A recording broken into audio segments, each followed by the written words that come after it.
Since the dawn of time, there existed beings of incomprehensible power, the Absolute, creators of countless universes in their eternal pursuit of infinity. Their strength knew no bounds, and their thirst for knowledge was insatiable. These beings gave rise to everything: laws, souls, matter, and existence itself. But despite all their creations, the vastness of their power, and the endless possibilities of the cosmos, none of it could stave off their deep and persistent boredom. One absolute being, in particular, turned to a new form of entertainment. He began observing the creatures he had crafted, closely studying their endless struggles, battles, and the intricate web of schemes they spun. Each conflict, each skirmish, fascinated him. He sought answers within their chaos, answers to questions that had plagued him since the first universe was born. He marveled at the creatures' capacity for destruction, the endless cycle of war, death, and rebirth. To him, this violent spectacle was more than just amusement, it was a glimpse into the mysteries of existence. But something unimaginable happened. During one of these wars, a creation, one of his own, struck down its creator.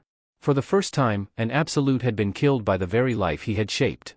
When the news of this unprecedented event spread, other absolute beings from dimensions beyond reckoning turned their eyes toward the universe left without its master. The death of an absolute at the hands of his creation was a sign, an ill omen. It signaled the awakening of a hidden potential within those crafted beings, a power that had long been dormant. However, this revelation did not stir the other absolutes with concern.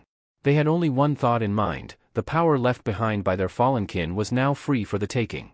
And whoever claimed it first would wield unimaginable might. Meanwhile, in a world far removed from these cosmic events, a young boy named Suho received unexpected news. He had been accepted into the prestigious Korean National Institute of Arts. For Suho, it felt surreal, an achievement he never thought possible. His friends, upon hearing the news, were equally stunned. Their faces reflected disbelief, struggling to process what he was telling them. None of them could fully accept the truth, their expressions betraying a mixture of surprise and skepticism, as if they were grasping at the impossible. Suho's friends couldn't believe it. They all doubted that someone as rough around the edges as him could have passed the entrance exam to the Art Institute. One of them even broke down in frustration, insisting that Suho should have retaken the exam. But Suho, laughing along with them, shrugged it off. "Well, I'm finally free from this hell," he joked, feeling a weight lift off his shoulders. Just then, a voice from behind interrupted the moment. "So, you actually passed the exam?" the voice said with a hint of mockery. Suho turned to see who it was. It was Kim Song-kol, or so he thought.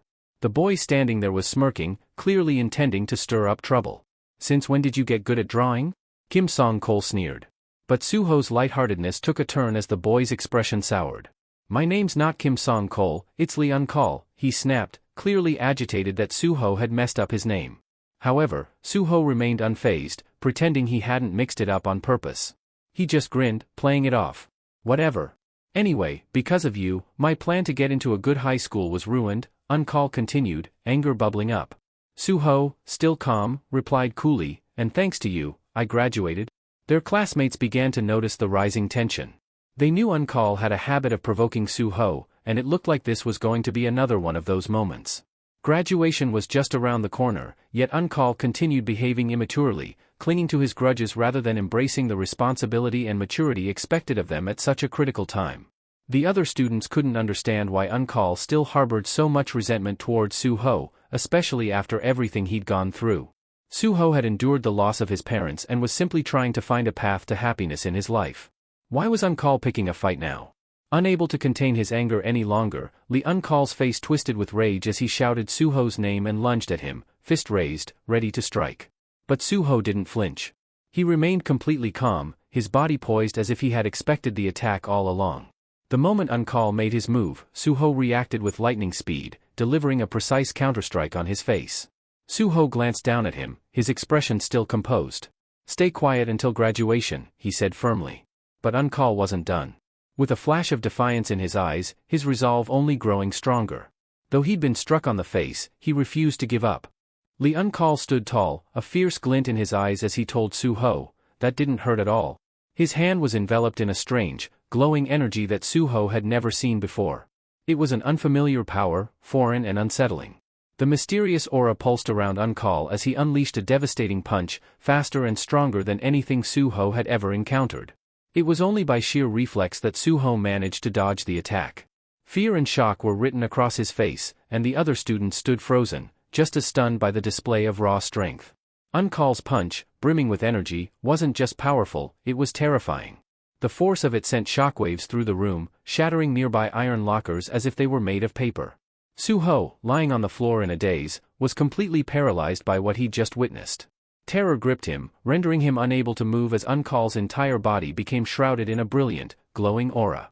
This energy radiated off of him with such intensity that it made him appear almost otherworldly, like a force capable of destroying anything in his path. The overwhelming power he exuded was something Suho had never thought possible. 2 years passed since that fateful day. Suho, now a second-year university student, walked down the street deep in thought. That day still haunted him, replaying over and over in his mind. While he tried to focus on his studies, the memory of Uncle's terrifying power often crept into his thoughts, leaving a lasting impression on him. As he strolled through campus, Suho overheard a conversation between two men. One was telling the other that all classes in the main building had been moved to a neighboring facility. All students should head there, the man said. Suho assumed this was due to a gate sweep being conducted by hunters nearby. Glancing around, he noticed security personnel stationed everywhere, instructing people to avoid the danger zone. One of the guards asked, "How long has it been since the hunters arrived?" A staff member responded, "Just over an hour. Considering the gate is D rank, they should be finishing up soon." An announcement rang through the area, stating that only authorized hunters could approach the gate. Suho sighed to himself, realizing that yet another gate had appeared. The increased security measures and restricted access served as a stark reminder of how much the world had changed in just 3 short years. 3 years ago, strange, otherworldly gates began opening all across the globe, altering the course of humanity.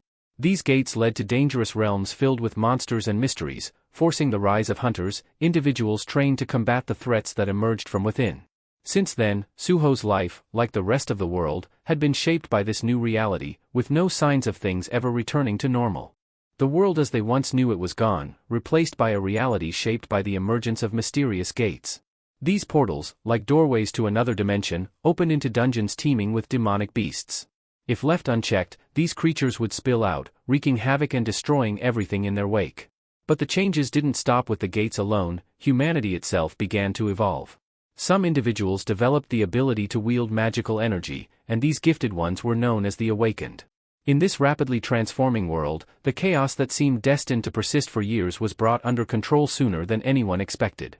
An awakened man by the name of Wu Jinchul took the initiative, founding the Hunters Association. He united others like himself, creating an organization to manage the escalating crisis and formalizing the role of hunters.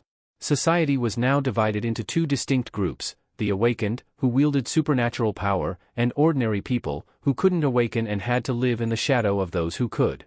For ordinary people, life felt like an endless struggle, as if they were ants facing monumental challenges, while for the awakened, it seemed as though everything was handed to them on a silver platter. The gap between the 2 groups was undeniable, and those on the weaker side were acutely aware of their limitations. Suho understood this more than most. No matter how hard an ordinary person tried, they could never compete with even the lowest-ranked hunter. In fact, it was the hunters who stood as humanity's last line of defense. If they didn't close the gates, their world would be wiped out. This led Suho to a sobering realization: while the awakened were essential for survival, the ordinary people, like him, were not. Despite his gratitude toward the hunters for making it possible for unawakened people to live in peace, a lingering sense of anxiety gnawed at him. Could he ever accept the fact that he lacked the power he so desperately wanted? His unease stemmed from the feeling of being powerless, a vulnerability that had haunted him ever since his parents disappeared. It gnawed at him, filling the space left by his lost sense of security with helplessness. He often thought about his mother's words, how she would tell him he had taken after his father. Suho found himself wondering what his father would have done in his place. How would he have handled the loss, the dependency on others for survival, the sense of inadequacy? These questions weighed heavily on him. Just as he was lost in thought, a voice snapped him back to reality. His teacher had approached, breaking through his memories. "You were really focused today," the teacher said with a smile. Suho blinked, still caught between the past and present, before nodding in acknowledgement. The teacher glanced at Suho's drawing, tilting his head with mild curiosity. "Is it fun drawing like this?" he asked. Suho, looking at his work, shrugged. "I didn't really think about it. I just drew whatever came to mind." The teacher chuckled softly, then leaned in for a closer inspection. "Your aunt is quite imaginative," he mused. But then his expression changed. "Wait, it's not just an ant, is it? It's a human ant?" Suho stared at the sketch, confused. Why had he drawn such a strange image in the first place?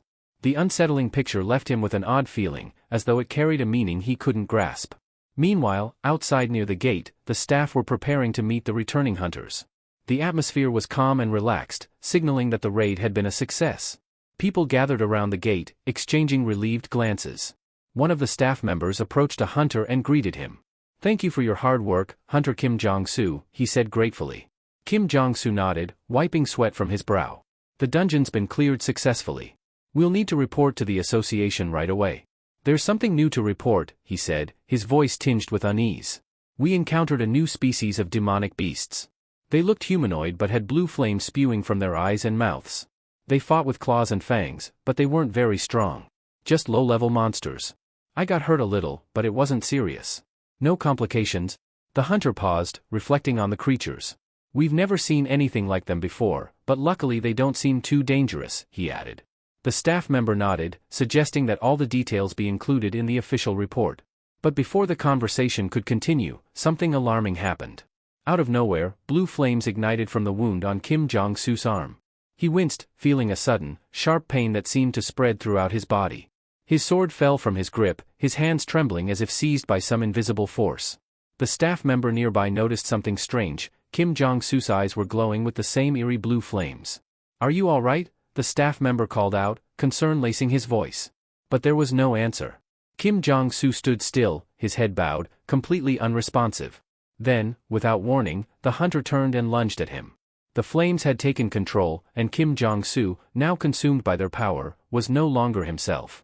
The staff member barely had time to react as the possessed hunter attacked, his actions driven by the mysterious blue fire that seemed to strip him of his will. The force that enveloped him was unlike anything they had faced before. The blue flames consumed the employee in an instant, leaving nothing but devastation in its wake. The hunters trailing behind Kim Jong-soo were frozen in disbelief. Their leader, who had just cleared the dungeon alongside them, had now annihilated a man who posed no threat. It became painfully clear to them that the flames within this dungeon weren't ordinary. The fire had infected Kim Jong-soo, turning him into a vessel of destruction, capable of spreading the affliction to anyone he bit. Panic erupted. The crowd near the gate realized the gravity of the situation and began to flee in terror, fearing that the infected hunter would turn on them next. People scrambled, searching desperately for shelter, trying to distance themselves from the chaos. Meanwhile, back in the classroom, the peaceful routine of the drawing lesson was abruptly shattered by the commotion outside. The noise grew louder, and the students rushed to the windows, curious and anxious to see what was causing such a disturbance. Suho glanced up from his drawing, confused by the rising shouts. Looking outside, the students were horrified. What they saw defied logic, people attacking each other in a frenzy, their bodies wreathed in blue flames. The flames had an eerie glow, and the people's eyes burned with the same unnatural light, filled with demonic energy. The students quickly deduced that the dungeon hadn't been fully cleared after all. Panic began to spread within the classroom as well. Outside, people were in chaos, some trying to find shelter, others shouting for help, calling for the hunters to save them. But fear was mounting. One student turned to Professor Talum, who was standing by the door, and urgently reminded him that he was an awakened too. "You've got to do something," the student pleaded. But the professor shook his head, his expression grim. "I'm only an E-rank hunter," he said, helplessly. "There's nothing I can do against that." At that moment, Suho's eyes widened as he noticed something alarming. A hunter, engulfed in blue flames, was barreling straight toward the building. Instinct kicked in, and he shouted, "Get away from the windows. Now!" His voice cut through the rising panic as the students scrambled to find safety. But it was too late. The hunter's flaming body crashed through the classroom window with a deafening smash. Glass shards flew everywhere, and the possessed hunter, lost to the blue flames, began attacking anyone in sight.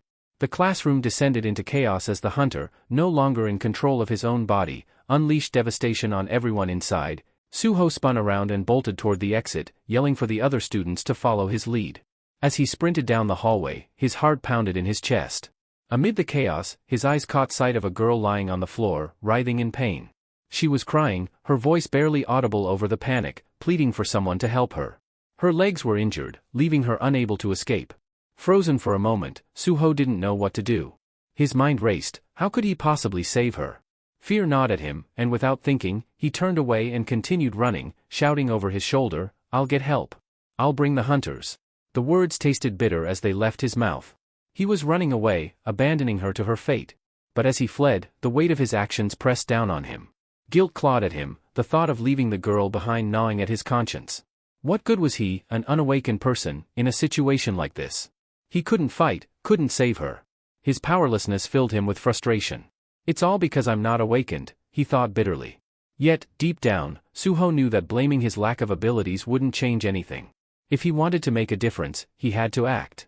He closed his eyes for a brief moment, remembering his father's words, imagining what his father would have done. His father would never have left someone in danger, no matter the risk. Determined, Suho turned back, eyes wide with fear but also resolve. The possessed hunter was already closing in on the girl, who was screaming, her hands shielding her face as if they could ward off the inevitable. She was alone, completely vulnerable. Without hesitation, Suho grabbed a fire extinguisher from the hallway, charging back into the fray. With a desperate swing, he struck the hunter, the impact enough to knock it back. He continued his frantic assault, using the extinguisher to keep the beast at bay, his heart racing with every blow. The hunter staggered, giving Suho enough time to grab the girl and pull her to safety.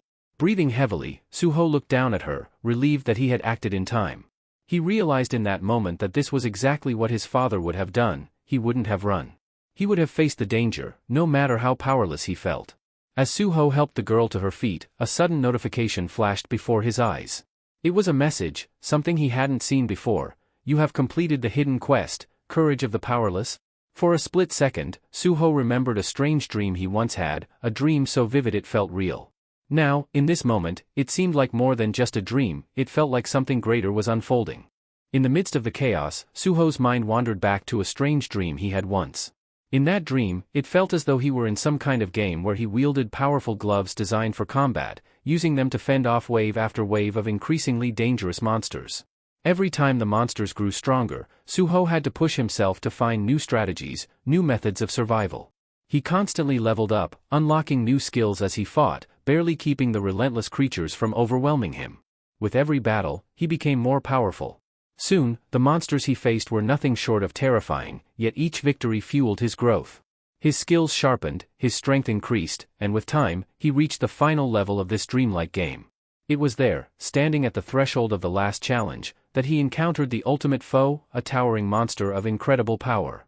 Suho couldn't help but respect the immense strength of the creature, and for a fleeting moment, he even felt a pang of envy. But then, something unexpected happened.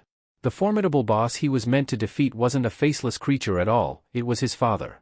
Staring at him, Suho realized he couldn't bring himself to fight. His father, strong and steadfast, was a figure he admired deeply. But why was he here, standing as the final challenge in this surreal nightmare? Was it just a reflection of his father's strength? Suho found himself paralyzed by the idea of fighting his own father, unsure if this was just a dream or a profound message about strength and sacrifice. As the memory of the dream washed over him, Suho found himself back in the present, holding the fire extinguisher tightly as he prepared to face the possessed hunter. The hunter's entire body blazed with blue flames, completely overtaken by the strange energy. The scene felt eerily similar to the final showdown in his dream. He could almost hear his father's voice in the back of his mind, urging him to act. What would Dad do? Suho thought as he dashed forward. His heart pounded, and the fire extinguisher felt like his only lifeline. With no time to waste, Suho knew he had to face this monstrous hunter. The blue flames crackled around the hunter, giving off an unnatural heat that threatened to consume everything in its path. The hunter moved with menacing intent, but Suho couldn't allow himself to hesitate any longer. He launched himself at the hunter with everything he had. Chaos erupted around Suho as the hunter, engulfed in blue flames, went berserk. The infected hunter lashed out at anyone in his path, spreading the curse to others and transforming them into mindless, flame-possessed monsters. Desperation fueled Suho's actions as he swung the fire extinguisher with all his might, desperately trying to prevent the hunter from biting the other students. With every blow, he thought of his father, the man who would have sacrificed himself without hesitation to save an innocent life. In that moment, Suho resolved to do the same. He managed to hold the hunter at bay, giving the others a chance to escape. But deep down, he knew it wouldn't last. The situation was dire. Suho had no magical abilities and knew that as an unawakened person, he was virtually powerless against monsters like this. The reality of his own recklessness hit him hard. He'd charged in to save the girl without a plan, and now his life was hanging by a thread. There was no way he could defeat the hunter without magic, and yet here he was, facing down a monster far beyond his capabilities. Then something strange happened. The hunter, who had been advancing with terrifying force, suddenly stopped. It was as if he was suspended in midair, frozen in place. Suho blinked in confusion. He glanced around and realized that everything had stopped. The girl he had just saved stood motionless, and the air itself seemed frozen in time. Suho's heart raced as he tried to make sense of the bizarre scene. It was as if the world had come to a standstill. Amidst the confusion, a new notification appeared in front of him, a message that he had never seen before. Shock washed over him as he read the words, "Secret quest completed, courage of the powerless. You have been offered the chance to become a player." Suho's mind raced. This was exactly like the dream he'd had, the one where he fought monsters and leveled up, becoming stronger with each battle. And just like in the dream, here was an opportunity to gain the power he never had. The power to fight back, to protect others. To become something more than just an ordinary person caught in a world filled with monsters. A smile crept onto Suho's face as he realized what this meant. The system was offering him a way out of his helplessness, a way to finally fight back. The choice was clear. Without hesitation, Suho accepted the offer to become a player. Suho's entire world shifted in that instant. The system congratulated him for becoming a player, signaling that his life would never be the same again. Though the future was uncertain, Suho felt ready to embrace it. As a reward for completing his first quest, the system gifted him a powerful spell from the mage Kandiaru. Along with the spell came a profound blessing. Suho was now immune to all illnesses, poisons, and harmful effects, and he would enjoy long life free from disease. However, the system warned him this was no longer a dream. He only had one life, and he needed to tread carefully. Curiosity flooded Suho as he examined his new stats, the window before him resembling the game-like interface from his recurring dreams. It filled him with a sense of familiarity, and surprisingly, he felt a thrill at the possibilities it offered. The system notified him of his next mission. He was tasked with destroying the Mistburns and increasing his level. Mistburns were hunters infected by the mysterious blue flame, cursed after a failed attempt to close the gate. As Suho absorbed the notifications, time resumed its natural flow. He glanced at the girl, still frozen in fear, and urged her to run while she had the chance. Looking around, Suho noticed something new. Names and titles floated above the heads of the infected hunters. All of them were now identified as Mistburns, marked for him to eliminate. Most were ordinary people, cursed by the flame, but there were also a few who had been hunters before the infection took hold. Among them, Suho spotted two Mistburns charging toward him, their eyes glowing with that same eerie blue flame. The surviving bystanders were fleeing, desperate to escape the chaos, but Suho remained calm. He had been awakened, and now wielded magical power capable of defeating these monsters. This was the moment to test that power. With determination, Suho gripped the fire extinguisher in his hands. As the first Mistburn lunged at him, he swung the extinguisher with all his might. The impact sent the creature flying several meters back, crashing into the ground. Suho discarded the fire extinguisher, eager to test the raw strength of his own fists. He focused intensely, aiming straight for the monster's head, feeling a surge of anger and determination course through him. For the first time, he wasn't gripped by fear, only a desire to unleash his newfound power. With a loud shout, he threw his punch with everything he had, channeling all his strength into the blow. His power had multiplied several times over, and he could sense it. The impact was overwhelming. His punch sent the creature hurtling upward, smashing through the ceiling above them. Suho stood in shock, unable to fully grasp the immense strength he had just displayed. Only moments earlier, this monster could have killed him in a single strike, but now he had obliterated it with one blow. The system confirmed his success with a notification: he had defeated the Mistburn unawakened. Staring down at his fist, Suho marveled at what he had just accomplished. As he processed this, another monster launched itself at him. However, Suho was faster now, his reflexes had sharpened. He effortlessly dodged the attack and retaliated, landing a powerful counterstrike that finished the creature instantly. The system chimed again, confirming that Suho had successfully defeated the second Mistburn. With his mission complete, he leveled up. A sense of triumph washed over him. Suho was thrilled by his transformation, realizing that he now wielded abilities he had only dreamed of. The system rewarded him for completing his task, but Suho's excitement wasn't just about the notifications. He wanted to explore his powers further. Eager to test his new limits, Suho confronted another monster. This time, he struck with confidence, certain that his attack would be just as effective. But to his surprise, the creature absorbed the blow with barely a flinch. It didn't recoil in pain, and Suho quickly realized that this opponent was far stronger than the ones he had faced before. Suddenly, it dawned on him: his next battle would be much tougher than he anticipated. His earlier victories had been exhilarating, but they hadn't prepared him for what was coming. Suho understood that this fight would require more than brute strength. Suho quickly realized that his opponent was far stronger than he had anticipated. His initial surprise soon turned into anxiety as the monster's resilience forced him to rethink his approach. The creature wasted no time, launching a relentless series of attacks. Each blow was more powerful than the last, and Suho found himself struggling to keep up. He had to endure a barrage of force and fury just to survive, and now, figuring out how to defeat this seemingly invulnerable enemy became crucial. In one fierce strike, the mistborn creature managed to severely wound Suho. A sharp pain shot through him, signaling just how much danger he was in. The situation had grown dire. If he didn't come up with a new strategy soon, he wouldn't last much longer. Gritting his teeth, Suho gathered all his strength and kicked the monster, creating just enough distance between them for him to jump back to safety. As he staggered to a safer position, he took a moment to catch his breath and assess the situation. His body was heavily injured, and he feared that these wounds could cause him to transform into one of the demonic creatures himself. The thought terrified him. He had only just awakened, and now he faced the grim possibility of turning into the very thing he was fighting. Then, the system notification broke through his thoughts.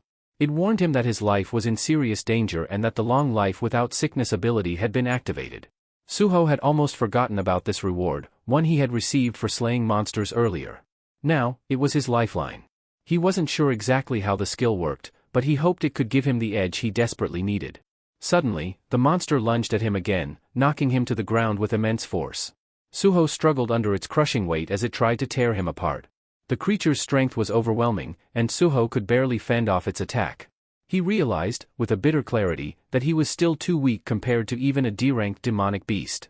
That meant he was likely ranked as an E, which explained why he was struggling so much. Despite this grim realization, Suho was determined to fight back. His awakened power might not be fully developed, but he refused to give up.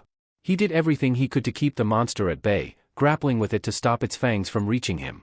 Each second was a battle for survival, but deep down, Suho knew he had to find a way to turn the tide before it was too late. Suho had no clear strategy for defeating the monster, but he refused to surrender. He knew that every move he made could decide his fate in this life-or-death struggle.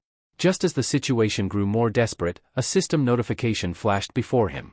He had received a reward, additional skill points and a boost to his strength. This unexpected surge of power renewed his hope, giving him the edge he needed in the fight.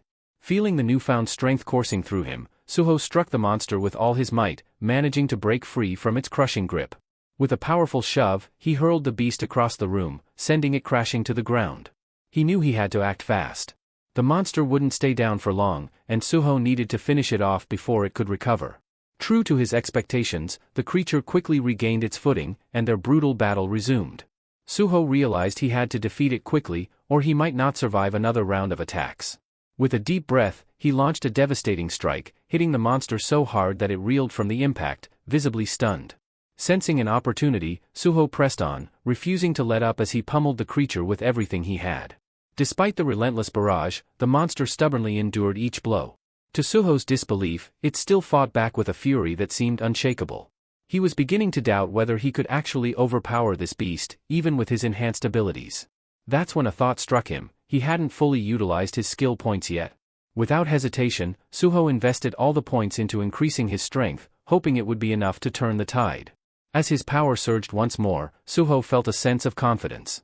He prepared himself for the final showdown, knowing that this boost might be the key to defeating his formidable opponent.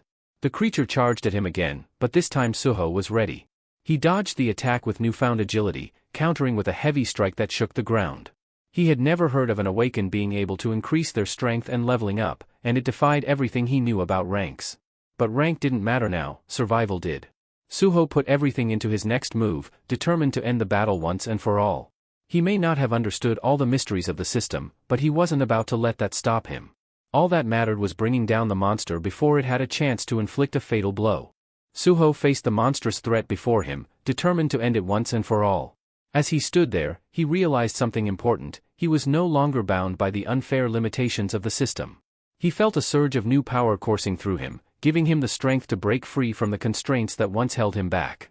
His next punch was devastating, sending the creature hurtling across the room until it crashed into the far wall.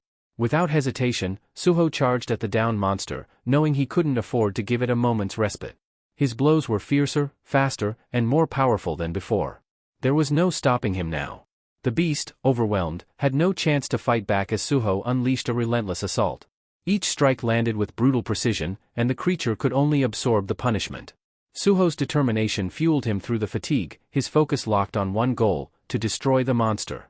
After what felt like an eternity of relentless blows, Suho delivered a final, crushing strike, hoping it was enough to end the battle. Panting heavily, his body screamed in exhaustion, but he knew he had to confirm the monster's defeat. As he approached its motionless form, the system chimed in with a notification: he had defeated the creature. Relief washed over him as he realized he had leveled up, gaining not just strength but also new abilities that bolstered his confidence. Finally allowing himself to rest, Suho sank to the ground, catching his breath as the weight of the battle settled in. He glanced down at his hand, noticing the blood staining his knuckles. Clenching his fist, he felt an overwhelming sense of pride. He had awakened. He was no longer the powerless, insignificant person he once thought he was. This was just the beginning. Suho knew that his future had changed forever. No longer feeling like an ant in a world full of predators, he was filled with newfound confidence. Now that he had become an awakened player, he believed he could protect others and confront the chaos spreading throughout his world. With this power, he was certain that he would succeed in the challenges ahead. The unknown hunter moved silently through the sea of monsters, steadily making his way toward the building where Suho was hiding. In his hand, he dragged a massive sword, its weight evident as it scraped along the ground, leaving deep grooves behind. His movements, despite the heavy weapon, were unerringly smooth and agile. As he neared the building, the hunter launched himself into the air with incredible speed and precision, his focus locked on his target. Inside, Suho peered out of a window, trying to make sense of the chaos unfolding outside. Suddenly, without warning, a fierce attack was launched in his direction. Suho barely registered the swift motion of the fog burn, a fearsome, awakened monster, drawing its sword and moving toward him with deadly intent. In a brief moment of shock, Suho froze, unsure of how to react. His mind raced as he realized he had to act quickly or face a lethal blow. This creature wasn't just any monster, it was a C-rank mist burn, far stronger than Suho's current level, making the battle seem nearly impossible. The fog burn's attack hit with devastating force, sending chunks of debris and rocks flying in all directions. The impact left a cloud of dust swirling around Suho, obscuring his vision and throwing everything into disarray. The city was in turmoil, and he could hear an urgent announcement echoing from every corner of the streets. The warning was clear: a D-rank dungeon break has occurred near the Korean University district, and residents were ordered to evacuate immediately. High above, soldiers stationed on the rooftops watched the scene below, helplessly standing by as chaos consumed the city. They were ordered not to intervene, frustrating many of them as they saw innocent people falling victim to the madness. The commander, impatient and concerned, asked when the hunters from the association would arrive to help. His subordinate grimly answered that they were still waiting for word. In the midst of this escalating crisis, Suho realized that he was alone in this fight. The fog burn wasn't going to let up, and the authorities weren't coming to save him anytime soon. It was up to him to face this powerful enemy and survive the storm on his own. The commander received an unsettling update: they needed time to assign B-rank hunters to the situation. However, one of the soldiers was taken aback by this. In his mind, a D-rank should have sufficed. He voiced his surprise, but the commander explained that the Hunter Association feared the local hunters might have encountered far greater threats than expected. Scanning the list of infected hunters on his tablet, the soldier's eyes widened when he recognized a familiar face. It shocked him that even a C-rank hunter, with their advanced training and formidable defenses, could fall victim to the infection. Meanwhile, Suho faced a much more immediate threat: a dangerous mist burn had leapt onto his floor. Its eyes burned with malevolence as it gripped a massive sword, ready to strike at any moment. Suho could hardly believe this enemy had ascended from the lower levels to confront him. What made this encounter even more terrifying was the realization that this was no ordinary monster, it was a C-rank, corrupted by the fog. The fact that it wielded a weapon, unlike most other creatures, marked it as something far more dangerous and intelligent. Despite the fear clawing at him, Suho felt a surge of confidence. He had recently leveled up and felt a new sense of strength coursing through him. The mist burn charged forward, swinging its sword in a blur of deadly precision, but Suho narrowly dodged the blow, his pulse racing from the close call. His heart pounded, not from fear, but from a strange exhilaration. Quickly regaining his composure, Suho braced himself, preparing for the next assault. Yet, to his surprise, the mist burn didn't immediately follow up with another attack. The sudden pause in action heightened Suho's tension. He stood on edge, waiting anxiously for the creature's next move, knowing that even a moment of distraction could be fatal. The mist-burned silence was unnerving. Its unpredictability only fueled Suho's unease. This wasn't just a monster, it was a cold, calculating psychopath whose erratic nature made it even more dangerous. Suho knew he had to stay sharp, for this opponent's next move could determine whether he lived or died. The monster raised its sword again, ready to strike Suho, who stood cornered against the wall. Its overwhelming strength and ruthless intent were clear. This creature would annihilate anything in its path. As the monster lunged forward, Suho acted fast, hurling a fire extinguisher at it. Without hesitation, the monster sliced the extinguisher in half, releasing a dense cloud of mist that quickly enveloped the entire room. Visibility dropped to almost nothing, and Suho found himself surrounded by a thick haze. With tension rising, Suho knew the oppressive fog could be his one chance to escape. The monster was far too powerful to face head-on, and continuing the fight in this state would be suicide. The smart move was to retreat and buy time until reinforcements arrived. Suho realized this monster was on a completely different level, a true menace even for someone who had recently awakened. His best hope was to survive until the hunters showed up. Making his decision, Suho bolted for the door. But before he could get far, he sensed the presence of the creature behind him, tracking his every move. The monster's eyes gleamed with a sinister glow, its lips curling into a cruel smile. There was no mistaking the hatred and malicious joy in its expression, it was enjoying the hunt. Suho's mind raced as he dashed through the building. He knew the danger was far from over, and every step he took needed to be precise. As he passed a window, he noticed the monster halt suddenly, its gaze fixed on something outside. Peering through the window, Suho saw what had drawn the creature's attention: 3 young girls huddled together on the rooftop. They were terrified, completely unaware of the danger lurking just below them. Realizing the opportunity, the monster shifted its focus, leaping out of the window and setting its sights on the defenseless girls. They had no chance to fight back or flee, the monster's fatal blow was imminent. Suho, now free of its pursuit, paused as he processed what was happening. The monster had abandoned its hunt for him and was about to attack innocent bystanders. He watched in horror as the creature closed in on its new targets. This was no longer just about survival, he now had to make a choice. Would he flee while he had the chance, or would he intervene and risk his life to save them? The monster swung its sword at the girls, but they managed to dodge, their terrified screams echoing through the city. Hearing their cries, Suho's anger surged. He knew he couldn't just run anymore, he had to confront this powerful foe. Without a second thought, he sprinted and leaped from the window, pursuing the monster that was chasing the fleeing girls. Waiting for the hunters was no longer an option. If anyone was going to save them, it would have to be him. The monster, oblivious to Suho's pursuit, was caught off guard when Suho attacked from behind. The sudden strike only momentarily fazed the beast, who quickly spun around, eyes blazing with fury. Suho, bracing himself for a counterattack, realized just how outmatched he was. The monster barely seemed to register his blows, and with a swift swing of its sword, it launched a devastating attack. Suho narrowly dodged, the blade passing just inches from his body. Breathing heavily, Suho took a step back to evaluate the situation. He was keenly aware that a single hit from this monster would be fatal. Glancing around, he noticed the destruction the creature had already caused. Several girls on the rooftop had already fallen to its rampage. Anger flared again in Suho's chest, and he resolved not to let the monster take any more lives. Determined, he launched a relentless barrage of punches, aiming to slow the beast down. Blow after blow, Suho hit it with all his strength, his fist slamming into the creature's body. But no matter how hard he struck, the monster remained standing, unfazed by the onslaught. Suho's attacks began to weaken as fatigue set in, and the realization dawned on him: this monster was far tougher than he had anticipated. Just as Suho's strength was waning, the monster saw its opportunity. With frightening speed, it swung its sword and landed a brutal hit on Suho, cutting deep into his flesh.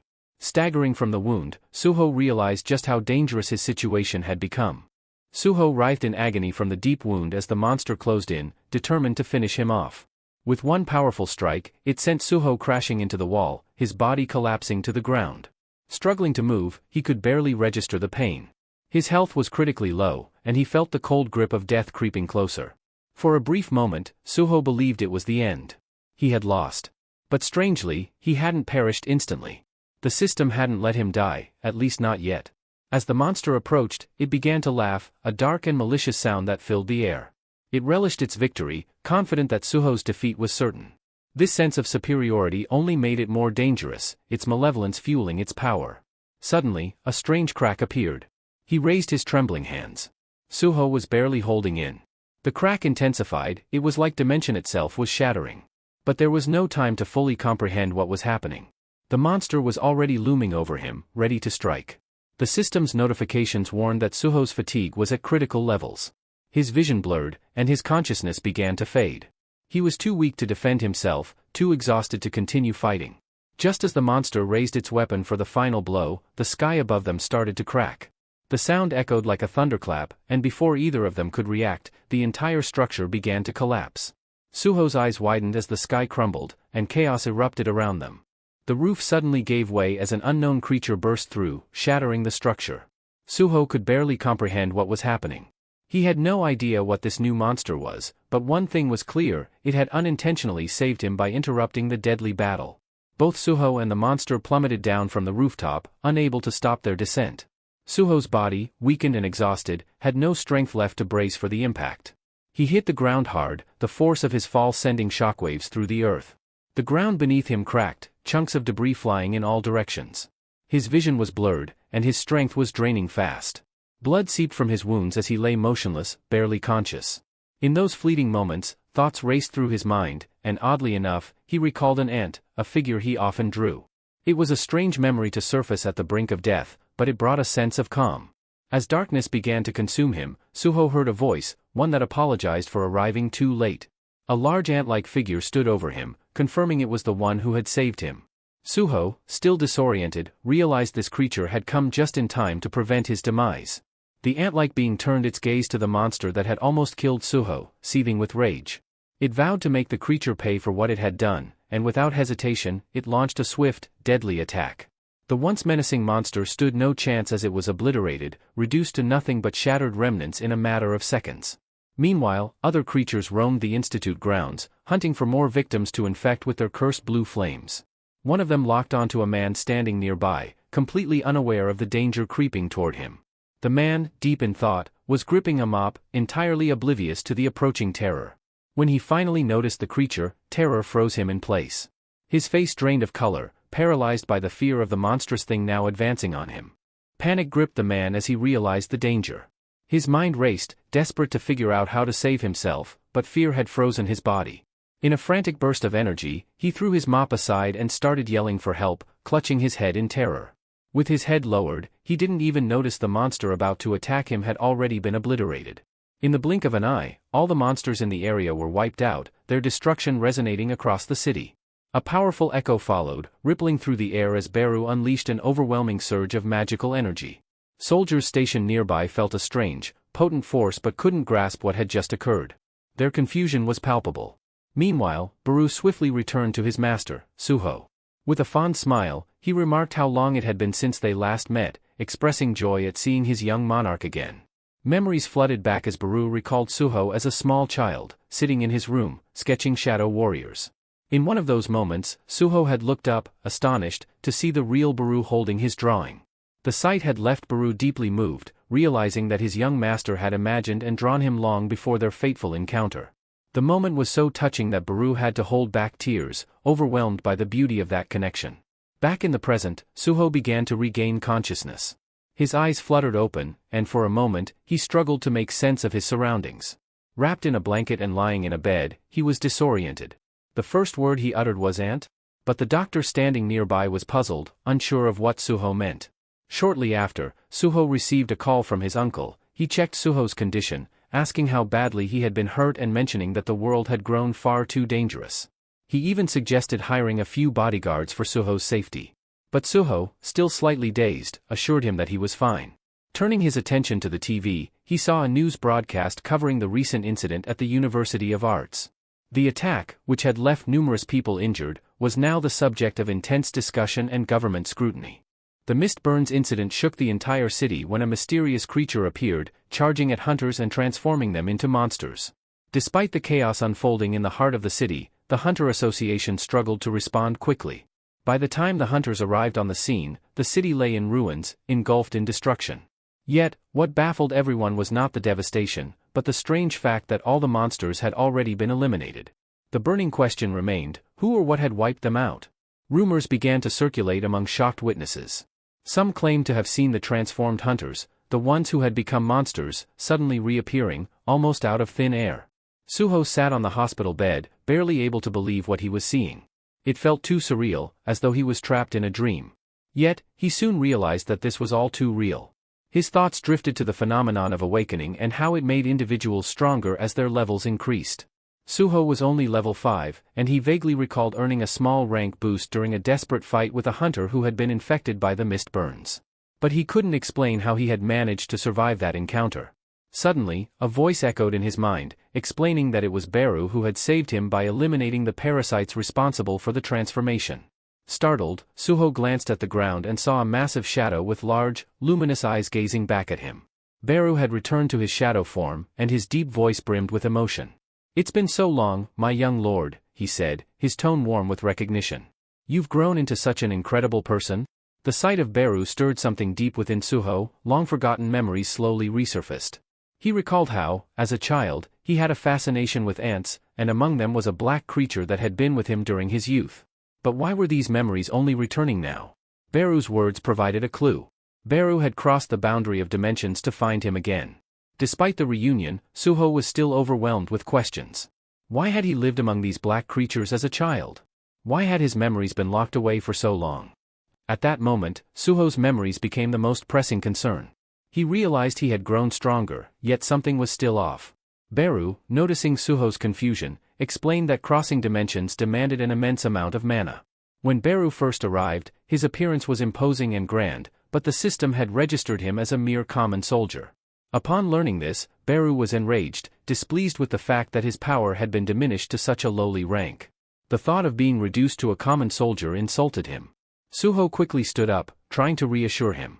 "I feel better now, was that because of you?" he asked, piecing things together. Beru confirmed this with a nod. "Yes, I healed you," he said. Suho, amazed by Beru's abilities, felt grateful, but the conversation soon shifted to something deeper. Beru revealed that Suho's true mission involved dispelling the Shadow Seal, a powerful restraint that had bound him. However, Beru also noted that Suho had already broken the seal on his own, perhaps unknowingly. This revelation unsettled Suho. What did the seal have to do with him, and why was Beru talking as if Suho had some greater destiny? Beru began to explain further. "Everything you've seen, everything you've lived through, it's all real. And you've grown much stronger since we last met. The great Shadow Monarch, Sung Jinwoo, sealed both your power and your memories long ago. He did this to allow you to live a normal life, free from the burdens of your lineage." Suho's mind raced, struggling to process what he was hearing. Sung Jinwoo, his father, was the one who had sealed away his powers? The realization hit him like a tidal wave. "My father? He did this?" Suho stammered, his voice barely audible. He had always assumed his father had simply left their family, abandoning them for reasons unknown. But Beru was quick to clarify. "No, your father didn't leave home. He ascended to another plane of existence, into the vast expanse of space," Beru explained, his voice filled with reverence. Suho's confusion deepened. Space? What did that mean? He couldn't comprehend what Beru was telling him. Beru continued, his tone serious. "The Shadow Army now fights a cosmic battle. Your father, Sung Jinwoo, is out there, defending our world. He's risking his life, fighting against unimaginable monsters to keep this realm safe. His opponents are powerful entities, and among them is Iterim, the absolute being seeking to conquer our world by sending its apostles to Earth." Beru explained that he had to slay countless monsters in his way to meet Suho. As Beru spoke, Suho's thoughts drifted to his mother, who had vanished years ago. "What about my mother?" Suho asked hesitantly. "She disappeared when I was still with my father." "Are they together?" Beru's expression softened. "No, your mother is not with him. Her disappearance is tied to other forces at play, but she's not with Sung Jinwoo." This only raised more questions for Suho. His father was battling for the survival of their world in space, and his mother had vanished under mysterious circumstances. The more Beru explained, the more Suho felt like his entire understanding of his life had been turned upside down. Upon hearing Suho mention his mother, Beru's anger flared. He couldn't comprehend how someone as important as Miss Hain had simply vanished. His suspicion immediately turned toward the apostles, convinced that this was a result of their trickery. There was no doubt in his mind. Suho, taking in Beru's words, asked if the Iterim were responsible, if these creatures had interfered in his parents' lives, preventing them from returning. Beru saw the deep desire in Suho's eyes, realizing just how much the young lord longed to reunite with his parents. "Of course, I want to see them," Suho responded with determination. But it seems the only way to do that is to become stronger, to rescue my mother and meet my father. Beru, however, explained that because of the ongoing war with the Iterim, Suho's father couldn't return to Earth. If Suho wanted to save his mother, he would have to grow powerful enough to do it on his own. Beru told him there was a path forward, a key to unlocking greater strength. As they spoke, a notification window suddenly appeared before Suho, outlining a new quest, Shadow Test. The system revealed that Suho, as the son of the great Shadow Monarch, had immense innate abilities, but they were all sealed away. To regain his power, Suho would need to prove himself. His first step was to enter the Dark Dungeon, where he would be tested. The key to the Dark Dungeon would grant him access, but it could only be used in the shadow of the Sacred Protector. Beru immediately urged Suho to use the key. You must place it in your own shadow, Beru instructed. As Suho followed the guidance, a shadow gate materialized before him. The portal inside it shimmered, waiting for him to pass through. Beru gave him one final piece of advice before Suho entered the portal. Go inside, young master, and reclaim the powers that are yours by right. But even as Suho stood at the threshold of the portal, doubt swirled in his mind. How could all of this be real? A cosmic war, gods, Shadow Monarch, it all seemed so impossible. Yet, despite his confusion, one thing was clear, he had to gather his strength, to reunite with his family. He knew that the only way to do this was by leveling up and becoming strong enough to face the powerful enemies standing in his way. Resolute, Suho stepped forward, determined to push his limits and gain the strength necessary to protect those he loved. No matter how long it took or how difficult the path ahead might be, he would fight to save his parents and uncover the truth behind the forces that tore them apart. As Suho gave his determined speech about growing stronger to save his family, Beru felt a surge of excitement. His thoughts drifted back to the moment when his master, the Shadow Monarch Sung Jin-woo, had entrusted him with a crucial task. He remembered Sung Jin-woo's instructions vividly. He was to travel to Earth and break the seal on Suho's memories. The monarch had warned Beru that the Iterim, a looming threat, could one day invade Earth, and Suho would need to be ready to defend it. Sung Jin-woo had given Beru the freedom to act according to the situation on Earth, trusting him to protect Suho and help him regain his strength. Now, Beru was fully committed to staying by Suho's side and guiding him on the path to leveling up. As Suho stepped through the portal into the unknown, Beru followed closely behind. On the other side, Suho emerged into a strange, dark realm. Beru explained the grim nature of this place. This is the Dark Dungeon, the abode of the dead, Beru said, his voice serious. No living being can enter here without the master's permission. It's inhabited by dangerous creatures, and surviving here is no easy task. Suho took in his surroundings and immediately felt a sense of discomfort. The dungeon didn't resemble a typical underground cavern. Instead, it looked more like a crumbling, abandoned city, filled with shadows and eerie silence. Despite his unease, something about this place seemed oddly familiar, as if he had been here before, though he couldn't quite place the memory. His thoughts were interrupted as a notification window popped up, displaying a status message. The message was blunt: the leadership of the Dungeon of Shadows would never recognize someone as weak as Suho as its master. To prove himself, he would need to survive for the allotted time, 4 hours. Suho read the notice and steeled himself for the challenge ahead. The moment the trial began, a creature lunged at him from behind. Suho barely had time to react, but his instincts kicked in. He spun around and delivered a swift kick, sending the attacker flying. As the creature tumbled to the ground, Suho saw that it was a goblin, but not just any goblin, it was a scout. Before Suho could fully process what had happened, Beru warned him. If there's a scout, more goblins are likely nearby. You need to deal with it quickly before it alerts the others. Realizing the danger, Suho tightened his fist and prepared himself for the oncoming fight. He had no choice but to stay sharp, knowing that the survival of this trial, and his quest to reclaim his powers, depended on his ability to defeat whatever enemies came his way. Suho charged into the fray with fiery determination, ready to face the goblins head-on. Beru, however, cautioned him to approach the situation carefully. "Young lord, there are goblins here, but be mindful. Don't be reckless," Beru advised. He pointed out that this particular goblin was nameless and weak, lacking any special attributes or even a distinctive color. "It's several times weaker than you," Beru added. Ignoring his opponent's apparent frailty, Suho seized the goblin by the arm, gripping tightly, and in one swift motion retrieved the creature's stone axe from his inventory. With a single, powerful swing, he obliterated the goblin in seconds. A notification flashed across his vision, confirming the defeat of the goblin scout. He turned to Beru, remarking that opponents stronger than him displayed names in different colors, marking their danger levels. Just as Suho finished speaking, an odd sound reached their ears. Both turned to see another goblin perched on a rooftop, letting out a loud call to summon its allies. Frustrated by the scout's cry, Suho braced himself as, within moments, other goblins appeared, their names highlighted in yellow, stronger foes than before. Along with them came goblin captains, their presence radiating an added layer of threat. Suho quickly asked Beru if he could assist in the fight.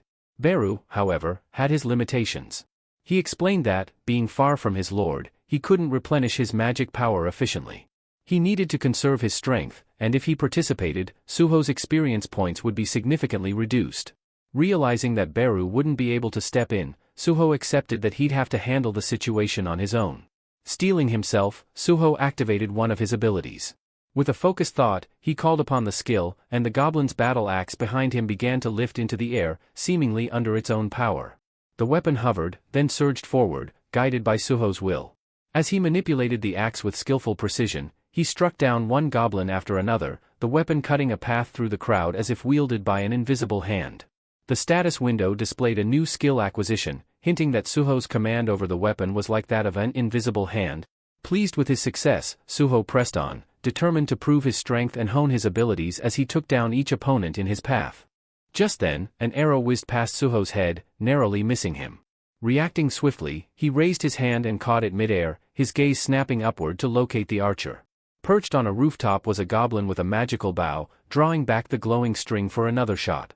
However, Suho didn't give it a chance. Within seconds, he launched a counterattack, obliterating the goblin archer with swift precision. Observing the unfolding battle, Beru felt a sense of adaptability, a reminder of the old memory. He recalled stories of the Little Lord, a mythical figure who wielded the power of the lords freely, which he inherited from Monarch. Although this power was immense, it brought unintended chaos to the peaceful lands around him. Now, however, with the apostles invading once again, Beru sensed that his power would be used to protect rather than destroy, a rebirth of the Little Lord's legend in his own hands. As Suho continued fighting, he felt a surge of strength within him, leveling up and unlocking even greater potential. He sensed that he could now exert more force, even if it was still modest. Just as he acknowledged this newfound power, another goblin stealthily crept up behind him and struck, grinning in twisted satisfaction as it believed it had gained the upper hand. But Suho was faster. He retaliated instantly, taking down the goblin in one decisive blow. Beru watched closely, assessing Suho's endurance and asking how he was faring. Yet Suho's attention quickly shifted as a new, intimidating presence entered the battlefield, emitting an overwhelming aura of red energy. It was a goblin centurion, towering over the others and radiating sheer strength. Suho kept his composure, barely acknowledging the goblin's might. He steadied his weapon, positioned himself in a defensive stance, and prepared for the swarm of enemies that now surrounded him. With fluid precision, Suho launched into battle, slashing his way through goblin after goblin, his blade cutting down every creature that dared to face him. In the heat of combat, he saw an opportunity and hurled his dagger straight at the goblin centurion. The blade streaked through the air with remarkable speed, striking its target perfectly. For the first time, Suho felt fully alive, his energy surging with each powerful strike. Now, with his powers growing, he was ready to face whatever came his way, wielding the strength and skill he'd worked to unlock in the heart of battle. As Suho continued his fierce battle, his enemy's energy steadily dwindled, yet the fight was far from over.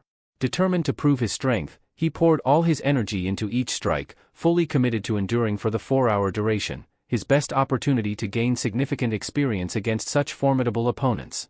Moments later, the notification system blinked to life, alerting him that he had unlocked a new skill. Resilience. His level rose, signaling a noticeable increase in his power. With renewed vigor, Suho quickly eliminated the remaining goblins in his path, only to see another prompt indicating he had mere minutes left to complete the trial.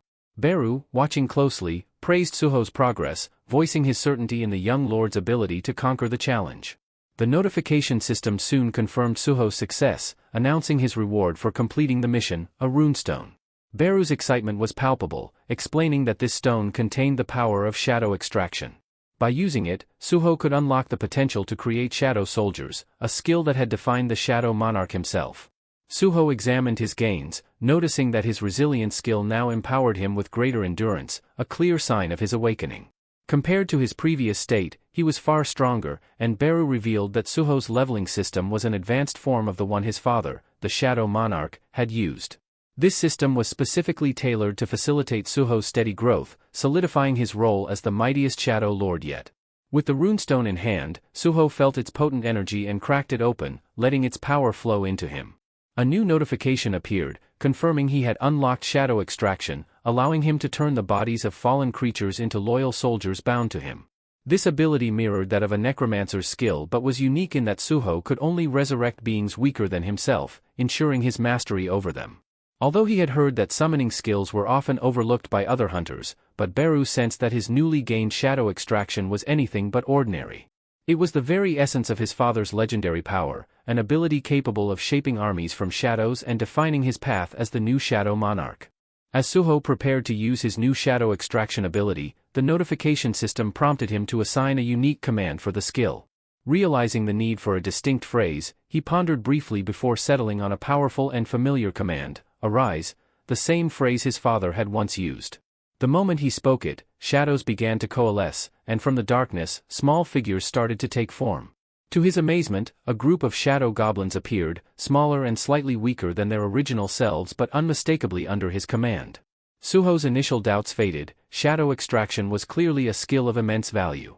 The system informed him that these shadow soldiers would persist for 24 hours before dissipating, and Beru, observing, remarked that Suho had yet to unlock the shadow power skill, something that could enhance his intelligence and strengthen his soldiers over time. Though Suho acknowledged this, he assured Beru it was no cause for concern. Just then, Suho's stomach let out a loud growl, reminding him that he hadn't eaten in over a day. He asked Beru how they could leave the dungeon, to which Beru explained that with the shadow dungeon key, he could exit whenever he wished. Deciding it was time for a meal, Suho exited the dungeon and soon found himself sitting in a makeshift hospital tent, savoring a simple yet surprisingly delicious meal. As he ate, Beru watched over him, addressing Suho as "my little overlord" and informing him of the three primary tasks that lay ahead. The first was to defend Earth from the demonic entities threatening it. Suho suggested they could tackle this by delving into dungeons to hunt these creatures, an idea Beru approved, noting that such hunts would strengthen both Suho and his soldiers, thus securing Earth further. The final task was more personal and pressing, to find Suho's missing mother, whose whereabouts remained a mystery. Determined, Suho knew that with Beru's guidance and his growing powers, he'd be able to fulfill each of these missions and unlock the full potential within him. Suho asked Beru if there was any possible way to locate his mother. Beru replied that, while they couldn't pinpoint her exact location, defeating more of these creatures in dungeons might eventually reveal clues. They both knew the third task, finding Suho's mother, was crucial. For now, however, Beru emphasized his need to regain lost strength. He wanted to unleash his true power, something he felt had faded after serving as a regular soldier. When Suho inquired about how to restore Beru's strength, Beru explained that he could absorb certain magical items, which would be converted into shadow energy. Although it wasn't as efficient as pure magic, it could still boost his strength. With a plan forming, Suho decided to begin dungeon training to prepare for what lay ahead. To enter the dungeons officially, however, Suho needed his magical abilities evaluated by the Hunter Association. While he had been rapidly leveling up since his awakening, Suho hoped for a high grade, ideally S rank. Yet, to his disappointment, the association's assessment placed his magical ability at E rank, branding him one of the weakest hunters. Frustrated, he left the association and vented his concerns to Beru, who reassured him. Beru explained that a hunter's ranking was typically based on raw magic power, so Suho, who had prioritized his physical abilities over magic, would understandably rank lower in this system. But Suho wasn't looking for consolation, he was frustrated. He realized that the shadow powers would ultimately demand a higher level of magical strength to defend Earth, but he needed a way to join a dungeon team, as hunters with such a low rank couldn't participate solo. Despite the setback, Suho thought of a solution that he intended to test immediately. If he couldn't rely on the association's ranking alone, he'd find another way to prove his strength and gain access to the dungeons. In the world of dungeon exploration, there were various roles beyond just the frontline fighters. Suho learned that the capture team fought the dungeon creatures directly, the collection team gathered creature remains, and finally, the extraction team handled the process of retrieving resources and magic crystals.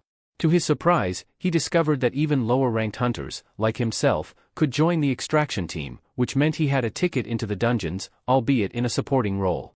One day, as Suho stood by while workers hauled large magic crystals from the dungeon, he couldn't help but scratch his head, realizing how grueling this job was.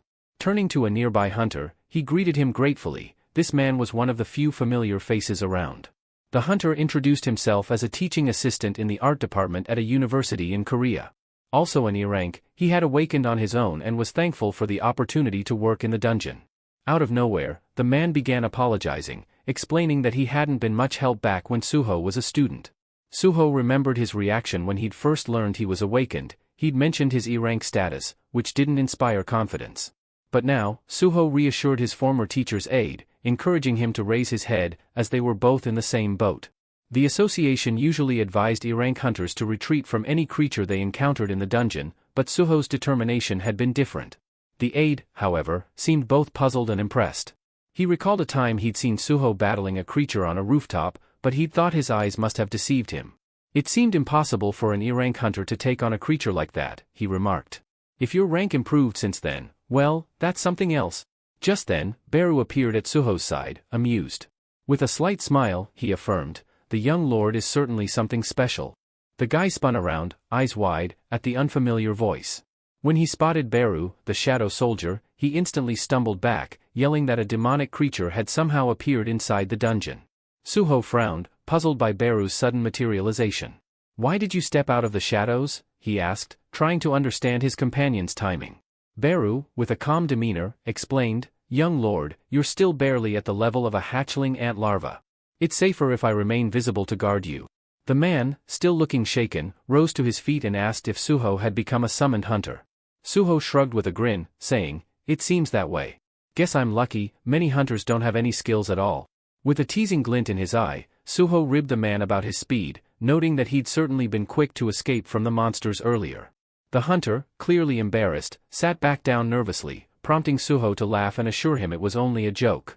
As they advanced deeper into the cave-like dungeon, Suho found himself immersed in its eerie quiet.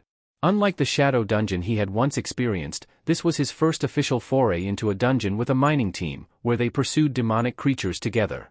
Few hunters peered into the dungeon, noting they had only encountered demonic wolves so far, but knew that wolf pelts fetched a high price on the market.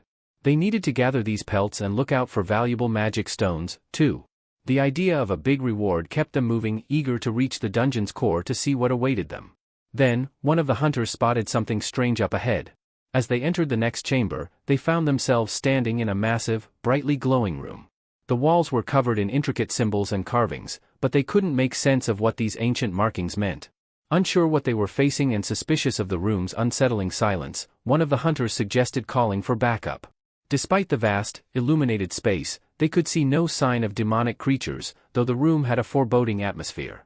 Suddenly, their eyes were drawn to a peculiar object resting on a pedestal in the center of the room, a strange, ancient-looking weapon, unlike anything they had ever encountered.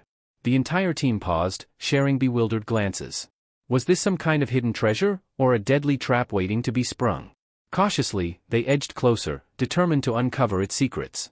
The hunters debated in excitement, wondering if the mysterious weapon embedded in the ground might be a rare treasure instead of the dungeon's boss. Most were captivated by the thought of treasure hidden here, especially as the weapon itself appeared to radiate power. One hunter, skeptical but curious, suggested they test it to see if it was real, though another quickly warned him to be cautious, such valuable objects could be booby-trapped. Ignoring the caution, the captain approached the weapon confidently, reaching out to grasp it. As his fingers wrapped around the hilt, the blade ignited in a brilliant flash, bathing the chamber in a dazzling glow. The captain murmured something about his C rank, certain he could handle anything the weapon threw at him.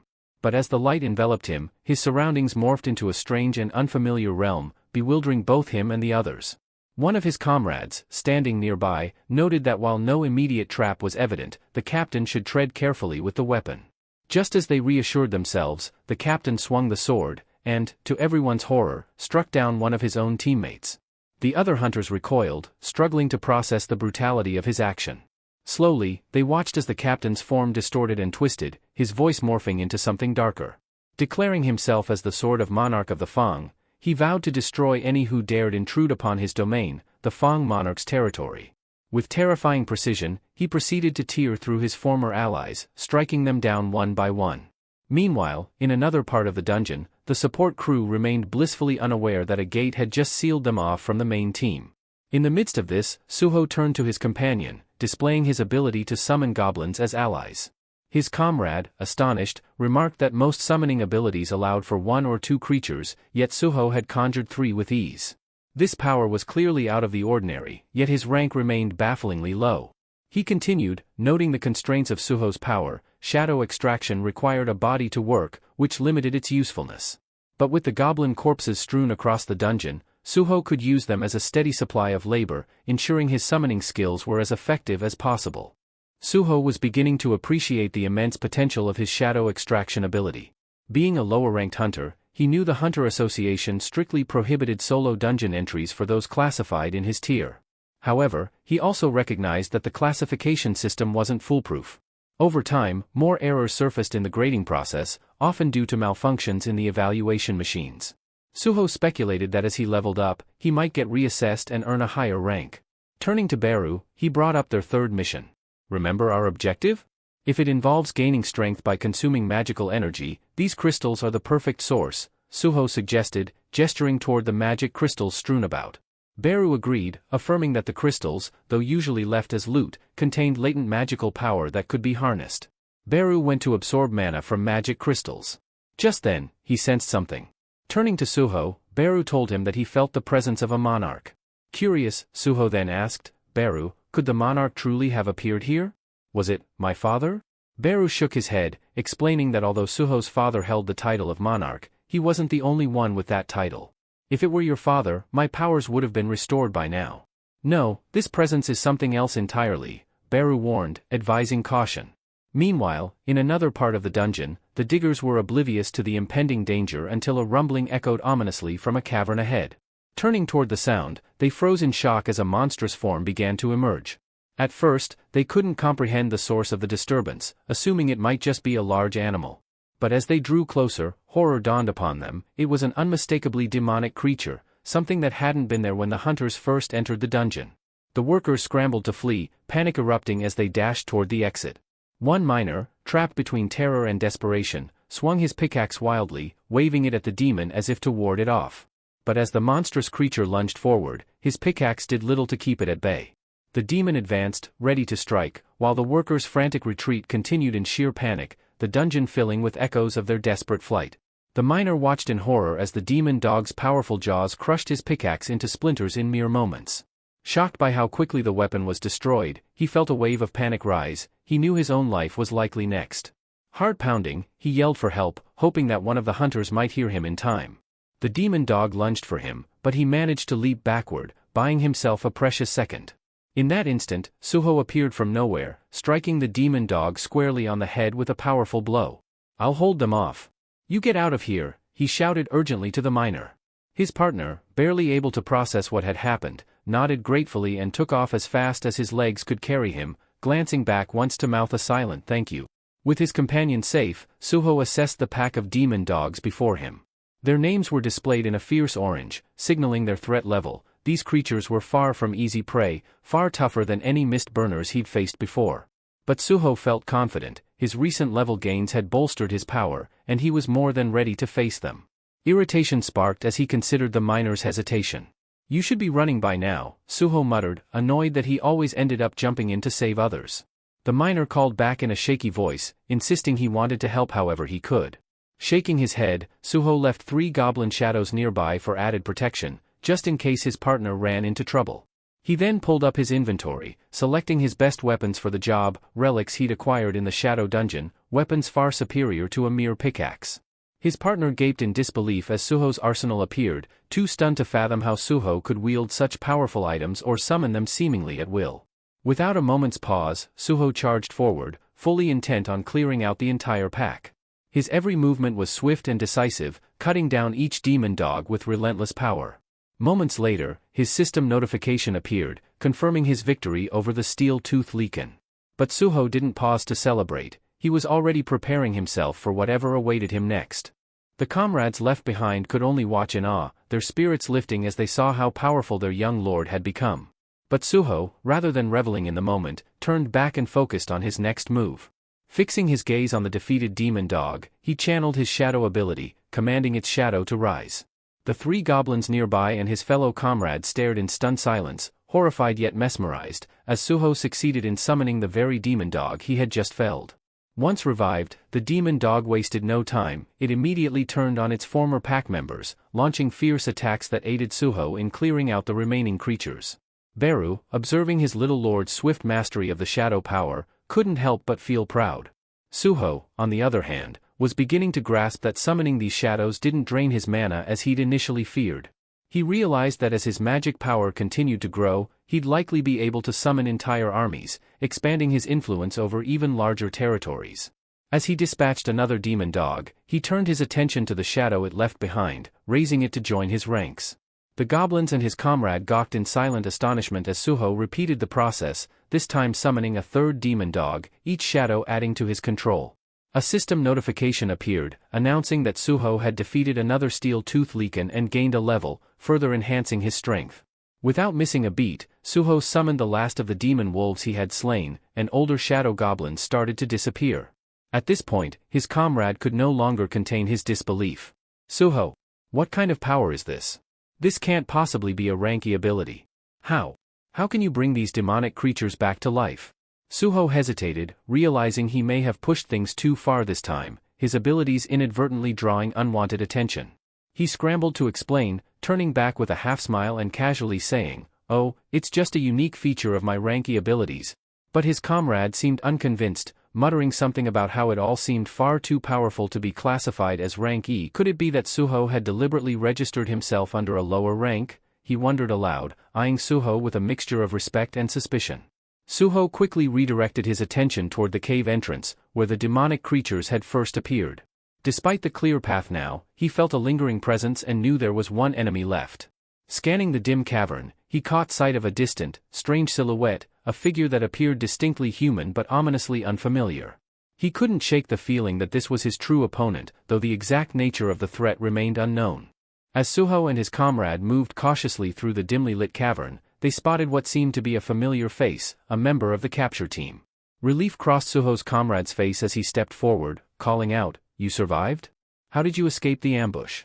But the instant the figure turned to face them, his expression shifted ominously, sending a chill down Suho's spine. Realizing something was wrong, Suho yanked his comrade back just as a massive sword whizzed past, slicing close enough to shatter his comrade's glasses. The blade slammed into the ground with a powerful thud, barely missing them. Reacting swiftly, Suho ordered his summoned wolves to attack the crazed hunter without hesitation. The wolves lunged from all sides, each launching itself toward the hostile figure to keep him at bay.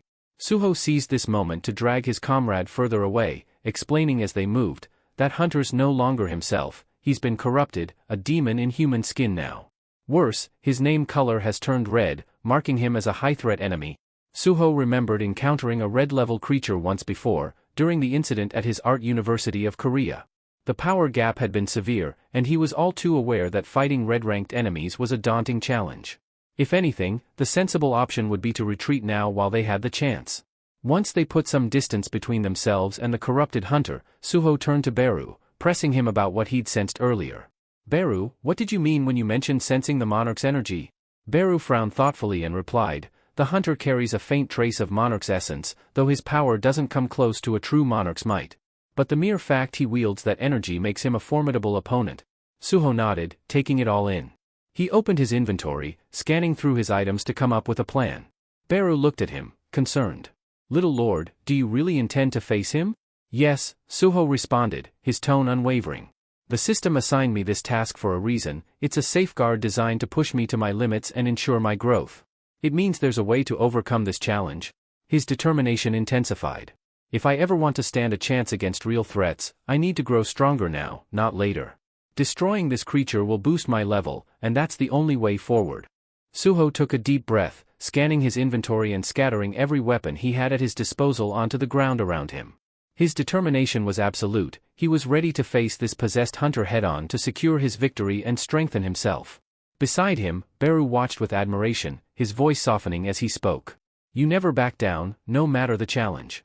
With each trial you face, you prove yourself as more than just a warrior. Your strength is worthy of a monarch." As the possessed hunter inched closer, Beru pointed out an unusual detail. "The force controlling him, it's bound to that sword. If you can disarm him, he won't be able to attack." With this revelation, Suho signaled his shadow wolves to attack. The wolves moved swiftly, circling the hunter and lunging in from all directions to overwhelm him. One wolf finally managed to clamp its teeth around the hunter's weapon. Watching closely, Suho saw the hunter struggle against the wolf's grip but stay bound to the blade. Buru turned to Suho, explaining, "Your shadow soldiers have an advantage. As long as you supply them with magic, they can regenerate indefinitely." Suho saw the immense potential of his shadow warriors. They were truly a power he could depend on. But even with this insight, he observed how the hunter tore through one of his wolves with a single swing. It was clear his own magic was still lacking compared to the hunter's strength. Then, the hunter's gaze shifted to Suho, his voice dripping with disdain as he mocked, "How could someone like you wield the powers of a shadow monarch?" Suho was taken aback that the hunter could speak, but Beru stepped forward, indignant. "You dare insult one from the shadow monarch's bloodline? Show some respect." The hunter's expression twisted into something dark, and he growled, "Never thought I'd encounter the shadow monarch's kin here." His eyes narrowed, and with a menacing tone, he shouted, "You are an enemy of the Fang monarch." Suho's resolve only hardened. He knew that defeating this hunter would require both his strength and strategy. Without hesitation, Suho gripped his weapon tightly, declaring that it was time to push his abilities to the limit. He launched a rapid series of strikes, targeting both the sword and the hunter in his path. But the hunter skillfully deflected each attack with ease, demonstrating just how formidable a red name opponent could be. Realizing he couldn't overpower the hunter through sheer force, Suho scattered his weapons across the battlefield, shifting his strategy. This time, he chose quantity over precision, unleashing a flurry of attacks from multiple directions. Beru, observing from behind, recognized Suho's innate ruler's power at play, a strength that had been with him since his early years. But even with this newfound approach, the hunter managed to fend off each strike, eventually shattering Suho's weapon with a swift blow. As their eyes met, Suho could see the cold, menacing intent in the hunter's gaze, and he quickly dodged, knowing that a single hit could be his downfall. The hunter, unfazed, taunted him, shouting, "Is this how you fight?" Avoiding every blow, hiding behind shadows like a coward. Suho only smirked, replying, "Your petty insults won't draw me closer. You're more interested in provoking than actually approaching me." The memory of his recent conversation with Beru surfaced. If Suho's seal truly held back his powers, then why hadn't he fully reclaimed his mastery? Beru had explained that Suho's powers had been sealed since his youth, allowing him to rediscover shadow control gradually. Now, facing this hunter, Suho felt his own strength building with every dodge and counter, and he knew he was on the edge of unlocking something even greater. Suho understood that with these powers, he could rival even the mightiest warriors, perhaps even Iterum himself. But this realm wasn't exactly reality, nor was it a dream, it was a trial, designed to see if he could truly wield such powers. Physical strength would fade regardless of success, and Suho realized it was all like a game. The experience in the Tower of Trials hadn't been for nothing. He could vividly recall each sensation, every struggle, and every victory. If only he had something like the iron gloves he once wielded there. Beru's words echoed in his mind. Shadow soldiers were practically indestructible, able to regenerate endlessly so long as magic sustained them. Beru himself could also shift forms when needed. With this flexibility, Suho devised a new plan. Once he had prepared, he summoned his shadow dogs again, but the red hunter laughed as he struck, taunting, "Back to these worthless shadows, Suho? Haven't you realized they're useless against me? I'll slice you down so they won't even dare to approach." Just then, the battlefield shifted as Suho called forth shadows, compressing them into solid matter that enveloped his fists. The red hunter lunged with a powerful strike, an explosion ripping through the air on impact. As the dust cleared, the hunter noticed his attack had been stopped cold. Lowering his gaze, he saw Suho standing firm, fists cloaked in shadow armor, absorbing the blow. "Leaken steel Fang," Suho murmured with a grin, acknowledging the weapon's strength. He glanced at his hands as the notification system confirmed his success. He had unlocked the iron glove transformation. With a newfound confidence, he understood that this skill was exactly what he needed to bring down the hunter for good. The clash between Suho and the red hunter erupted with such force that the very air in the dungeon shifted, becoming charged with tension and raw energy. Watching from behind, Beru's eyes widened in disbelief as he witnessed Suho wielding the weapons of his shadow soldiers. This was no ordinary feat. Only a true shadow monarch, one who had achieved absolute mastery, could command shadows with such precision. Yet, here was Suho, who seemed like a novice just discovering the depths of shadow power, managing to unlock abilities even Beru himself had never known existed. The way he handled his newly gained shadow powers, fluid and flawless, was nothing short of remarkable. His martial arts were refined, his movements precise. Without guidance or instruction, Suho had tapped into the very essence of ruler power and had made it his own. Beru's admiration grew with every move Suho made. Just as the Red Hunter lunged forward, Suho threw him against the dungeon wall with a powerful strike, causing an eruption of shattered stone and dust. Yet, the Red Hunter was not so easily defeated. With a roar, he staggered back to his feet, screaming in defiance. But Suho was undeterred. His weapon sailed through the air with unerring precision, aimed directly at the Red Hunter. In that moment, Beru understood how far his little lord had come, marveling at Suho's rapid growth and natural genius. Once Suho delivered the final blow, the Red Hunter grudgingly admitted defeat, muttering that he'd thought his power was invincible with his notorious red title. But now, it was evident that his reign had come to an end. Beru, who had silently believed in Suho's victory all along, congratulated him with a subtle nod. As Suho raised his hand, a realization dawned on him. He'd intuitively adopted a new, powerful combat technique throughout this intense encounter. With the fight concluded, Suho turned to his rewards. The notification system, ever-present and efficient, offered him the choice to accept his quest prizes. Suho agreed, and the rewards appeared before him in quick succession. His first reward was a rune stone inscribed with the power of the Storm Strike technique, and the second was mastery over the very skill itself. The power of Storm Strike now coursed through him, marking yet another step in Suho's ever-evolving strength. In that instant, a radiant blue aura surged around Suho, illuminating him with an ethereal glow. He sensed immediately that this new skill was an invaluable gift, one many would envy. Yet, with an intuitive grasp, he already understood how to wield it, as if the knowledge had been etched directly into his mind. Deciding to make the most of the time he had, Suho prepared to test his newfound power. Looking down, his gaze fell on a weapon at his feet. A voice echoed in the air, mocking the Red Hunter's failures and calling it all the result of unbridled human greed. But Suho paid little attention to the taunt, focused instead on the powerful weapon before him. Sword thought. It can take control of Suho's body, but as he lifted it, the notification system chimed, revealing that he had obtained a new item, the Rakan's Fang. It was an elegant, formidable blade, far superior to the crude goblin sword he'd wielded in his early days within the dungeons. However, he could still feel the remnants of the sword's own will, as though the weapon were astonished that someone had inherited it yet resisted its control. With everything set, Suho began training with his new sword, sending devastating swings in every direction and pulverizing the rocks around him. Testing the strength of his Storm Strike skill, he noticed the hefty drain it placed on his mana reserves. Even so, the sheer impact and power thrilled him. Reflecting, Suho mentioned to Beru how different this felt compared to shadow manipulation alone. Beru, declaring that shadow power, in its rawest form, was magnitudes, thousands of times, stronger. As he swung the Rakan's Fang for the last time, he noticed movement in the distance. His companions, slowly coming back to their senses, began to stir and approached him. He, disoriented, blinked at the sight of the Red Hunter lying defeated nearby and looked to Suho with a questioning expression. Suho reassured them, saying he'd explain everything, but that it was best to discuss it outside the dungeon. With that, the hunters and workers started their journey back, moving toward the portal and finally leaving the scene of their fierce battle. As Suho's comrade settled onto a nearby bench, he looked at Suho with curiosity and asked what he planned to do next. Suho responded calmly, stating that he intended to search the dungeon for any remaining survivors. His comrade watched as Suho walked back into the ominous dungeon depths, astonished by the strength Suho now displayed. How had he grown so powerful, and was he truly able to summon in such a high-stakes situation? It seemed unbelievable.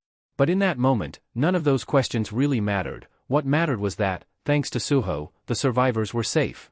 Families and friends were reunited outside the dungeon, grateful and bewildered, many not fully grasping what they'd endured. Meanwhile, deep within the dungeon, Suho was already in action, cutting down iron demon hounds with precise, relentless strikes. After dispatching a group of them, he turned to Beru, noting that there still seemed to be an endless number of wolf-like monsters prowling within the shadows. Beru chuckled, reminding Suho that every one of them counted as experience and should be taken advantage of. As he continued to fight, Suho noticed that his sword's attack power had diminished. Just then, a voice emanated from within the weapon, attributing the power drop to the sword's alliance with the Shadow Lord's heir. Beru quickly retorted, saying it was a shameful display for such a proud weapon to diminish its power simply because Suho, someone much stronger, was wielding it. The sword's voice argued back, claiming that it had never witnessed a true hunter wasting effort on prey so weak. Beru countered, pointing out that Suho had already bested foes far mightier than the sword itself, leaving the voice momentarily silent. Suho paused, momentarily struck by the strange reality that he was conversing with both a talking insect and a sentient sword. It was surreal, but he pushed on, reaching the very place where he had originally retrieved the sword. Observing his surroundings, he discovered a grim scene. All of the hunters who had been in that area had been utterly wiped out. Just then, the sword's voice echoed ominously, stating that anyone who dared enter this space would face destruction. The sword pulsed with an ancient resolve as it spoke, "My duty is to guard the sanctuary of the Fang monarch." However, Suho, ignoring its words, gripped the weapon firmly and thrust it back into the slot from which it had been removed. Turning his attention elsewhere, he gazed solemnly at the fallen hunters around him. Suddenly, a notification flashed before him, alerting him to a target eligible for shadow extraction and asking if he wished to proceed. Suho hesitated and turned to Beru, questioning if it was truly possible to use shadow extraction on humans. Beru confirmed, explaining that as long as the body was dead, any creature, human or otherwise, could be converted into a shadow soldier. But instead of taking the opportunity, Suho quietly began lifting the remains of the hunters, carrying them carefully towards the dungeon's exit. Perplexed, Beru watched, unsure why Suho was refraining from utilizing shadow extraction. When he asked, Suho simply replied that binding someone to fight after death felt too close to punishment. Beru was taken aback by this response. He hadn't expected such a choice from his young master. The respect Suho showed even in battle left Beru stunned. Then, Suho asked another question, confirming with Beru that this place was indeed a sanctuary for the Fang monarch. Beru nodded and went on to explain further. Suho mused aloud about his father and how the defeated lord, whom he had confronted earlier, was somehow entangled with a group known as the Teetering. Beru took a moment and then elaborated, "The Teetering are current enemies of the Shadow Monarch. But other monarchs are the past enemies." Beru continued, detailing the 9 great monarchs, each of whom was powerful beyond imagination. Among them was Suho's father, Sung Jinwoo, the king of death and monarch of shadows, a revered protector who had saved the world countless times. Beru recited their titles with solemn respect: the Beast King, also known as the Fang monarch, who wielded a power equal to any of the monarchs, the Queen of Insects, the Plague monarch, the iron-bodied monarch of monstrous humanoids, the King of Demons, known as the Monarch of White Flames, the Colossal Giant Monarch, Lord of the Beginning, the Frost Monarch, ruler of the Snowfolk, the Monarch of Transfiguration, sovereign over spectral demons, and finally, the Berserk Dragon King, Monarch of Destruction. 8 of these monarchs had fallen when they sought to conquer Earth, leaving only Sung Jinwoo, the Shadow Monarch, victorious over them all. And it was this same Shadow Monarch who had defeated the Fang monarch, Suho's current opponent. As the tales of the past hung heavily in the air, the sword's voice growled with malice. "Were my power restored," it sneered, "I'd rip apart the descendant of the Shadow Monarch's bloodline and toss him to the wolves for sport." Suho regarded the sword with a measured gaze, addressing the voice within. "It's not that I don't understand your perspective," he began. "But my father defeated the other monarchs to protect this world. His only goal was to shield it from destruction. In the same way, aren't you here to guard this place from invaders? Whatever side we stand on, we're both simply defending what matters to us. You wish to fight me purely because of our blood connection, but that seems pointless if your mission is to defend this sanctuary." He paused, then added, "I want nothing more than to meet my parents, those whom I can't see because of past invasions. For that purpose, I'm willing to draw on any strength. When the Teetering come again, even this place won't remain safe. If you aid me, together we can protect both this sanctuary and our world." The spirit within the sword fell silent, contemplating Suho's unexpected proposition. Could this young heir of the Shadow Lord truly mean to join forces? Suho grasped the sword's hilt firmly, waiting to see if it would submit to his resolve, prepared to unite shadows and fangs in a common cause. For a moment, an aura of understanding seemed to pass between them, as though the sword were weighing Suho's words deeply. Meanwhile, in a bustling cafe, a group of reporters gathered with several of Suho's friends, eager for any first-hand account of the previous day's harrowing dungeon incident. They had been keen to speak to anyone who could give them the full story, and one of the survivors, Lim Dog-yoon, who still bore signs of exhaustion, took the opportunity to share his experience. Holding his coffee, he addressed the reporters, wanting to bring attention to Suho's bravery, despite his rank as an E-class hunter. "It's important people hear what happened," Lim said. He detailed how Suho had stepped forward without hesitation to protect the others, painting a picture of courage that would be hard to overlook. The reporters listened closely, capturing every word to relay in the next headline. Not long after, articles began circulating, highlighting the unlikely hero, a rank E hunter who had shielded his fellow hunters from certain doom. The reports recounted Suho's selfless stand against the dungeon monsters, featuring interviews from many survivors who owed their lives to him. Elsewhere, editors and writers gathered to discuss their next steps, pens tapping thoughtfully as they selected the best story angles to bring this extraordinary event to the public. Suho's resolve had begun to echo far beyond the dungeon walls, giving rise to a story of heroism that would inspire many more. In a bustling guild management office, murmurs filled the room as the team discussed recent staffing needs. One of the assistants noted that the intel department was short-handed and would benefit from hiring a few additional E-rank hunters. The second-in-command, seated at the main desk, quickly agreed, instructing his colleague to find a suitable candidate.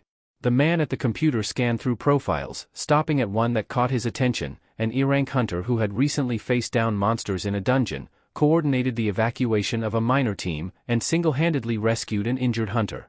Upon realizing the candidate's rank, those around him were visibly surprised. But the second-in-command merely shrugged, assuring them, "Don't be so quick to judge. Bringing him into a high-ranking guild like ours could be beneficial. It wouldn't hurt to have him here and resolve a minor scandal or two." A staffer then inquired if Hunter Suho had responded to their initial outreach. The mention of Suho's name drew interest, particularly because they had learned he'd received an invitation from the prestigious Black Turtles Guild. He must be thrilled, one of them assumed.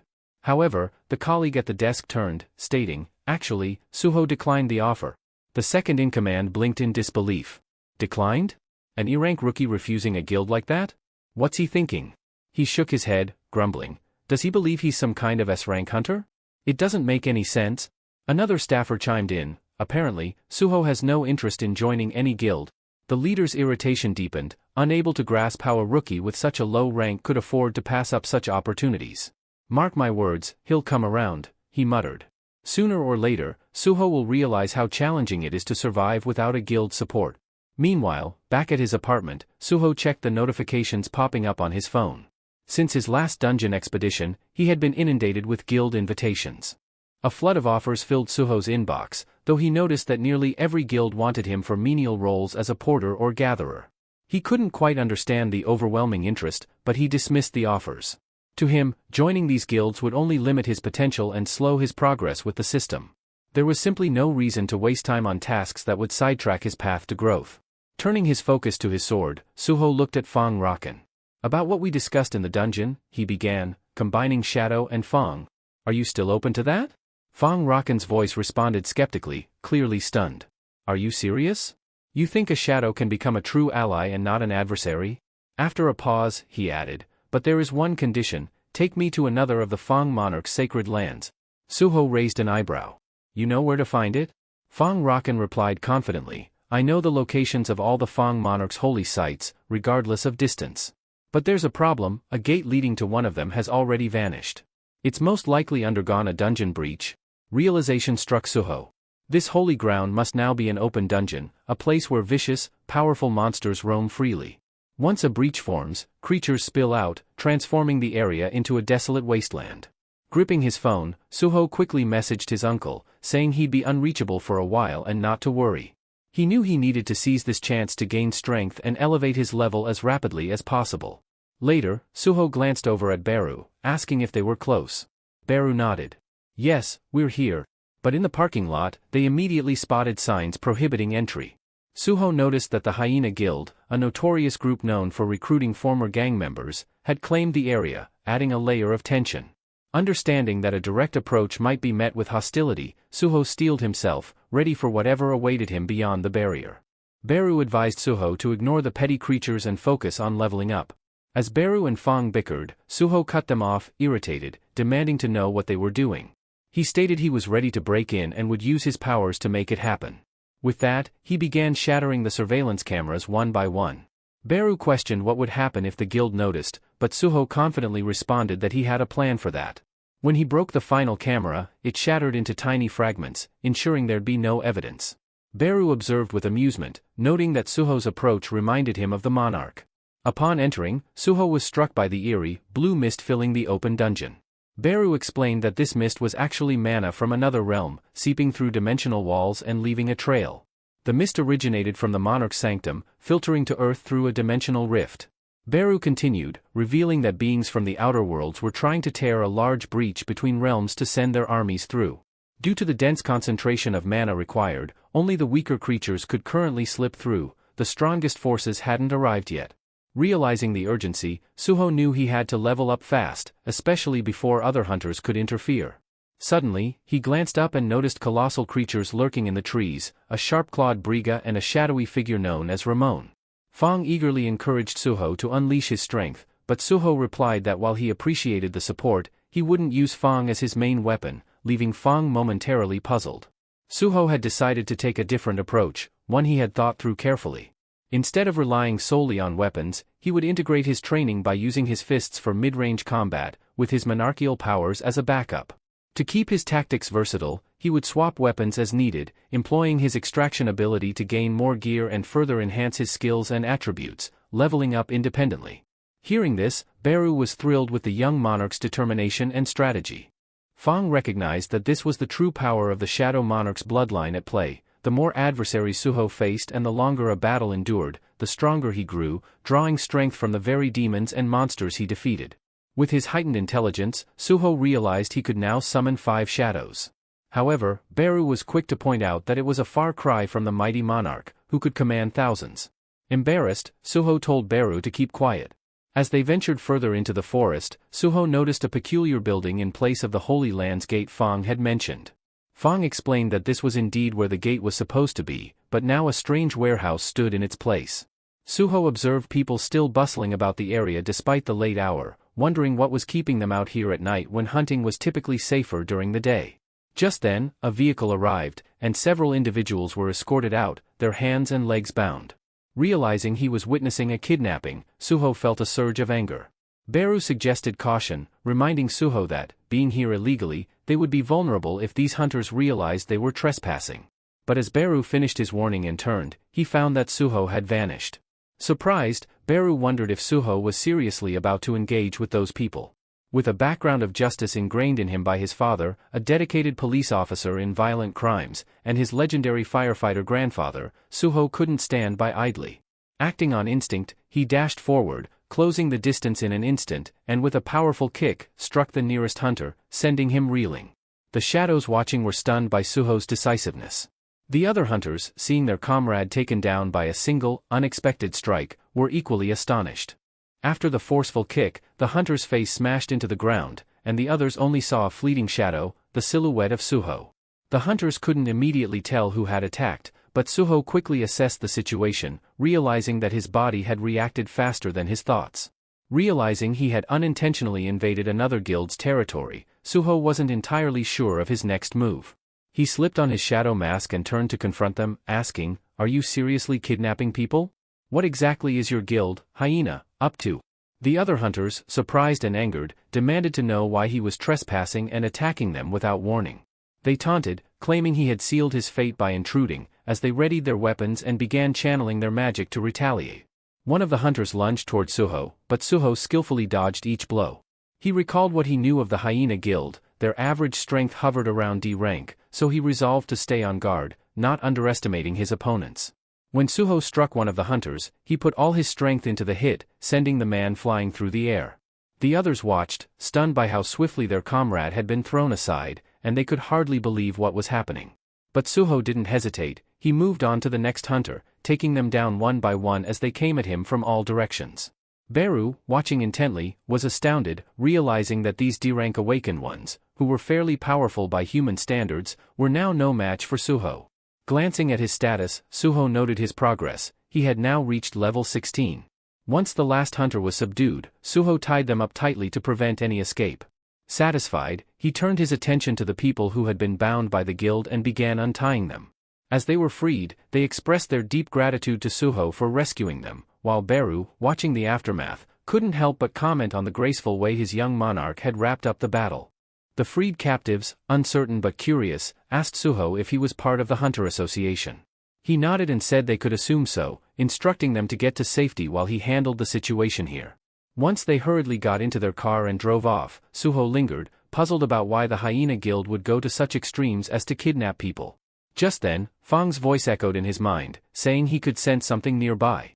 Intrigued, Suho asked what Fang meant, and Fang hinted that this was the reason he had insisted on coming here in the first place. Suho and his companions moved toward a building on the other side of the fence. Entering the dimly lit room, Suho was taken aback by what he found. Rows of cages lined the walls, and a faint, strange energy filled the space, barely noticeable yet present. Beru pointed this out as well, though the source of the energy was difficult to pinpoint. As Suho scanned the room, his gaze settled on a small creature locked in one of the nearby cages. Initially, he thought it was a mere dog, but Fang quickly corrected him, suggesting that the creature was, in fact, a young wolf, a descendant of the legendary beast monarch, Fang.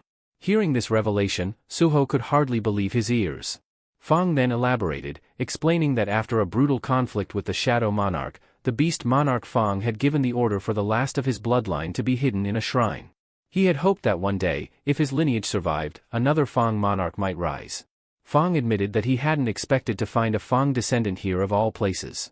Moved by the story and the little wolf's plight, Suho broke open the cage and gently lifted the wolf cub into his arms, feeling the faint traces of a noble aura that had suffered greatly and was almost depleted.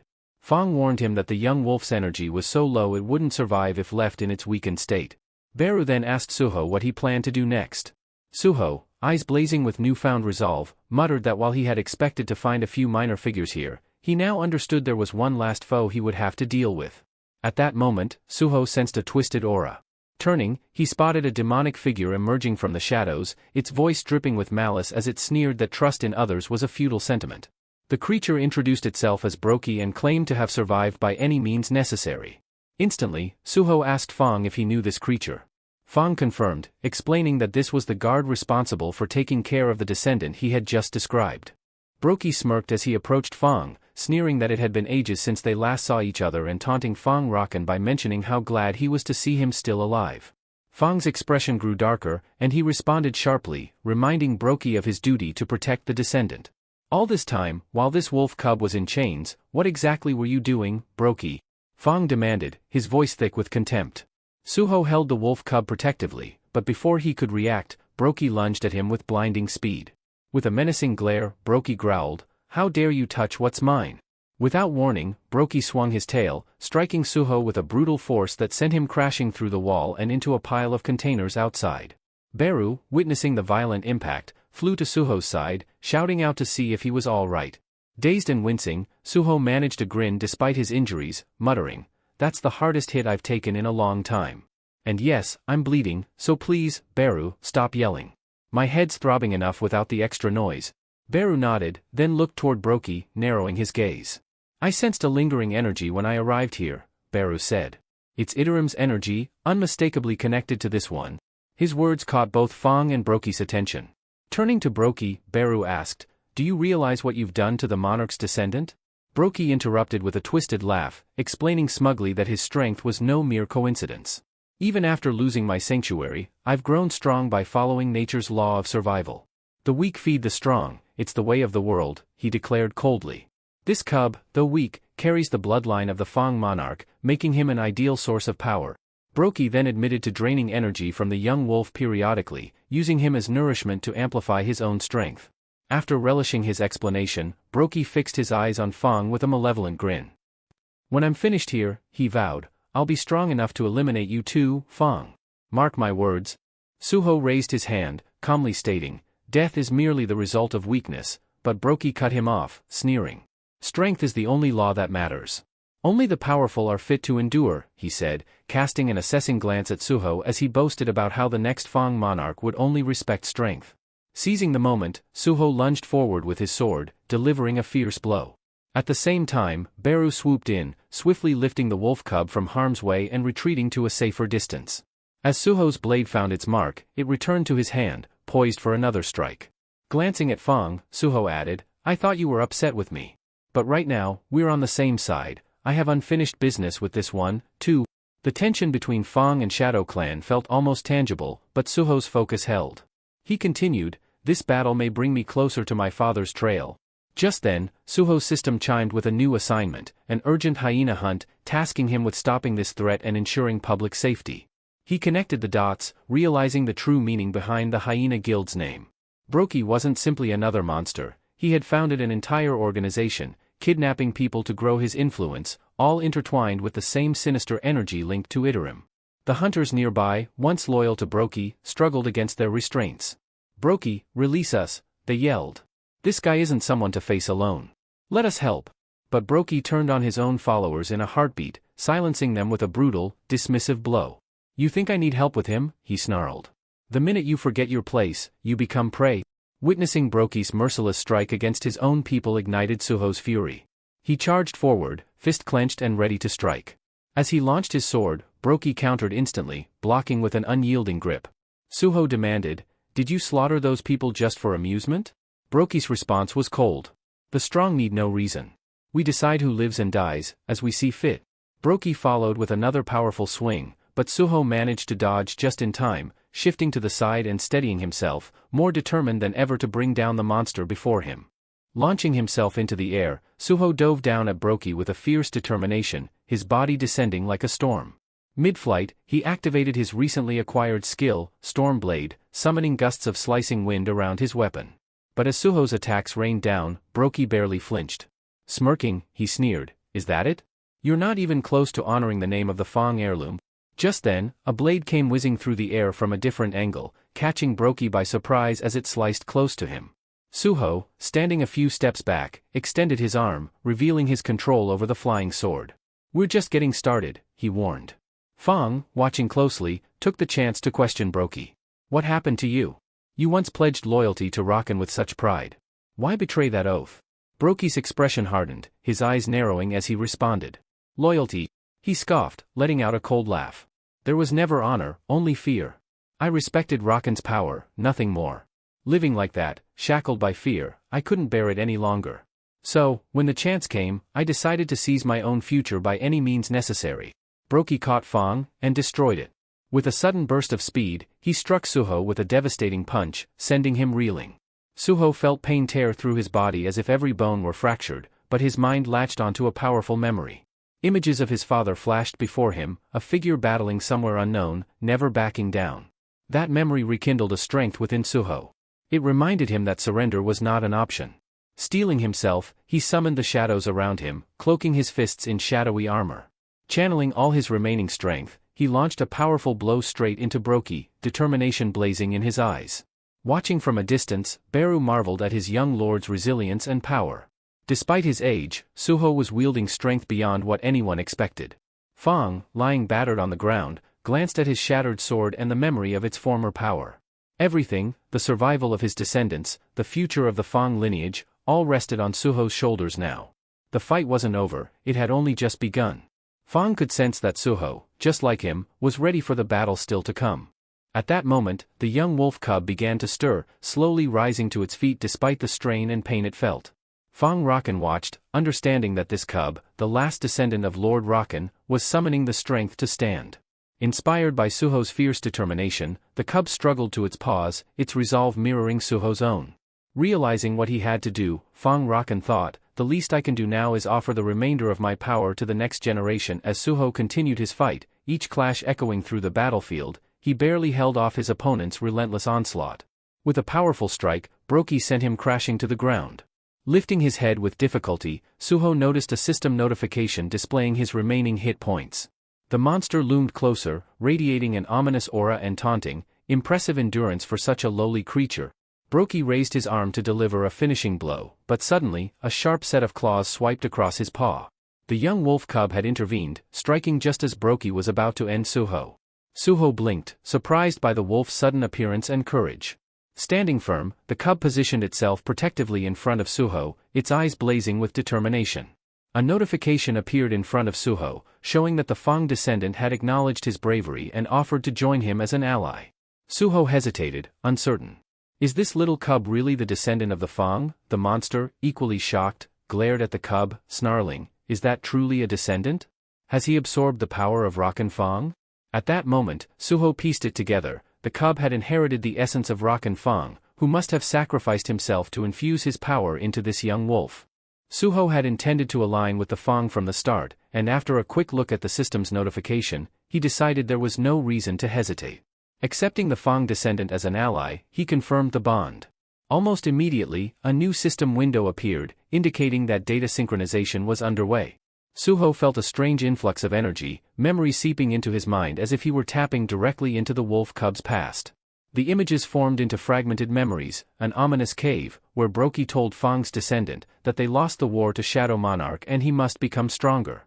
Soon after, shadowed figures gathered around a small, trembling wolf cub. Among them, Suho saw beings vowing to challenge the powerful lord, declaring that the survival of the fittest ruled their world. The Fang clan member asserted that, no matter the risk, they would grow stronger to secure a future for their kind. As one figure extended a hand, the little cub cowered, and a creature laid a hand on the cub's head, transferring some mysterious energy while muttering, "I choose you. Use this power wisely, it's a gift that will help you survive, depending on your resolve." The memory then shifted as Brokey's sinister plot came into focus, his henchmen tasked with capturing people alive and delivering them to fulfill the monster's twisted purposes. The memory showed how Brokey, fueled by power, fell further into darkness, and how the little wolf grew more fearful with every passing day. Witnessing the memories, Suho realized that these beings, who marked the wolf's mind with such fear, were somehow linked to the dark force of Iterim. The Fang descendants' motivations were clear to Suho now. The cub didn't simply want revenge on Brokey but hoped to stop him entirely. Determined, Suho recognized that if Brokey's actions were tied to Iterim, he had to end this here and now. But he knew he wasn't strong enough to do it alone, not yet. As if in response, the notification system updated, presenting Suho with a new quest, Monarch's Descendants Quest. The details urged him to find the Monarch's heirs and forge alliances with them. This would be the first step toward strengthening his position and securing allies in the battle against darkness. The Monarch's Descendants Quest demanded 8 alliances, with the first already forming through Suho's connection to Fang's lineage. As Suho acknowledged this bond, a vivid blue aura enveloped him, intensifying with each passing second. Beru, watching intently, noticed that his young lord was undergoing a transformation unlike any before. Meanwhile, Brokey grew tense, bewildered by the strange surge of power emanating from Suho. Driven by desperation, Brokey launched himself at Suho, intending to end it all in one decisive blow. He struck with such force that the ground around them began to crumble, sending shockwaves through the air. But just as Brokey's blow landed, the system flashed another notification, confirming that a skill had awakened through Suho's bond with the Fang descendant. Suho had activated a level 1 beast transformation, a bonding skill that consumed 1 mana per second. This skill infused his body with the descendant's essence, enhancing his physical power and awakening heightened, animal-like senses. For a moment, Suho struggled to grasp what was happening. His body felt feather-light yet powerful, his senses keener than ever. The world around him seemed sharper, each detail vividly clear, and his movements flowed effortlessly as he instinctively avoided Brokey's assaults. Then, in a sudden counterstrike, Suho unleashed a powerful kick, sending Brokey reeling. Stunned, Brokey struggled to process how this human, who had been on the defensive moments ago, now moved with such swiftness and strength. Enraged and confused, Brokey roared, insisting he could not be losing to the same mere mortal he had dominated minutes prior. This power was supposed to belong only to him. He had fought, sacrificed, and clawed his way to the strength he wielded. In the background, Beru looked on in awe, sensing the drastic increase in Brokey's magical aura. Furious, Brokey spat, "I don't know what trick you're using, human, but I won't fall to the likes of you. Strength defines the right to rule, and you'll regret being born a weak creature of your kind." But Suho only narrowed his gaze, his new strength urging him forward, determined to prove Brokey's arrogance would be his undoing. At this moment, Suho activated a new skill, quickly picking up techniques for hand-to-hand combat. Nearby, Beru's expression darkened in irritation as he overheard Brokey, the beast, boast about the difference between their species. To Beru, nothing and no one stood above a shadow monarch, and this arrogant creature needed to be silenced. When Brokey heard this, a flicker of doubt passed over him. Could this young human truly be a shadow lord? Before he could fully process this, Suho dashed forward and delivered a precise, unyielding kick, driving Brokey deep into the earth. Yet even with his body battered and strength failing, Brokey clung to his single-minded obsession. He had to keep getting stronger. Nothing else mattered. With fading vision, he glimpsed a familiar figure, Rakan, his master. Regret seeped in as Brokey chastised himself for failing to protect Rakan, the one who had once entrusted him with so much. At last, the little wolf, recognizing his old friend's end, raised a mournful howl to the sky, saying his final goodbye to Brokey. Suho observed the fallen Brokey, a notification informing him that he had leveled up from the victory. He glanced over to see the little wolf gazing sorrowfully at Brokey's lifeless form, saddened by the realization that he'd had to confront and ultimately lose someone who had once been his guardian. The silence was thick, and both Suho and Beru stood quietly for a moment, respectfully watching the somber scene unfold. Finally, Beru broke the silence, commending Suho for his strength and skill in taking down Brokey. Suho, however, remained focused and asked Beru if he sensed any trace of Iterim's power lingering nearby. Suho shared that, through his bond with Rakan's heir, he had glimpsed troubling memories. He described a scene in which hunters had attacked Brokey and the little wolf, inflicting a strange curse upon Brokey's eye that had twisted his mind, turning him against his own. Could these hunters be agents of Iterim? Suho wondered aloud, his gaze darkening. And what could their real purpose be? Hearing this, Beru frowned and replied, Iterim are the outer gods. These types don't involve themselves directly with mortal affairs. They send apostles to handle their errands and impose their will from afar. But one thing is certain, if hunters aligned with Iterim are acting openly here, then Earth is already part of their plans. Suho was still puzzled, desperate to learn more about Iterim. Beru, noticing his curiosity, suggested a way they might glean some insight into Iterim's secrets. Suho looked at him, surprised, as Beru explained, if I devour Brokey's body, I could access his memories, plus, I'd regain some of my powers. Think of it as getting 2 rewards in one. Suho, bewildered, asked Beru when he acquired this kind of ability. Then, he glanced at Rakan's heir, who was observing the exchange, clearly uncertain. Sensing the wolf's sadness, Suho knelt down and asked if he'd like to stay with him or if he preferred a different place. The young wolf initially hesitated, but when Suho smiled, the tension faded. The wolf bounded forward, nuzzling Suho affectionately, his eyes full of trust. Deciding on their next step, Suho pulled out his shadow dungeon key, opening a portal. Beru, I'm counting on you to find information on Iterim, he said, motioning for Beru to handle Brokey's remains. While Beru devoured Brokey's corpse with enthusiasm, Suho led the wolf through the shadow dungeon portal, explaining that he wanted a safe haven for him. Beru chuckled to himself, wondering why Suho was bothering with the dungeon instead of just staying home. Inside the dungeon, Suho looked at his wolf companion, thoughtful yet concerned. This space belonged to the Shadow Monarch, and bringing in a creature connected to a different lineage might lead to complications. Beru raised an eyebrow, astonished at Suho's choice to house Rakan's heir in the Shadow Domain. Then, out of nowhere, a system notification appeared, indicating that the wolf wanted Suho to give him a name. Suho, taken by surprise, realized he'd never named anything before. But seeing the wolf's trusting gaze, he understood it would be an honor, and a responsibility, to give him a name worthy of their bond. When the wolf asked for a name, without any hesitation, Suho settled on the name Grey for the wolf, inspired by his striking gray fur. Beru, however, was less than impressed by Suho's choice, disappointed by what he deemed a lackluster name. But to Suho's surprise, the wolf seemed overjoyed with the name and wagged his tail enthusiastically. The system then notified Suho that Grey had officially become one of his allies, and their trust level had increased. The system also designated a portion of the Shadow Dungeon as Grey's new territory. Suho, still concerned about his new companion, wondered aloud what Grey would eat in the dungeon.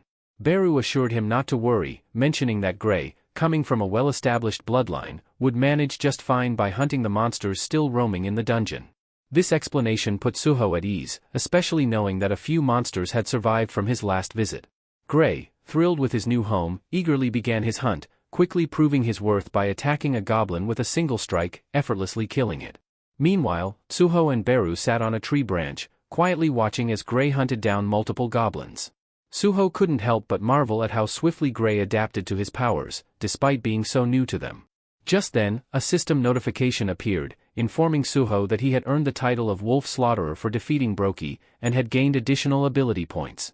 Suho was a bit confused, as he had always thought of Brokey as a hyena, not a wolf. Beru, sensing Suho's confusion, urged him not to focus too much on the strange title, suggesting he should be proud of the recognition instead. Suho nodded but couldn't shake off his uncertainty, especially regarding the mysterious quest he had been given to find the heirs of all the monarchs. Beru explained that the system was often cryptic in its methods, designed to make Suho stronger, but also warned that it might have an ulterior motive.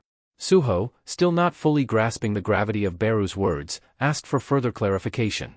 Beru sighed, recalling his own experiences.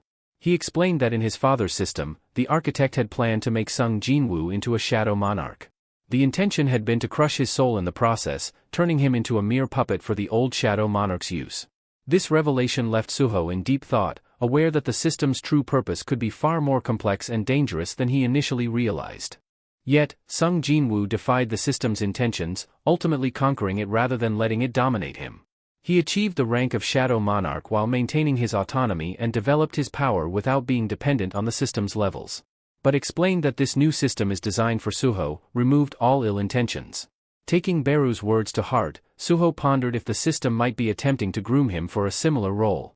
When he voiced this suspicion, Beru responded cautiously, noting that only one true Shadow Monarch could exist.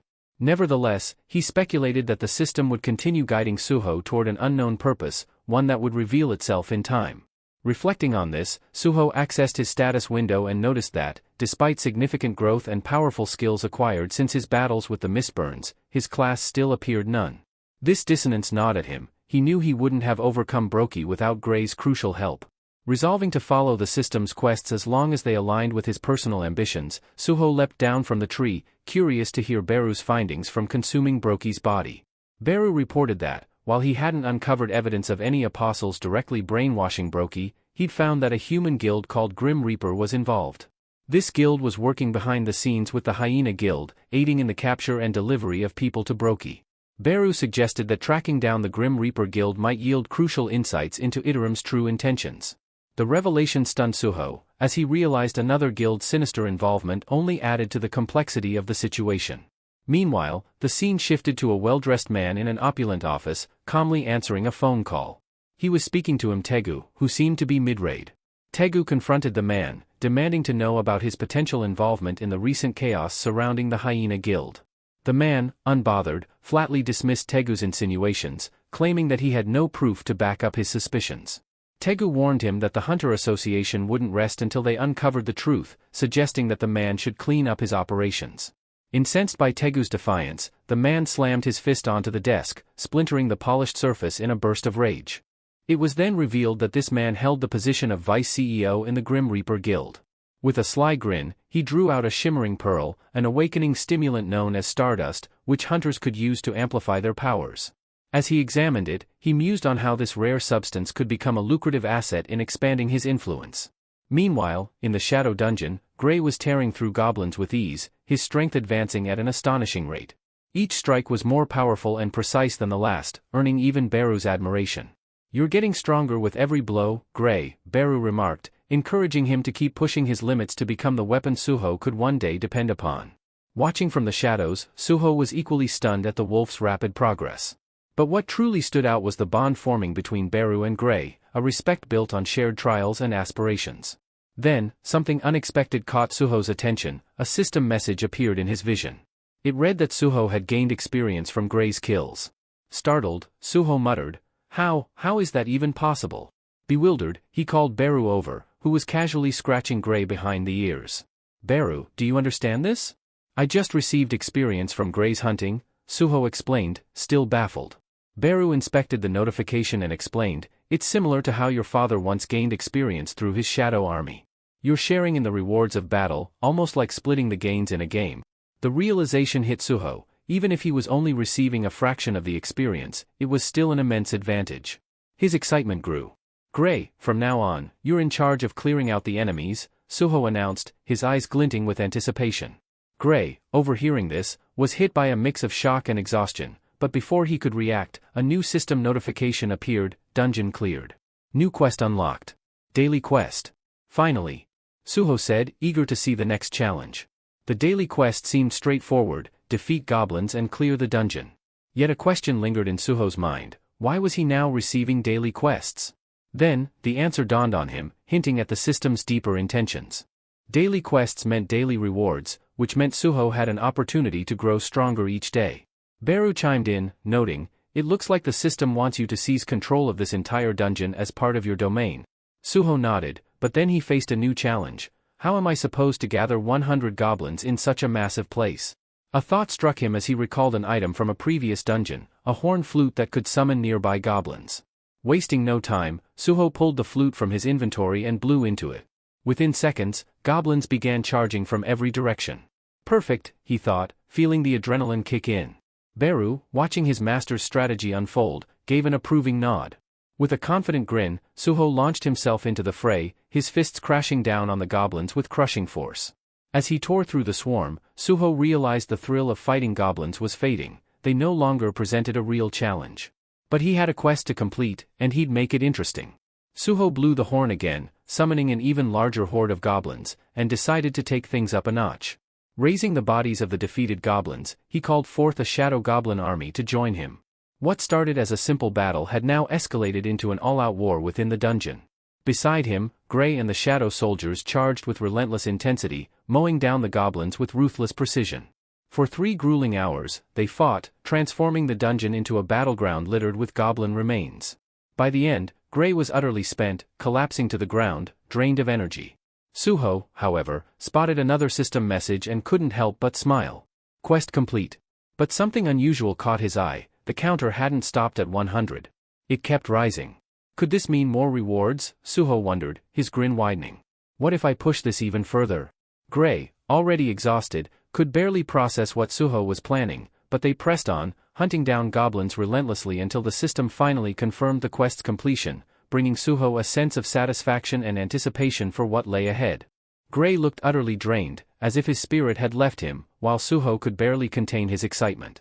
His gamble had paid off. He had unlocked hidden rewards from the system, a full status recovery, 3 stat points, and 2 rare items, the blessed random box and the cursed random box. The full heal alone felt like leveling up, restoring his strength, and the extra stat points were a great bonus. Now, he faced a choice: should he go for what he needed or what he desired? After weighing his options, Suho decided on practicality and opened the cursed box. His eyes widened in astonishment as Vulcan's gauntlets emerged, weapons that boosted his attack power by 40% and increased physical damage by an additional 30%. Incredible, he murmured, slipping the gauntlets on. I can't turn my shadow soldiers into weapons forever, but with these, who needs that? They're perfect. Eager to test his new gear, he was interrupted by a system message. To his surprise, Gray's status had shifted from admiration to fear. Suho's excitement turned to concern. What's wrong? He asked, looking toward Beru. With a heavy sigh, Beru replied, Gray's not an endless shadow soldier, he's a living creature with limits. Realizing he had overexerted Gray, Suho nodded with a hint of guilt. You're right. Let's take a break. Exiting the shadow dungeon, Suho's thoughts quickly shifted to the Grim Reaper Guild. They needed answers, but where to begin? Just then, his phone buzzed. It was Senior Lim, sounding unusually urgent as he asked for Suho's help. The scene shifted to the hazardous Soul Station field, where Suho met up with Lim. Lim explained his problem. My team was supposed to show up for hauling duty, but they've all gone AWOL, probably still recovering from last night's party. Understanding the predicament, Suho agreed to step in.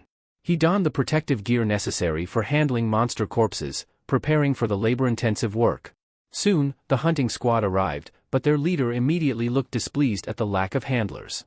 As Suho readied himself for the task, he couldn't shake the feeling that something bigger was brewing beneath the surface. The leader of the hunting party scowled, clearly unimpressed. This dungeon was tough to secure from the Reaper Guild, he growled. If you're understaffed and that causes any issues, I'm reporting this straight to the Hunters Association. Suho studied the situation carefully, observing that the leader, a healer, of all things, was also the highest-ranked member here. As he took in the details, it all began to fall into place: Lim's urgent call, the Reaper Guild's involvement in this dungeon, and the system nudging him forward. This couldn't just be a coincidence, something much larger was at play. Meanwhile, deeper in the dungeon, shadowed figures moved silently in the darkness, their presence obscured by a mist that clung to monstrous shapes. They appeared to be conducting some strange experiment. Suho sensed that this was no ordinary dungeon venture. Whatever lay ahead, he knew the real challenge was about to begin. As the hunters prepared to advance, the dungeon's atmosphere shifted. Flames crackled as the mages in the party cast fireballs, illuminating the pitch-black halls. We've got visibility now, one mage said, his voice steady but tense.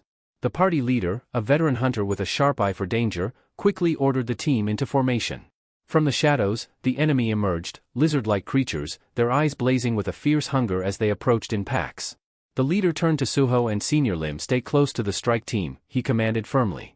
Collect the bodies the moment they drop, we can't afford any delays. Lim frowned, obviously uncomfortable with the idea. You want us to be right in the middle of the fight, he muttered, but the leader's attention had already shifted back to the approaching creatures. Suho, however, was deep in thought. Lizard monsters? He murmured to himself, unimpressed. These creatures were hardly the kind of threat he had been hoping for, especially after recently acquiring Vulcan's horn. He had anticipated facing a more formidable opponent, something truly worthy of his evolving skills. Yet, he recognized an opportunity here. By watching the hunters handle the lizard monsters, he could learn something valuable about team-based combat, a skill he rarely practiced due to his preference for solo battles. As the hunters faced off against the monsters, Suho braced himself. While this might not be the challenge he expected, there was still much to gain from the coming skirmish. As the strike team clashed with the monsters, Suho crouched low, pressing his hand against the damp earth. In a quiet voice, he whispered, "Arise." Instantly, from the shadows, his summoned army of goblins materialized, each ready and waiting. Suho couldn't help but feel a surge of pride. Summoning 7 shadow soldiers now was proof of his growing power. Without a moment's hesitation, the goblins got to work, collecting the fallen monster bodies with surprising speed and precision, even leaving Suho impressed by their efficiency. Meanwhile, the hunters continued their fierce battle, swords and spells meeting the resilient hides of the lizard creatures. As the fight reached its conclusion, the team leader glanced over his shoulder and froze, dumbfounded. The collection work was already finished. Suho's shadow goblins had completed it all in record time. What are those?" the leader managed, his eyes wide with astonishment. Suho stood calmly amid the aftermath, a slight smile playing at his lips. "They're my summons," he replied, as if it were perfectly ordinary. Senior Lim, nervously watching the exchange, braced himself, hoping the leader wouldn't start a confrontation.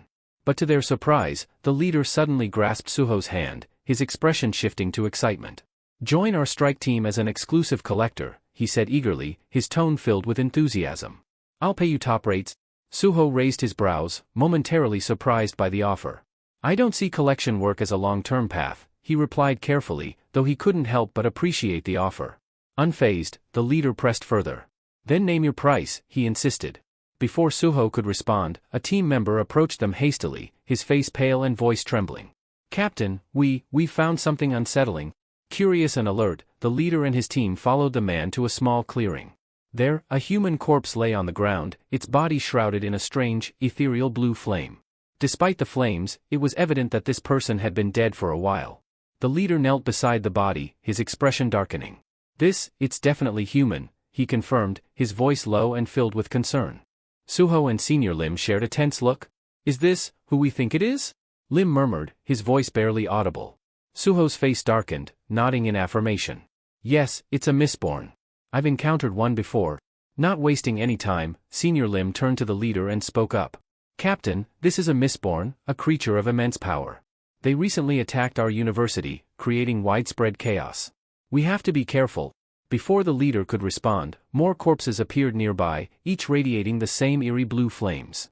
One of the hunters hesitated, suggesting they halt the mission and alert the Hunters Association about the strange findings. The leader weighed the situation, noting that the bodies seemed like ordinary humans rather than hunters. With several C-rank hunters in his party, he decided they could handle it.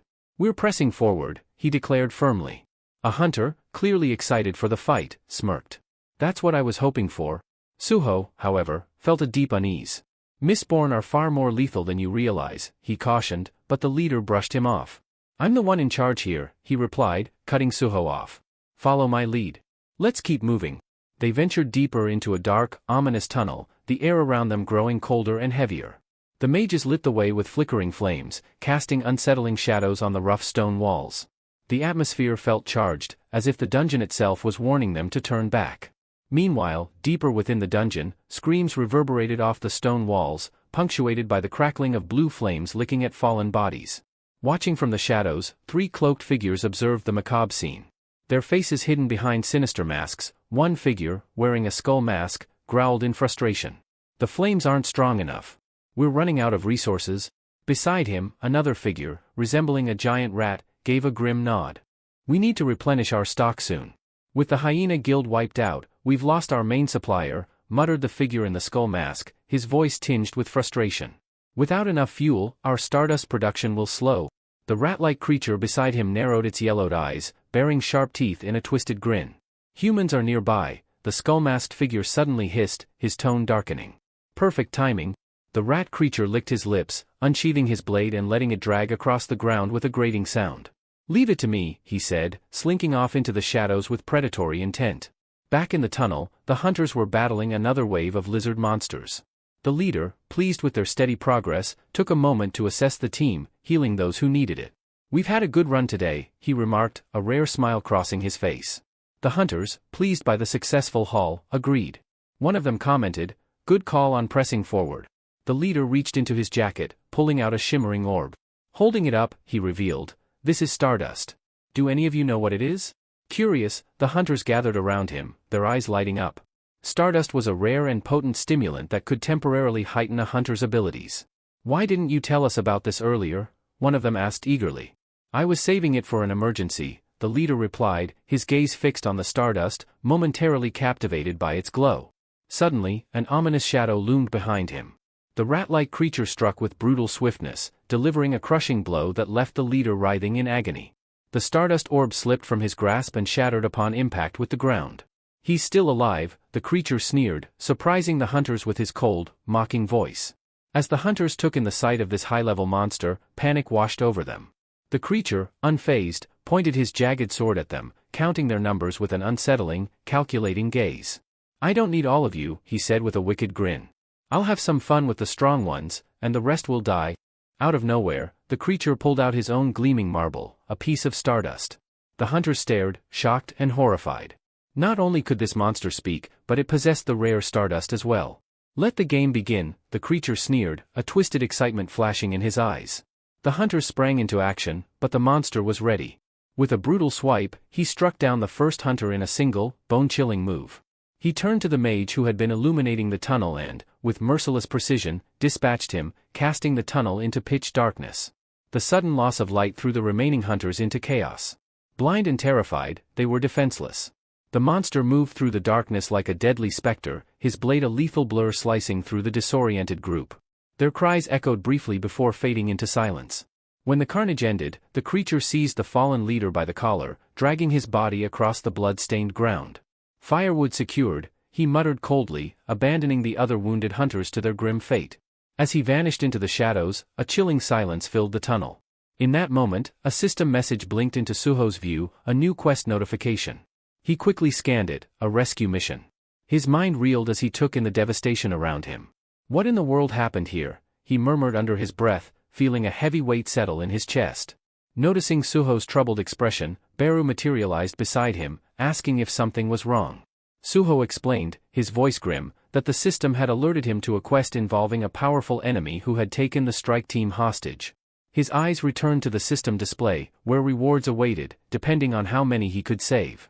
A steely determination gripped him. These people were in real, immediate danger. Without wasting another second, he plunged into action.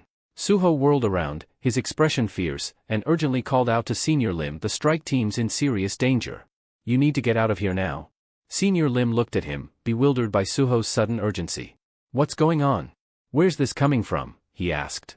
Suho, resolute, replied, "Just trust me. My instincts are screaming at me." Without waiting for further questions, he swiftly summoned 2 goblins, instructing them to escort Lim to safety. Lim, still processing, asked, "And what about you?" Suho's response was firm and unexpected. "I'm going after them." Understanding the gravity of Suho's determination, Senior Lim quickly realized that staying would only slow Suho down. "Fine, but I'll bring reinforcements from the Hunter Association as soon as I'm out," he promised. Suho nodded his thanks. Shedding his protective suit, he summoned Gray from the shadows, a surprising move considering Gray's confinement to the shadow dungeon. But there was no time to question how he'd done it. As Gray materialized, Suho activated his bonding skill and slipped on the powerful Vulcan gauntlets. The transformation was striking, he looked like he was ready for an all-out battle. With urgency, he turned to Beru. "Let's go." The two raced through the dungeon, silence pressing in on them, tension building with every step. Finally, they reached a door bathed in an eerie green glow, and the air was thick with the coppery scent of blood. Inside, a grim sight awaited. The floor was littered with bodies, discarded without care. Nearby, a monstrous rat-like creature was boasting to his companions. "Got more firewood," he sneered. One of his comrades glanced at him, commenting on his quick return. The rat creature replied with cold indifference, "The humans were no match." Another creature murmured with satisfaction, noting that soon the dungeon would open further, allowing them to summon demons. As a reward for his efforts, the rat-like creature was assigned the task of preparing the bodies for the flames. Grumbling under his breath about the fairness of it all, he got to work. Among the trio, it became clear that the towering brute was the leader, while the rat-like one was the youngest. The middle figure, sharp-eyed and clearly the strategist, praised the rat creature's efficiency, noting that his efforts had allowed them to produce stardust without interruptions. The middle creature went on to explain, his tone smug, that this stardust was a dark art, derived from a lethal combination of poison and an awakening stimulant extracted from berserk poison. His eyes glinted with a familiar, ominous cross pattern, unmistakably linked to Iterim's dark influence, much like Brokey's handiwork. He added that while stardust could grant a temporary surge in magical power, it drained the life force of its user, leaving them as hollow as a husk. This forbidden method of refinement, using the Mistborn's flames, had been taught to them by an apostle, who had also provided instructions on corrupting souls to create monsters. Suddenly, one of the monsters froze, sensing something approaching rapidly. Suho was closing in, faster than expected. The trio looked at each other, puzzled. They believed the rat creature had already eliminated all the intruders. Their confusion was short-lived as the door suddenly exploded inward with a powerful kick, crashing into the room. The rat creature reacted swiftly, slicing the door in half with a flick of his sword, his narrowed eyes fixing on the intruder. Suho and Beru made a striking entrance. But before Suho could even speak, he froze momentarily, stunned by the sight before him. 3 demonic figures stood around the Mistborn, who were bound to stakes, flames licking at their bodies in a ritualistic, horrifying scene. His mind raced to make sense of it all, but a sudden system alert interrupted his thoughts, confirming that no survivors had been lost yet. He had no time to process this revelation as a blade suddenly sliced through the air toward him. Suho arched back just in time, narrowly dodging the strike aimed at his neck. The rat monster, who had launched the attack, looked surprised at Suho's reflexes. Suho steadied himself, his gaze intense, and demanded, "Are you the one responsible for the hunters I found dead outside?" His voice cut through the tension, ready for the battle that was about to unfold. Before the rat creature could even respond, Suho landed a powerful punch, sending the monster flying back. The rat managed to brace himself with his sword, absorbing some of the impact, but he still staggered.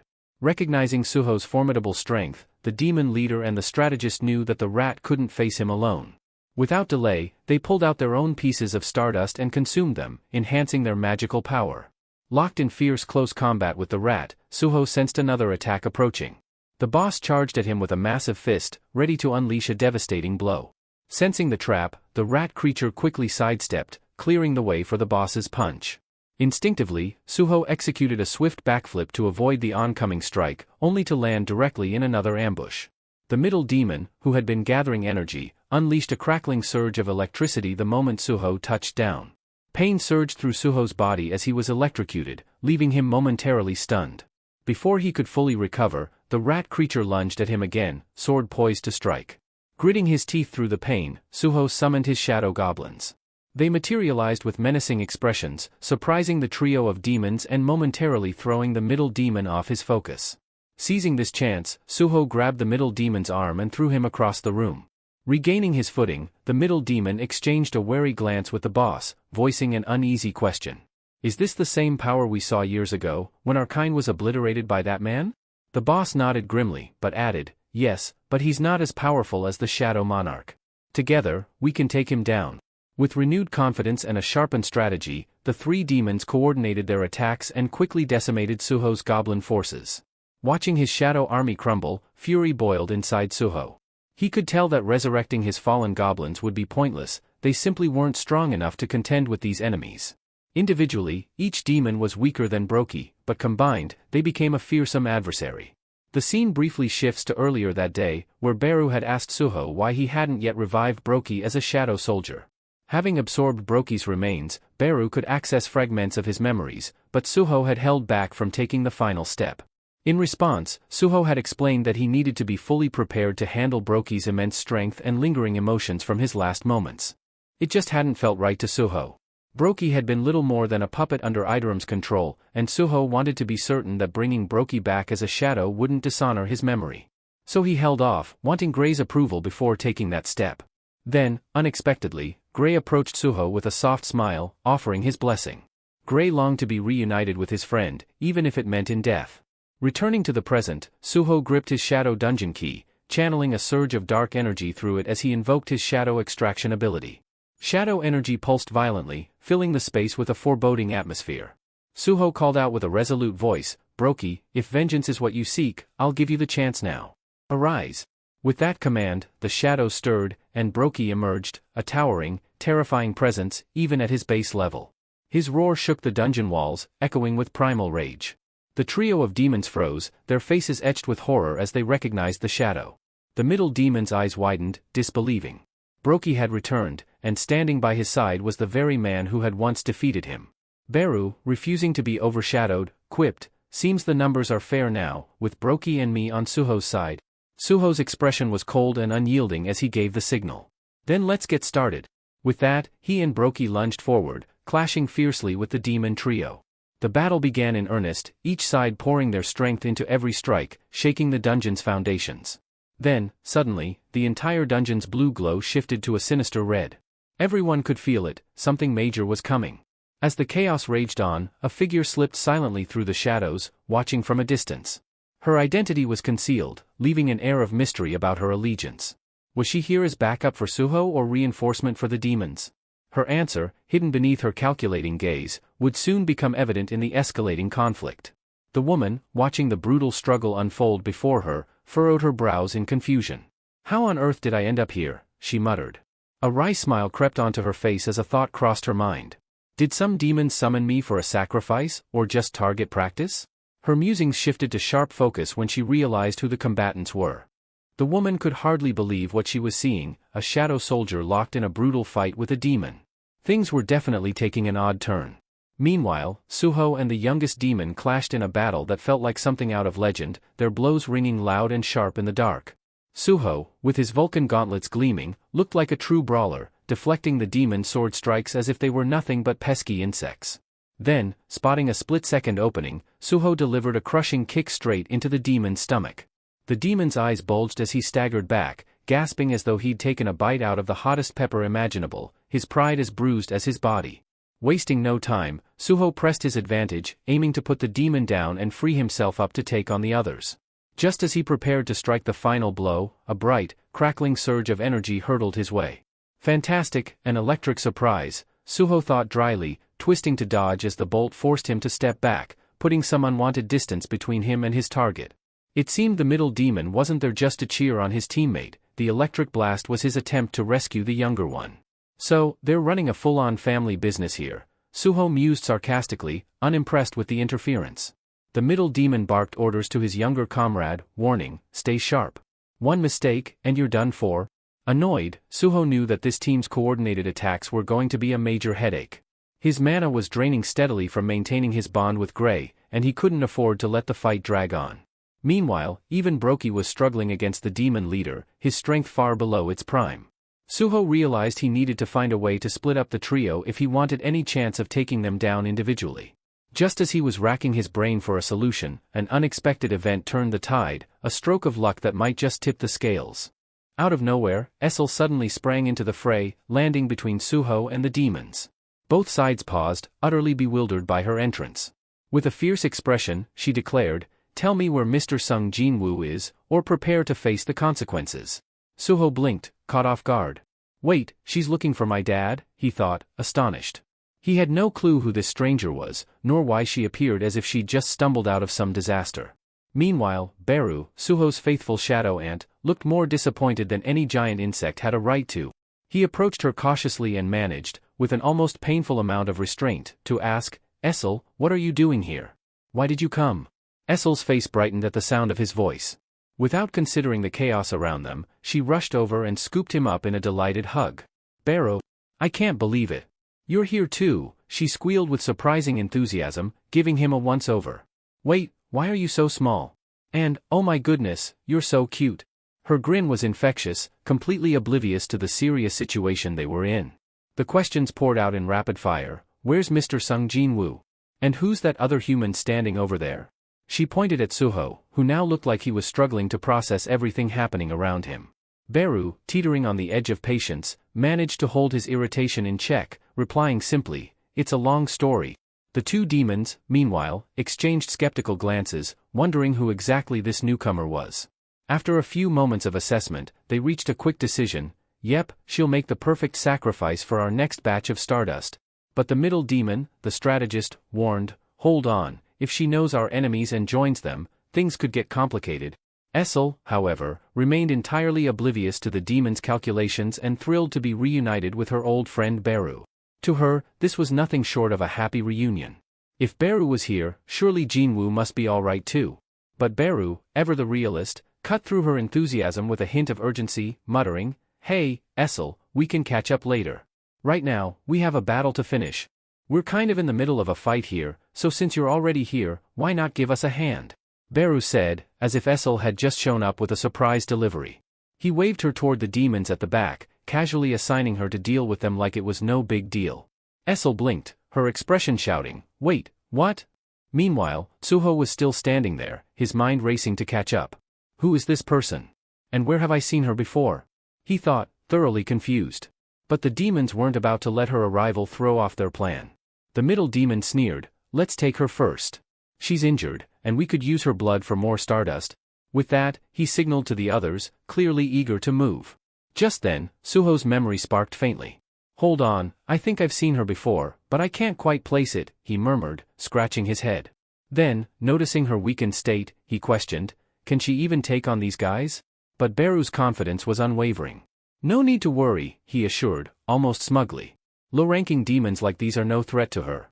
That's Essel, the eldest daughter of the latter household, a noble demon. The Shadow Monarch spared her when he wiped out her world. Her strength is equivalent to an S-rank hunter."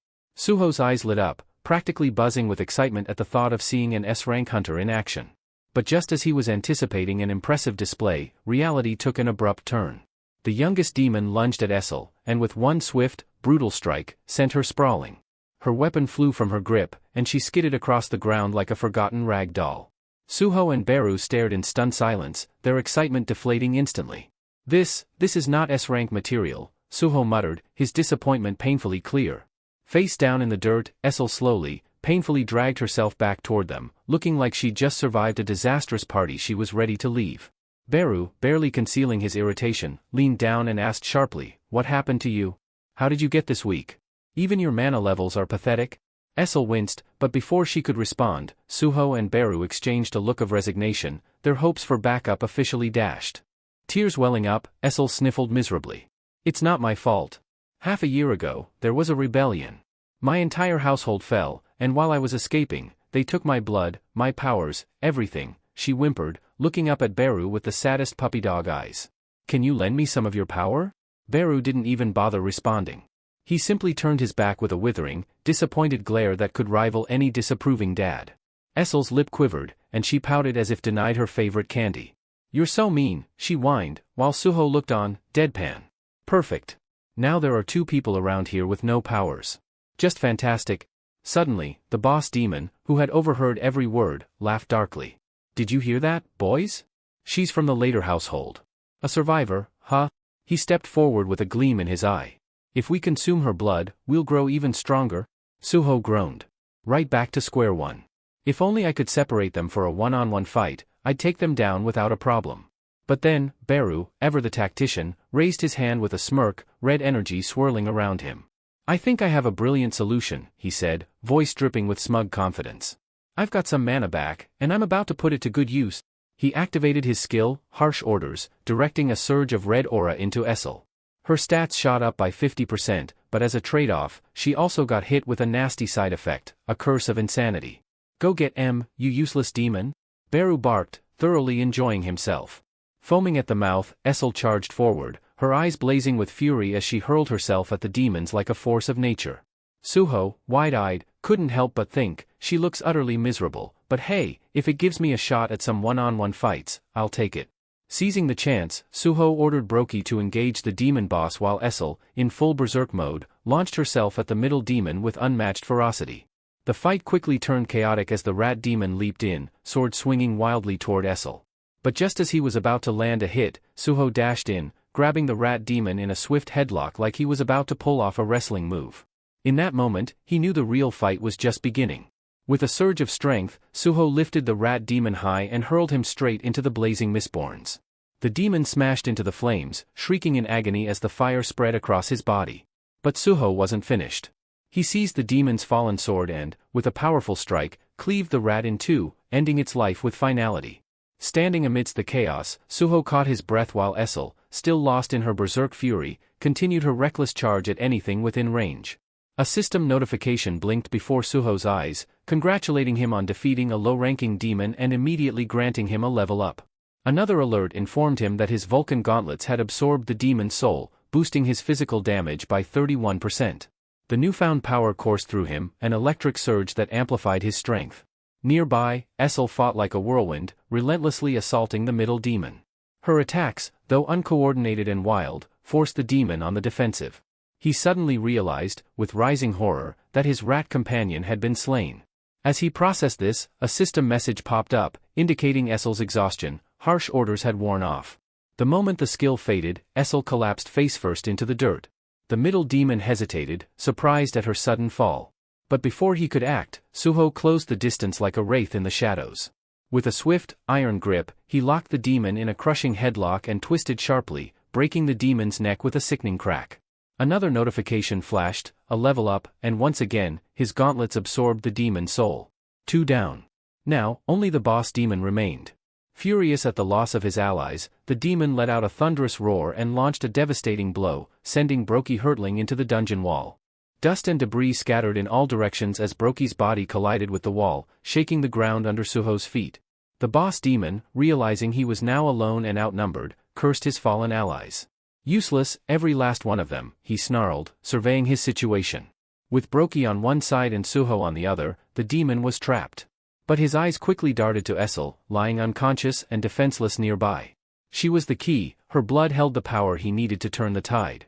Desperation drove the demon forward in a frenzied rush toward her, but Suho was quicker. He intercepted with a brutal kick, landing directly on the demon's arm. The impact twisted it with a sickening crunch and cracked the ground beneath them. The demon reeled back, howling in agony, his attack completely thwarted. Suho stepped forward, calm yet lethal, a faint smirk on his face. "Your turn, Brokey," he commanded, stepping aside. Brokey lunged without hesitation, his fangs bared as he tore into the demon in a savage attack. The boss demon's scream echoed through the dungeon before finally fading into silence. A flood of system messages appeared before Suho, notifying him of yet another level up. With his progression past level 20, a new feature had unlocked, store access. Curious, he deactivated the bond with Gray and began browsing the system's offerings, his eyes lighting up with interest at the options. Meanwhile, Essel began to regain consciousness, letting out a groan as she rubbed her temples. She shot a withering look at Beru. "That ridiculous skill nearly killed me," she snapped. Then, spotting Suho, she narrowed her eyes suspiciously. "Who is this?" "Another human with shadow soldiers, besides Sung Jin Woo." Beru, unperturbed, tilted his head and replied coolly, "Perhaps if you were a bit more loyal, you'd have remembered who could be a worthy successor." Essel's gaze snapped back to Suho, her expression shifting as the realization dawned on her, hitting her like a jolt. Essel's expression transformed entirely, her eyes filling with tears as she looked at Suho. Slowly, the realization washed over her. He's the young monarch," she murmured, her voice trembling. Her gaze was locked on Suho, disbelief and awe mingling in her features. Suho stiffened, caught off guard by the sudden recognition. Questions raced through his mind. How did she know? Did she really just call me, the young monarch? Before he could respond, laughter rang out from the corner where Brokey and Gray, apparently untroubled by the serious moment, were sharing a light-hearted exchange. Essel's voice quivered, thick with emotion as she blinked up at Suho, tears spilling over. "I didn't recognize you. You've changed so much." Her voice broke. "You look so much like your father, the Shadow Monarch." Her lips trembled as she continued, her words barely a whisper, and then, without warning, she collapsed, falling into unconsciousness. A tense silence fell over the room. Suho's eyes widened as the shock registered, and he quickly turned to Beru, his voice urgent. "Beru, check her condition. Is she all right?" Beru stepped forward, shaking his head with his usual dramatic flair. Kneeling beside Essel, he examined her carefully before shrugging. "She's fine," he said, his tone almost dismissive. "Not dead, just completely drained." His calm statement seemed to ease the tension. "No need to worry, she's just worn out." Relieved, Suho turned his attention back to the hunters they had rescued. Setting his jaw, he looked to Beru again, his tone resolute. "Heal them just enough to stabilize. I want everyone to make it out of here alive." As Beru set to work healing the injured hunters, the system chimed, confirming the completion of Suho's quest. A small smile crossed his face. Mission accomplished. He glanced at the group of 7 survivors, a deep sense of satisfaction washing over him as he saw them still standing. Saved them all, he thought. Then, the system notification popped up again, awarding him 3 ability points and an unexpected bonus, 700 gold. His eyes widened in surprise. Gold, he muttered, hardly believing it. They're giving me gold. Curious, Suho opened the system store and found an array of items at his disposal. Potions, weapons, tools, everything he might need was there, waiting to be bought. He chuckled, a nostalgic smile crossing his face. Feels just like getting pocket money after chores when I was younger, only now, it's like Dad sending me rewards through the system. The thought filled him with warmth. Essel, still unconscious on the ground, caught his eye. Suho bought a basic healing potion from the store, frowning as he read the label. Restores 500 HP, but only works on me. Glancing at Essel's pale face, he shrugged and decided to give it a shot anyway. Beru, should I? He started but didn't wait for an answer, carefully tilting the potion to her lips. As the liquid slipped down, her breathing evened out, and a faint flush returned to her cheeks. Beru watched with raised eyebrows, muttering, "Gold, for a demon? Young monarch, your generosity never fails." Suho sighed, already calculating his next steps. "We're not leaving her behind. Let's bring her with us to the Shadow Dungeon." He nodded to Brokey, "And bring the demon corpses too. We can't leave evidence of our fight lying around." Without delay, Brokey dragged the twisted remains of the demons while Grey lifted Essel with care, following Suho through the portal. Suho examined the rat demon sword in his hand, lost in thought, when Beru's voice cut through his musings. "Why aren't you heading back to the Shadow Dungeon as well?" Suho's fingers tightened around the weapon, his gaze shifting to the Mistborns writhing in agony, still smoldering from the earlier flames. Their suffering was plain, etched in every painful twist of their forms. "I can't just abandon them like this," he murmured. Moving swiftly, he put each of them out of their misery, one by one. His voice was soft, almost regretful. "I'm sorry. This is all the mercy I can offer." Suho lowered his head, the weight of regret lingering as he left the dungeon. Meanwhile, outside, the scene at Soul Station was anything but calm. Hunters from the association had assembled, and among them stood a high-ranking hunter with a steely expression. "What did you find inside?" he demanded. A junior hunter stepped forward, reporting, "We discovered several bodies, thorn lizards and mistborns mostly. But, the injuries on the dead hunter don't match any of their attacks. There was also a room that looked obliterated, with sword marks everywhere." The senior hunter's eyes narrowed. Something else was in there, wasn't there? Besides the monsters? As he considered this, he noticed Hunter Lim, shifting nervously as if trying to leave without being noticed. "Lim," he barked, making the hunter freeze. Lim turned around, feigning innocence. "You're the one who reported this incident, right? And there was someone else with you. Suho, correct? Where is he now?" Lim's face flickered with something unreadable before he forced a smile. "Suho? Well, after we got out, he took off. Guess he got spooked. He's just an E-rank, after all. Once I realized we couldn't handle it, I called for backup." The senior hunter fixed him with a long, hard stare, but instead of pressing further, he clapped Lim on the shoulder. "You did your part, Lim. Good job following protocol." Then, turning to his team, he ordered, "Spread out. I don't want anything missed." Relieved, Lim exhaled deeply, glancing up at the sky. He thought, Suho, he saved everyone. Trusting Suho's decision to stay silent, Lim was filled with gratitude. Back in the Shadow Dungeon, Suho regrouped with Beru and the others. Essel, now conscious, had just been caught up on recent events, Jinwoo's ongoing battle, the invasion of the Outer Gods, and Suho's awakening. She looked stunned. After everything, Sung Jin was still fighting? Beru nodded with a somber expression. "The Shadow Monarch doesn't rest. He entrusted me with breaking Suho's seal. But honestly, our young monarch," Beru glanced at Suho, pride evident in his gaze. "He didn't even need it. He's already stronger than we ever anticipated." Suho turned to Essel. Suho's curiosity was piqued. "Wait, have we met before?" he asked, eyeing Essel closely. Essel's face brightened with excitement. "Yes. Back during the tutorial your father created for you. Don't you remember?" Suho scratched his head, trying to piece together the memory. His mind felt foggy until a flash of recognition hit him. "Wait, you're the one who surrendered the instant you saw me, right?" Beru couldn't hold back a snicker. "Couldn't even handle a simple task," he scoffed, making Essel's cheeks flush with embarrassment. She fell quiet, her gaze averted, obviously flustered. But Beru's tone shifted as he looked at her, his voice lowering. "Essel, what happened in the demon realm? How did you become, this weak?" Essel's expression darkened, a shadow of grief passing over her face. She took a shaky breath. "I assume the young monarch has heard of how Lord Sung Jinwoo conquered the demon tower, leaving the later household in charge." Her voice was a quiet murmur, full of reverence and pain. We guarded it faithfully, waiting for the Shadow Monarch to summon us, but the call never came. For a while, we lived in relative peace. Her voice trembled as she continued. But half a year ago, that peace was shattered. It began with something called stardust, an enhancer that magnifies magical strength. This stimulant began circulating in the demon realm. Suho's eyes narrowed. He remembered the earlier fight, when the demons had used something similar before attacking. Stardust, so that's what it was, he muttered to himself. Essel's voice grew tense with resentment. It doesn't do much for high-ranking demons, but for the low-ranked? It grants power with no apparent cost. For them, it was both a blessing and a curse. With the Shadow Monarch gone so long, these low-level demons saw it as their opportunity. They formed alliances, banded together, and eventually rebelled against the later household. As she spoke, her hands trembled, and her voice became strained with the weight of painful memories. What started as unrest became a war. We fought to hold our ground, but they were relentless. The rebellion only grew, and before we knew it, the demon realm was consumed by chaos. Essel's voice quivered as she spoke, each word heavy with sorrow.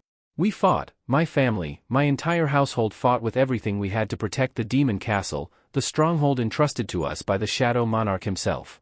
But each passing day, we grew weaker, more exhausted. Tears began to gather in her eyes, and her body trembled as painful memories resurfaced. In the end, we lost. They destroyed us. Every last member of my household was sacrificed. Her voice broke, and a tear traced a path down her cheek. I barely survived by chance, but even so, they drained so much of my blood that I lost my powers. How could I possibly face the Shadow Monarch now, after failing like this, after losing everything? The grief in her words cast a somber stillness over the room, each unspoken sorrow weighing heavily in the air. But then, unexpectedly, Suho's voice rang out, firm yet gentle. You did everything you could. Essel looked up at him, startled, disbelief etched into her tear-streaked face as if she couldn't believe her ears. Suho stepped closer, his expression sincere. You gave everything for your household, for my father. You fought till the very end, risking your life. If he were here now, he'd say the exact same thing. His words held a warmth that cut through her despair, and a soft, grateful smile graced his face. Thank you, Essel.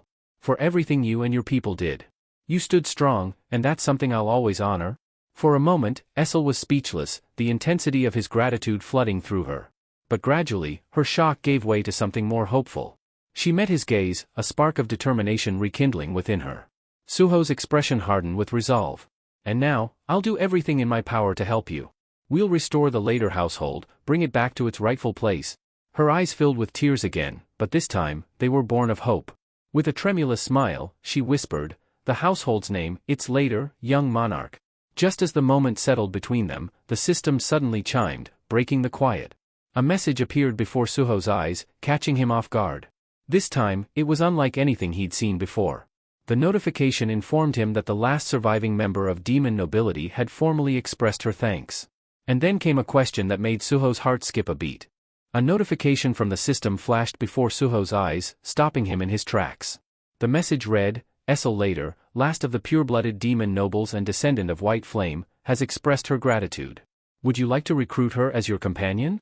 Suho's expression shifted from surprise to disbelief. Essel, the descendant of the White Flame monarch? It was difficult to grasp. Baru and Essel sat nearby, both relaxing after everything they had been through. But the moment Suho processed the message, his face twisted with shock, drawing Essel's attention. Suho, are you okay? You look like you've seen a ghost, she said, her voice tinged with concern. Suho's mind whirled as he pieced it all together. So, because she's the last of the demon nobility, this bond is possible? Then, a mischievous grin crept onto his face. Well, things just got a whole lot more interesting, he muttered under his breath, and with a confident smile, he accepted her as his companion. The instant he did, a flood of new system notifications lit up his vision. One announcement read, You have recruited the descendant of the White Flame monarch. New bond skill created, Demon Strike. He raised an eyebrow as he read the skill's description. It would let him channel Essel's energy to unleash a fierce, destructive attack. Meanwhile, Essel's shocked gasp brought him back to reality. Her own system screen appeared in front of her, and she stared at it, utterly baffled. What is this? She exclaimed, clearly alarmed. Suho tried to hold back his laughter. Relax, it's the system for my companions. You're officially part of the team now. He glanced at Baru, raising an eyebrow. So the system shows up for my companions too. No wonder Gray never mentioned it, he can't exactly tell us anything. Baru nodded, smirking. That explains a lot. But this also means she's truly the White Flame's descendant. Essel looked between them, still in shock. White Flame's descendant? What are you talking about? Me. Suho gave her a reassuring smile, though he didn't answer her just yet. Let's put our new bond skill to the test, shall we? He nodded at her encouragingly. Are you ready to give it everything you've got, Essel? We need to see what Demon Strike is capable of. Essel, though bewildered, met his gaze with a determined glint in her eyes. Essel, not entirely confident in her abilities, nodded reluctantly. All right, I'll try, but no promises. The system notified Suho that the bond skill was now active, and suddenly, Essel's entire aura shifted. Her purple hair faded to a haunting white, her appearance transforming into something ghostly and ethereal, as if she were a spirit from another realm. Suho watched in fascination as her mana condensed into a swirling orb of energy, which then channeled directly into his fist, catching him by surprise. That's new, Suho muttered, glancing at his hand now brimming with power. But as the transfer finished, Essel slumped to the ground, her appearance returning to normal. Suho raised an eyebrow, smirking. You know, the whole spirit look kind of suits you, he teased, only to realize Essel was thoroughly drained, looking pale and exhausted as if she'd just fought a war. With a shaky voice, Essel managed to apologize. I'm sorry, Suho. That took everything I had. I can't even stand. Suho reassured her with a nod. Take it easy. Just rest. But he was already buzzing with excitement, thinking, if it drains her this much, then this skill must be insanely powerful. I can't wait to see its full potential. He clenched his charged fist, brimming with anticipation, while Essel lay on the ground, feeling utterly depleted yet relieved. At least now she could actually transfer her energy to him. Maybe I'm not so useless after all, she thought.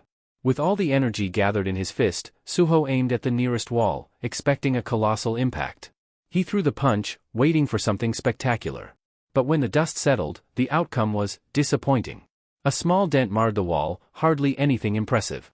Suho and Baru stared at the pitiful mark in silence, their expressions a mix of confusion and embarrassment.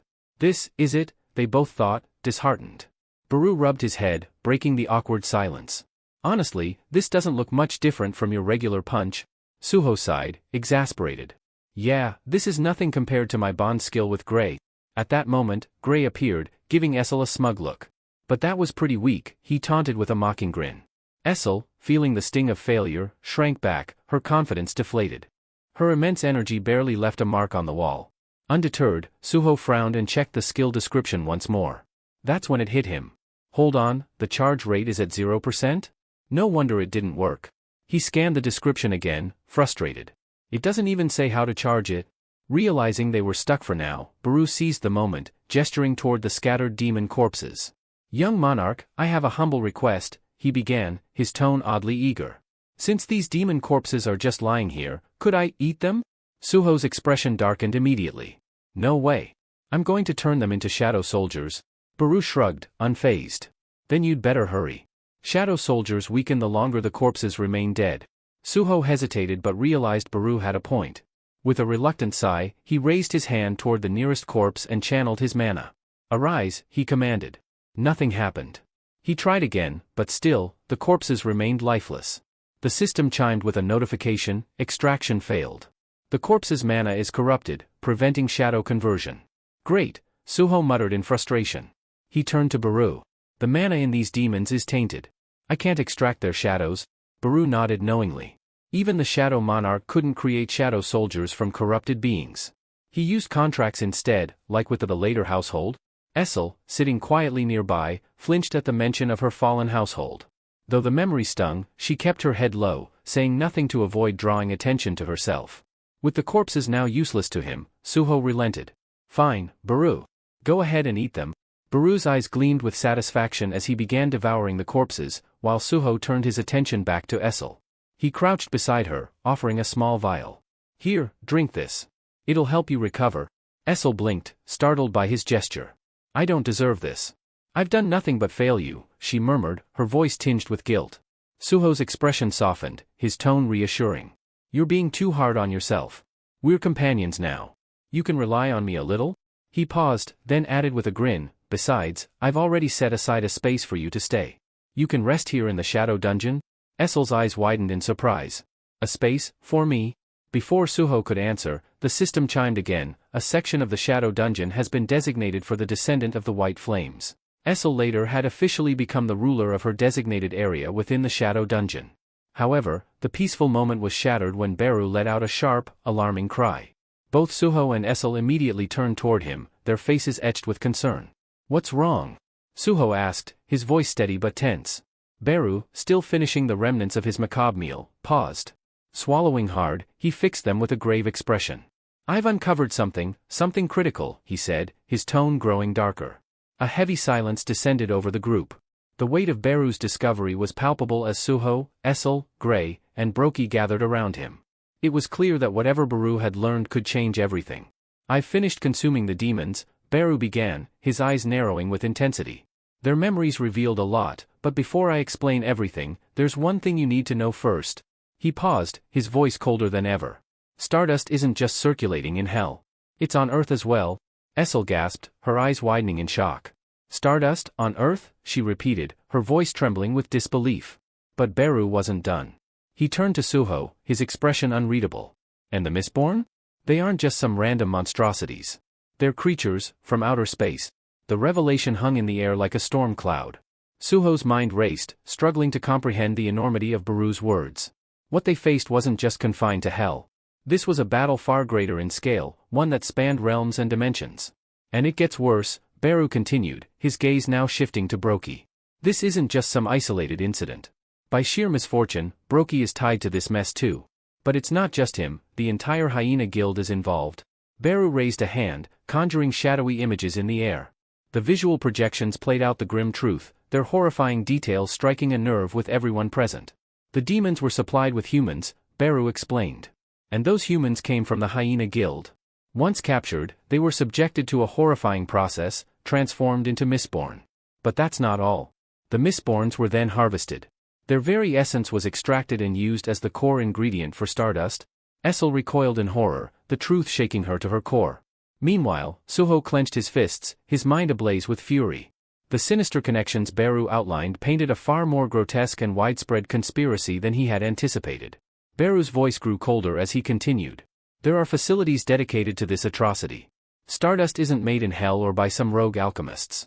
It's manufactured on Earth, in places called Stardust factories. And there's more than one?" The room seemed to darken under the weight of Beru's revelation. The sinister network of demons, Mistborns, Stardust, and human traffickers was more insidious than they had imagined. For Suho and his companions, the battle ahead was no longer just about survival, it was about stopping an interdimensional nightmare from consuming both Earth and Hell. Beru's voice remained calm but carried an ominous weight as he explained the sinister operation. The Hyena Guild abducted the humans, and then the Reaper Guild transported them to these factories. There, the factories extracted materials from the Mistborn to mass-produce Stardust. He paused, his sharp gaze locking onto Suho. "The Iterim are behind all of this. There's no question." The revelation struck Suho like a hammer. The Iterim, the invasion, it was all tied together in a web of darkness. His mind reeled, trying to make sense of it, but before he could speak, Beru's next words hit even harder. "There's a human pulling the strings behind this entire Stardust network," Beru revealed, his tone dropping to a menacing growl. "Someone created this system, a human architect?" Suho's eyes widened in shock. "A human," he echoed, disbelief coloring his voice. "How could a human mastermind something this vile?" Beru nodded grimly. "Not just any human. This one is the apostle of the Iterim. They're already on Earth, hiding among us." The room seemed to freeze at those words, the gravity of the situation pressing down on everyone. Suho's breath caught in his chest, but Beru wasn't done yet. "There's more," Beru added, his tone colder than before. "The apostle isn't working alone. Another human is aiding them, a high-ranking one. Lee Minsung, the vice guildmaster of the Reaper Guild. If we investigate him, we might uncover the apostle's location." As if on cue, the scene shifted to the bustling exterior of the Hunters Association building. A throng of reporters had gathered, their anticipation palpable as they waited for a significant development. Suddenly, the crowd stirred, cameras clicking and microphones thrust forward as a figure emerged from the building. Lee Minsung, the vice guildmaster of the Reaper Guild, stepped into the chaos. His movements were brisk, but his face betrayed unease. The reporters swarmed him, firing relentless questions. "What's the status of the investigation into the Reaper Guild's activities?" one called out. "Are you aware of the Hyena Guild's involvement in the kidnappings?" another pressed. "What's the connection between your guild and the Soul Station dungeon?" The barrage of inquiries clearly rattled Lee. He raised a hand, attempting to calm the storm, but his voice trembled as he responded. The Reaper Guild has been doing everything it can to navigate this chaotic world since the cataclysm 2 years ago. We've worked tirelessly to maintain order. His words, though delivered in a measured tone, lacked conviction. As he pushed through the crowd, his discomfort grew more evident, leaving the reporters and the public with more questions than answers. Lee's voice trembled as he addressed the crowd, feigning remorse. We partnered with the Hyena Guild because they specialize in public service. Most of their hunters are D-rank, and they've always been efficient, he explained, his hands subtly shaking to emphasize his supposed distress. Regarding the Soul Station dungeon, he continued, we saw it as an ideal training ground for new hunters to hone their skills. But now, after all that's happened. His voice cracked, his head bowing slightly. It's clear I made terrible misjudgments. This disaster is my fault. The reporters, momentarily caught off guard, exchanged glances as Lee's words hung in the air. Then, as if on cue, tears welled up in his eyes. He began to sob, his shoulders shaking as he choked out, if only I had been better. No one should have had to die because of my incompetence. He wiped his face, the image of a broken man crushed under guilt. The crowd of reporters softened, their initial skepticism melting into sympathy. Camera flashes slowed, and murmurs of understanding rippled through the throng. Many began nodding, convinced by his apparent sincerity. Lee turned and slowly walked toward his car, his steps heavy with false regret. Yet, as soon as he was out of the spotlight, his entire demeanor shifted. A sly grin curled on his lips, his posture relaxed and arrogant. Fools, he thought smugly. They swallowed every word. His tearful act had worked perfectly, as it always did. Though the Hunters Association's leniency puzzled him, he dismissed it with a shrug. They'll never tie the Stardust operation to me. I'm untouchable. He approached his car, radiating confidence. In the shadows nearby, Suho observed him silently, his presence masked. Beru, he whispered to his loyal companion standing at his side, do you sense any trace of the Iterim's influence on him? Beru focused for a moment before shaking his head. No. He's not controlled by the Iterim like Broki was. Suho's expression darkened, his mind racing. Then we'll find out the truth another way, he muttered, preparing to act. Beru's hand shot out, gripping Suho's arm firmly. Don't act recklessly, he cautioned, his voice low but firm. I've seen your strength, Suho. I've watched you overcome enemies no one else could face. But this is different. If you rush in now, it could cost us everything. And if it comes to that, I'll stop you myself, even if it costs me my life. Suho's gaze locked onto Beru's, a flicker of frustration flashing in his eyes. But beneath that, he saw the unwavering loyalty in his companion's expression. After a tense moment, Suho relented, his clenched fists relaxing at his sides. All right, he said, his tone measured. We'll wait, for now. As Lee Minsung approached his car, he suddenly stopped, his body tensing unnaturally. His crimson eyes flickered, scanning the surroundings with a penetrating gaze. His head tilted slightly, as if sensing something unseen. After a moment of silence, he seemed to brush off the feeling and resumed his stride, his casual demeanor returning. Hidden in the shadows, Beru's expression darkened. The mana radiating from him, it's extraordinary, he murmured to Suho, his voice heavy with unease. I've never felt anything like it. He's far stronger than he appears. Suho's fists clenched, the frustration evident in his tightened jaw. What are you saying, Beru? He demanded quietly. Beru met his gaze. Lee Minsung isn't just a vice guildmaster. His power rivals that of an A-rank hunter, perhaps even higher. If we're going to confront him, we must tread carefully. The scene shifted to a lavish lounge, a setting dripping with opulence. The plush velvet chairs, ambient lighting, and meticulously crafted dishes spoke of extravagant indulgence. The air was thick with a sense of exclusivity, a place where only the elite could afford to relax. Lee lounged in one of the oversized chairs, exuding a casual arrogance. His fingers scrolled lazily across his phone as he smirked, his face lit up by the glow of the screen. Articles flooded his feed, all singing his praises. The Hunters Association clears Lee Minsung of all allegations, one headline blared. Soul Station dungeon to reopen, thanks to the Reaper Guild's efforts, proclaimed another. Lee chuckled under his breath, leaning back with a satisfied grin. A little bit of acting, he murmured to himself, and they eat it up like sheep. His eyes gleamed with smug satisfaction as he relished the adoration of the media and public. His self-indulgent moment was interrupted by the soft click of heels against the marble floor. A woman entered the lounge, her presence commanding attention. Her sharp gaze locked onto Lee immediately, her perfectly poised smile betraying a hint of sarcasm. Well, she said smoothly, her voice carrying a biting edge. What's the hero of the hunter industry doing lounging here instead of basking in the public's admiration? Lee's smirk faltered momentarily, but he quickly recovered, raising an eyebrow at her. She strode confidently across the room, brushing past the other women surrounding him as if they were insignificant. Without hesitation, she took a seat beside him, her polished demeanor never wavering. With a simple flick of her hand, she dismissed the girls lounging around him. They hesitated for a moment but obeyed, casting curious glances as they left the room. Her gaze remained fixed on Lee, sharp and unyielding. "You should have contacted me first when you got here," she said, her voice calm but laced with authority.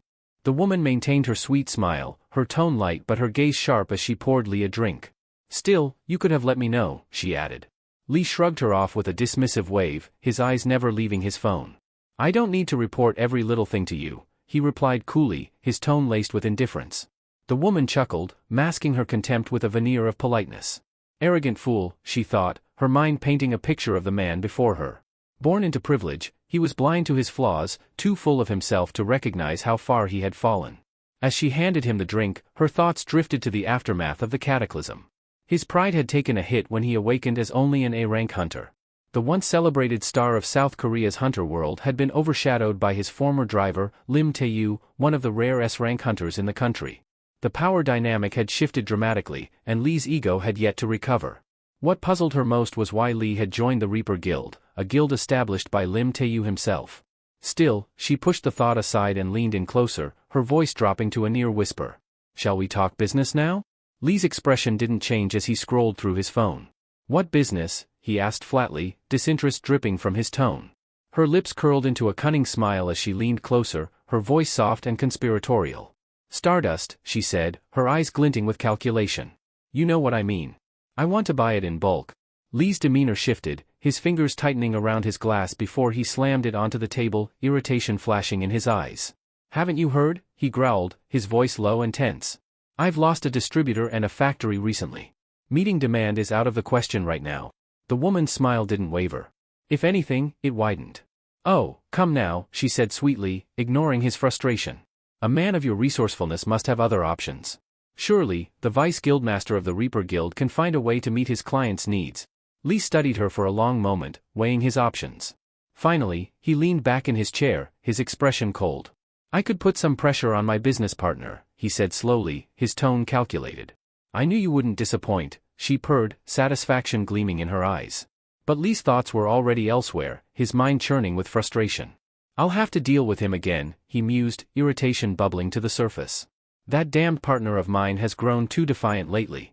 The scene transitioned to a high-rise office overlooking the glittering Seoul skyline.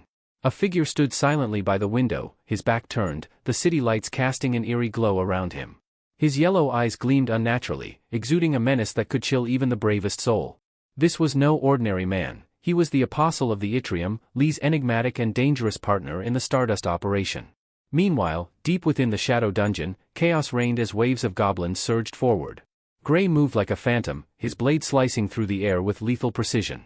He darted between the goblins, each strike finding its mark, leaving a trail of lifeless bodies in his wake. His movements were fluid, efficient, a testament to his growth as a hunter. Nearby, Essel held her ground, her spear a blur as she struck down multiple goblins at once. Her skill had improved significantly. Her attacks were sharp and controlled, though they lacked the raw brutality that defined Suho's combat style. And Suho was a force of nature. With his Vulcan gauntlets glowing faintly, he charged into the fray, each punch obliterating clusters of goblins with ease. His relentless assault turned the tide of battle, leaving destruction in his path. As the last goblin fell, Suho's expression remained grim. He wiped sweat from his brow and surveyed the carnage. "This still isn't enough," he muttered, frustration flickering in his eyes. Suho's expression darkened as his thoughts churned. Gripping the summoning horn tightly, he turned to Beru, his voice cold and commanding. "Call the next horde," he ordered, his tone leaving no room for argument. Beru, standing silently beside him, studied Suho intently. He's getting impatient, Beru thought, recalling the conversation they had earlier. But given everything that's happened, it's understandable. Earlier, Beru had gathered Suho and his companions, his shadowy figure looming over them as he outlined their mission. His voice was low and steady, carrying the weight of his authority. "Our objective is to uncover information about the Apostle of the Yttrium from Lee Minsung. He controls the Stardust distribution chain, and his knowledge could lead us directly to the source. But know this, contact with him will likely lead to a confrontation, and it won't be an easy one." Suho had asked the question on everyone's mind. "And if he refuses to talk?" Beru's response was chilling. If he refuses, I'll have no choice but to consume him. The Shadow Monarch has granted me permission to devour those who are irredeemably evil. But remember, this only works if we can defeat him first. Beru's gaze swept across the group, assessing their capabilities. Suho, he said, his tone direct, without your bonding skill, your current strength is equivalent to a C-rank hunter. Gray, you're at D-rank without enhancements. Essel, Beru's voice trailed off, and his expression hardened. You're barely at C-rank. Essel's face fell, her eyes shimmering with unshed tears. If only I had my powers back, she thought bitterly. I could be more helpful to Suho.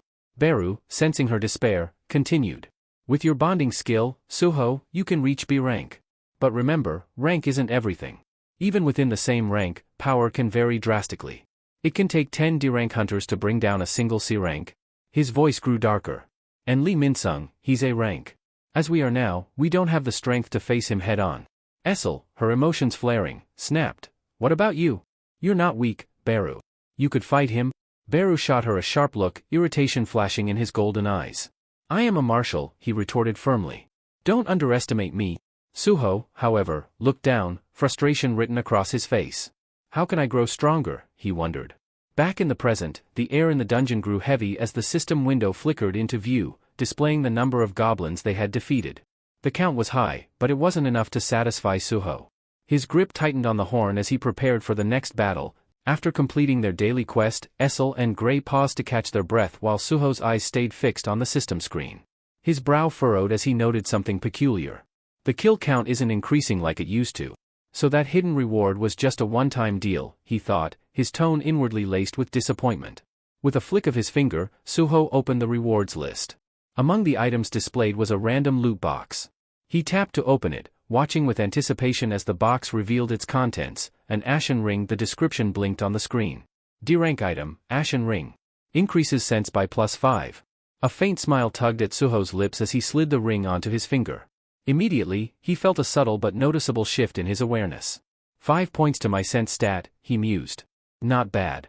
But the fleeting sense of satisfaction quickly gave way to frustration. His smile vanished, replaced by a dark scowl. This isn't enough, he realized bitterly.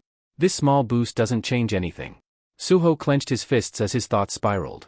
I've been slaughtering goblins endlessly, yet my level remains stagnant. Even my Vulcan Gauntlet's damage output has only improved by a measly 3%. He glanced at his items again, desperately searching for answers that weren't there. The path to progress felt agonizingly slow, the grind too tedious to bear. I need to grow stronger, and fast, he resolved. But how? The only way was to enter real dungeons, face tougher magical beasts, and gain proper experience. Later, back at his apartment, Suho sat on his bed, his frustration palpable. He furiously scrolled through job postings on his tablet. Mining jobs. Hauling jobs, he thought bitterly. That's all anyone wants from an E-rank hunter like me. Not a single strike squad would take me, and I can't even enter a dungeon without the Hunter Association's clearance. Beru, who had been silently watching Suho's growing agitation, finally spoke. What if you get yourself re-evaluated? Suho sighed deeply, the idea exhausting him before he could even consider it. Re-evaluation? If I did that, my name would be plastered all over the news. Articles, headlines, it'd be impossible to avoid attention. His voice grew more serious, tinged with frustration and caution.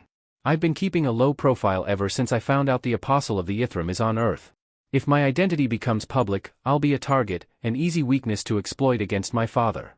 And right now, I'm not even strong enough to face Lee Minsung, let alone the Apostle.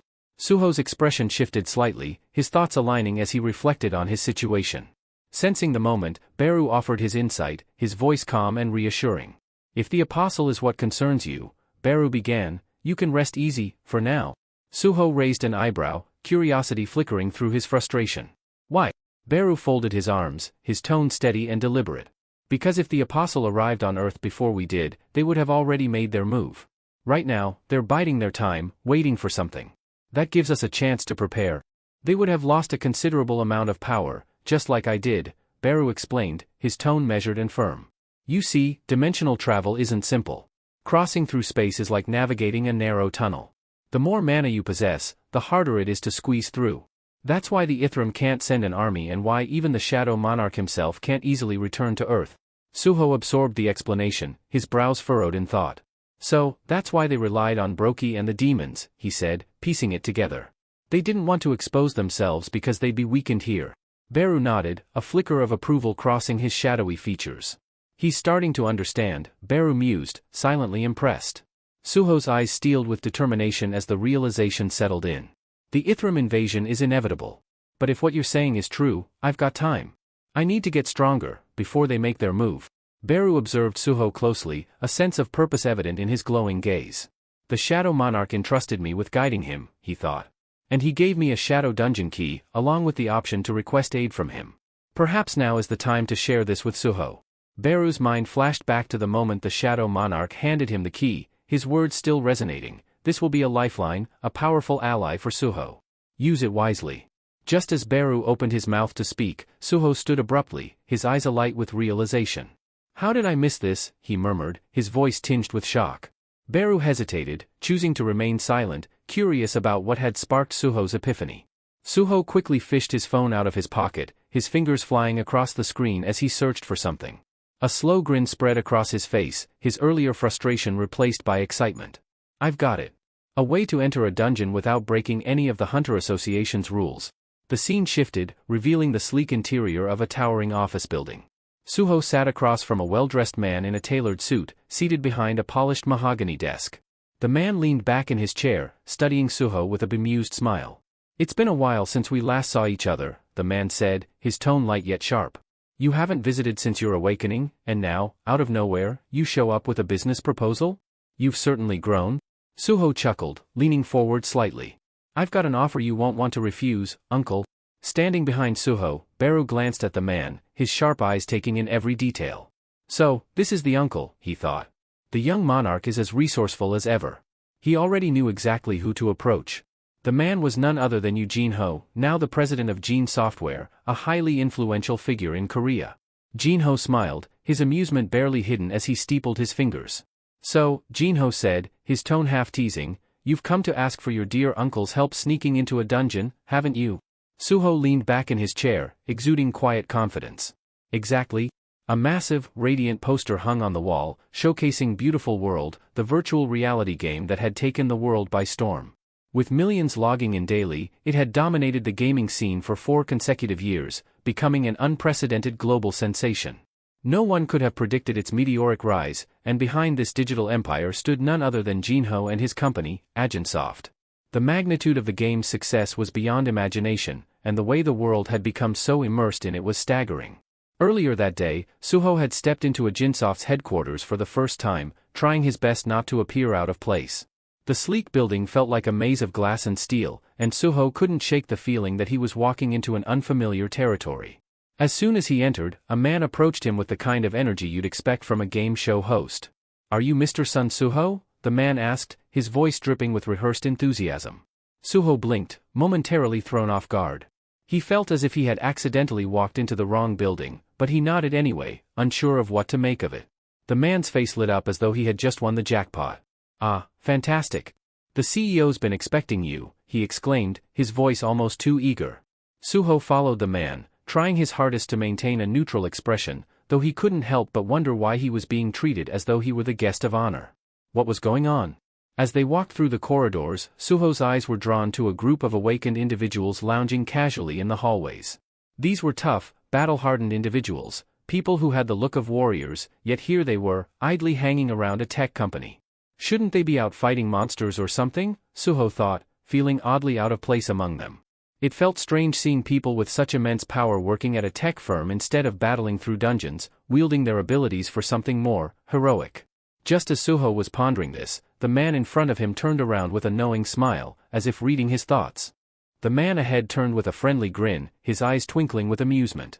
Let me guess, you're wondering why we've got so many awakened employees hanging around, right? Suho's eyes widened in surprise. What is this guy, a mind reader, he thought, startled by how accurately the man had guessed his thoughts. The man chuckled, his tone light-hearted. Not everyone's cut out for dungeon crawling, you know. Some of them prefer a steady paycheck and a safe environment. No risk of getting your head bitten off by some monster. Sounds like a pretty good deal, don't you think?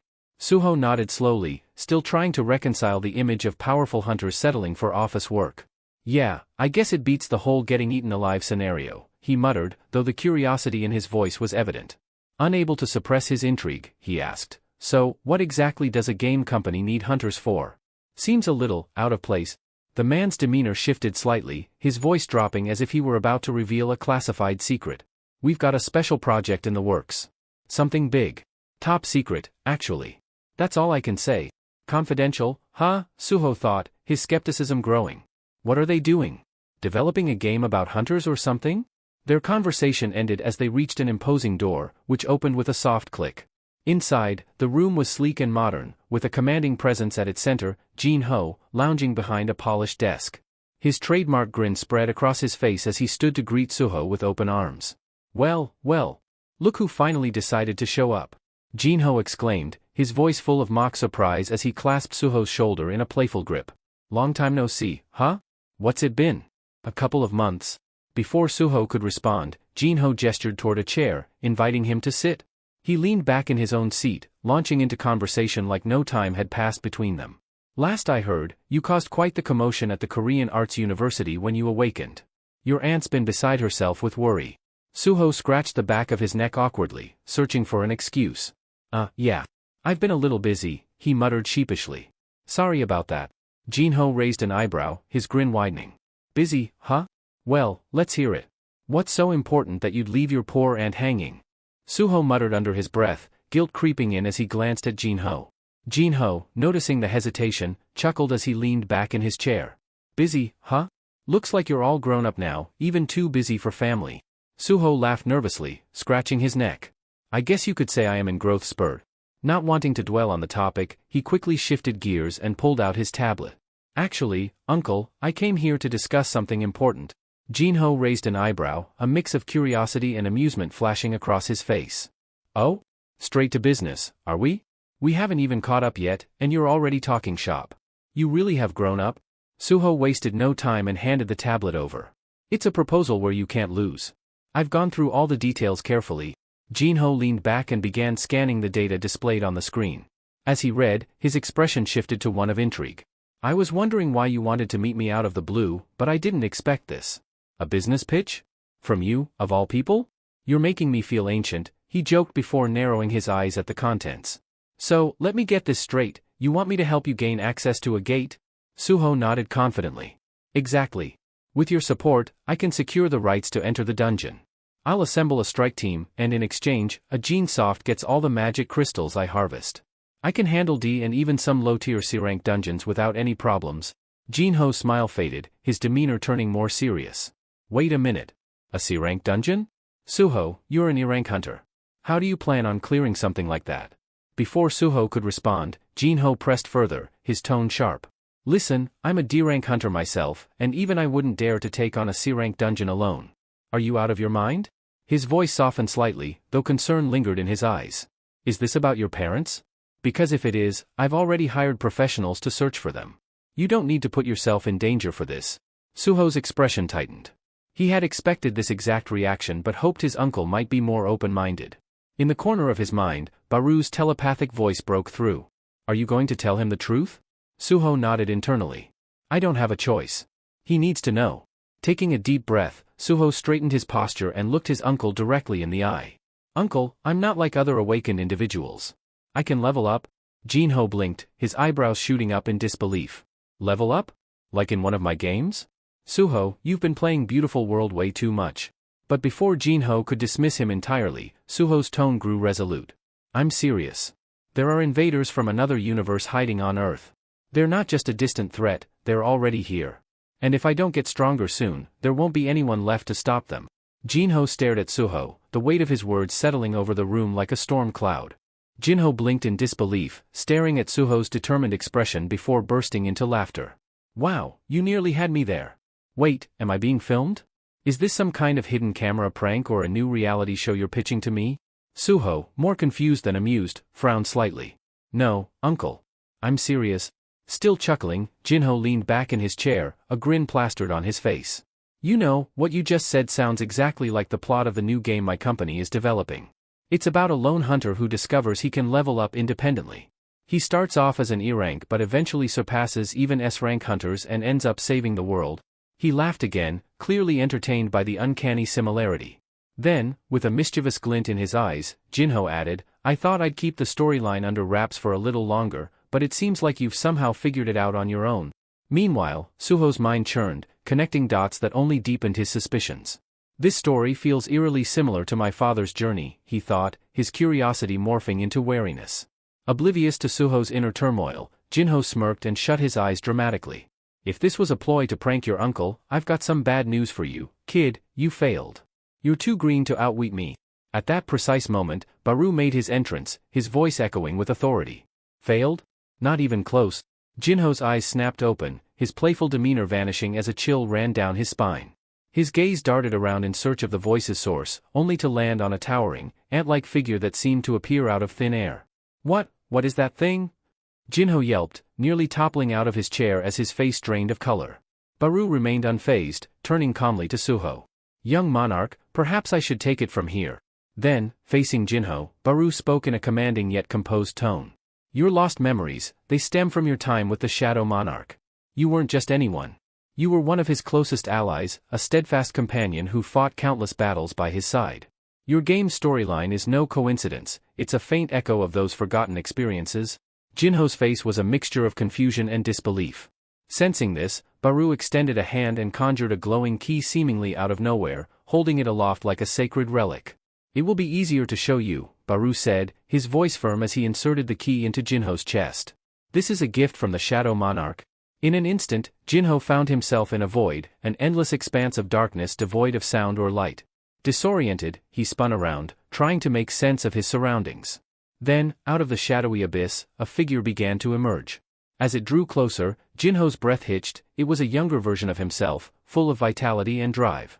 Memories surged back like a dam breaking. He saw himself meeting Jinwoo for the first time, standing shoulder to shoulder through grueling raids, and growing stronger as both a hunter and a person. One memory stood out, the two of them sharing a quiet drink after a grueling day. In the memory, Jinho had confessed with a bittersweet smile, "You've been more of a brother to me than my real brothers ever were." Jinwoo had smiled warmly in return, raising his glass. Then, from this day forward, we're brothers. In an instant, Jinho found himself back in his office, tears streaming uncontrollably as the flood of restored memories overwhelmed him. The vivid images of the past, once buried deep, surfaced with a force he hadn't anticipated. His hands trembled as he covered his face, struggling to process the profound emotions coursing through him. Suho, completely at a loss, turned to Baru, his voice tinged with concern and bewilderment. "What did you do to him?" he asked, his expression a mixture of confusion and worry. Baru, ever composed, responded calmly, "There's no need to be alarmed. All I did was return the memories he had lost from the previous world, nothing more." Jinho sat there, his face buried in his hands, unable to stem the tears. As the afternoon sun dipped lower, casting a golden glow into the office, he slowly regained his composure. He wiped his eyes with trembling fingers and, after a moment of silence, looked at Suho. "So, you can level up, just like your father could," Jinho said softly, his voice carrying the weight of realization. "No limits, right?" Suho nodded but quickly added, "It's a bit different for me, though." Jinho leaned back in his chair, his gaze distant as memories of Jinwoo filled his thoughts. He's still out there, protecting Earth from the invaders, he thought, his chest tightening. Always putting others before himself, never changing. Breaking the silence, Jinho sighed heavily. "So, it's really that urgent, huh? And you came to me with a business proposal, just like your father would have done?" A small, bittersweet smile crossed his face as he shook his head. Suho scratched the back of his neck, his laugh nervous. "Well, you know how it is," he said with an embarrassed chuckle. Jinho, now fully grasping the seriousness of the situation, reached out and placed a firm hand on Suho's shoulder. "I understand now. I shouldn't treat you like a kid anymore. You've inherited your father's strength, and you're capable of standing on your own."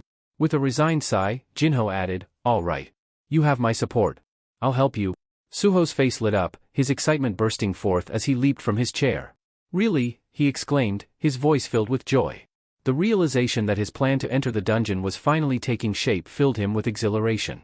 As Suho celebrated, Jinho leaned back in his chair, a shadow of sadness darkening his expression. Jinwoo is still out there, facing unimaginable trials alone, he thought, his heart aching. But maybe this is my chance to finally do something to help him, just as he always helped me. Clenching his fists, Jinho silently vowed to give his all for both Suho and Jinwoo. The scene shifts to the entrance of a dungeon, where Suho stood clad in a shadowy mask to obscure his identity. Around him, a group of individuals idled, people Jinho had hired to meet the minimum headcount required for dungeon entry. Suho glanced at them briefly, a wave of gratitude toward his uncle filling his chest. As he approached the gate, a frail man seated on a nearby bench called out, his tone skeptical. "Hey, kid. You're really gonna pay me 400,000 won just to sit here and not step inside?" Suho smiled warmly, nodding. "That's right. Just sit tight and relax." The man raised a doubtful eyebrow. "And you're going in there alone?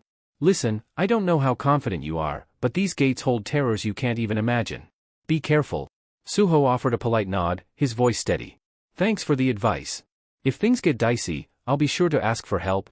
With that, he turned and strode toward the shimmering gate, his determination unwavering. Stepping into the dungeon, Suho's thoughts turned to his father. Dad carried so much on his shoulders, facing everything alone, he reflected. But I'm not alone. That's why I have my team. Summoning Essel and Gray, who materialized beside him fully prepared for battle, Suho tightened the straps on his Vulcan gauntlets, ready for the challenge ahead. Before them stretched a massive horde of monsters, their grotesque forms waiting menacingly. Without hesitation, Suho raised his voice, issuing a single, commanding order: "Let's level up. My father won't carry the weight of the world alone anymore." The story transitions to a car gliding along a quiet road under the soft hues of twilight. Eventually, the vehicle halts in front of an imposing structure, its ominous aura casting long shadows. Lee Min-sung steps out, his face obscured by a sleek, minimalist mask, an obvious attempt to keep his identity under wraps. Without glancing back, he speaks to his driver in a measured tone, "Stay close. I won't be long." The atmosphere was heavy, thick with a tension that matched the darkening sky. As Lee strode toward the foreboding building, his mind churned with thoughts. 3 months, he murmured to himself, his voice low and bitter. It's been 3 months since my last encounter with the Apostle of Iterum, and I've despised every moment since. Pushing open the doors, he entered a dimly lit lobby where a lone guard busied himself tending to a potted plant. Lee kept his head down, his steps careful, aiming to slip past unnoticed. Yet the guard's keen gaze locked onto him. "Hey, aren't you that guy from the news?" the guard asked, his voice slicing through the silence. "Vice CEO of the Grim Reaper Guild, right?" Lee Min-sung. Irritation flickered across Lee's hidden face. "Noticed. So much for anonymity." Quickly adapting, he removed his mask, offering the guard a charismatic smile that felt more rehearsed than genuine. "Play the role. Maintain the image." "Impressive observation," Lee replied smoothly, his tone calm and disarming. "You've got sharp eyes. Have a great evening." The guard straightened, beaming with pride at the recognition. "Good luck, hero of the hunters," he called out enthusiastically, his admiration evident. As Lee walked deeper into the building, his mind drifted to his past, pulling him into memories of his youth. Born into privilege as the son of the vice CEO of Eugene Construction, he had been destined for greatness. His life had been a parade of accolades, wealth, influence, and the unwavering adoration of millions. He had been hailed as the Prince of Asia, a man for whom success came effortlessly. But then, the great cataclysm shattered that golden existence. His thoughts turned to a pivotal moment with his driver, Lim Taeyu. Once an unassuming man who simply opened car doors and navigated traffic, Lim had awakened as an S-rank hunter. "You awakened too?" Lee had asked, struggling to keep the disbelief from his voice. With a broad grin, Lim had replied, "Yeah, S-rank. They're even suggesting I start my own guild." His casual tone was like a hammer to Lee's pride. Lee had been left stunned, his wide eyes betraying the impact of the revelation. His once unshakable world crumbled in that instant. A driver, a mere driver, had become an S-rank hunter? From that day forward, Lee's perspective on life shifted dramatically. His fame and fortune, which once felt like the pinnacle of achievement, seemed hollow and fragile. The established hierarchy had been overturned. Those he once viewed as powerless were now seated at the top. The world, as he knew it, had been turned on its head. In the present, Lee leaned against the wall of the elevator as it ascended, his mind still entangled in those haunting memories. "I'll bring the world back to the way it was," he vowed silently, his jaw tightening with determination. "Even if it means bargaining with demons, I'll restore order to this chaotic structure." The elevator doors slid open with a soft chime, revealing a dark, silent room that exuded an almost suffocating eeriness. Standing before Lee were several men, their faces twisted into grotesque smiles that made his stomach churn. Their eyes gleamed with malice, a sinister light that only deepened his disgust. His lip curled in contempt as he growled, "Wipe those revolting grins off your faces before I rip your mouths open." His voice was sharp, cutting through the oppressive silence as he strode past them without breaking stride. His icy gaze swept across the room. "Where's your boss?" he demanded, his tone biting and unyielding. It's been a while since I last saw him. Aren't you even going to welcome me? The men remained silent, their unsettling grins fixed in place. The oppressive stillness of the room seemed to grow heavier with each passing moment until a chilling voice sliced through the darkness. Lee Min-sung. Lee's eyes widened, the shock momentarily freezing him in place. He turned slowly, his gaze landing on a childlike figure standing in the shadows. The figure's hair and eyes glowed with an eerie yellow hue, radiating an otherworldly energy that sent a shiver down Lee's spine. "You're the Outerworlder," Lee said, his voice barely audible, almost a whisper. The figure stepped forward, and the room seemed to darken further. It was the Apostle of Iterum, the embodiment of an incomprehensible, otherworldly power. The Apostle's gaze remained unwavering, as though piercing through Lee's very soul. "Yes," the Apostle replied, his voice calm and detached, carrying a weight that made it seem as if it came from a place beyond mortal understanding. Lee, masking his unease with a nonchalant air, approached the Apostle. He lightly tapped the childlike figure on the head, a casual smirk playing on his lips. "Last time I saw you, you were just a kid," he said, his tone deliberately light-hearted. "And now look at you, fully grown. Not only that, but your mana, it's grown significantly stronger."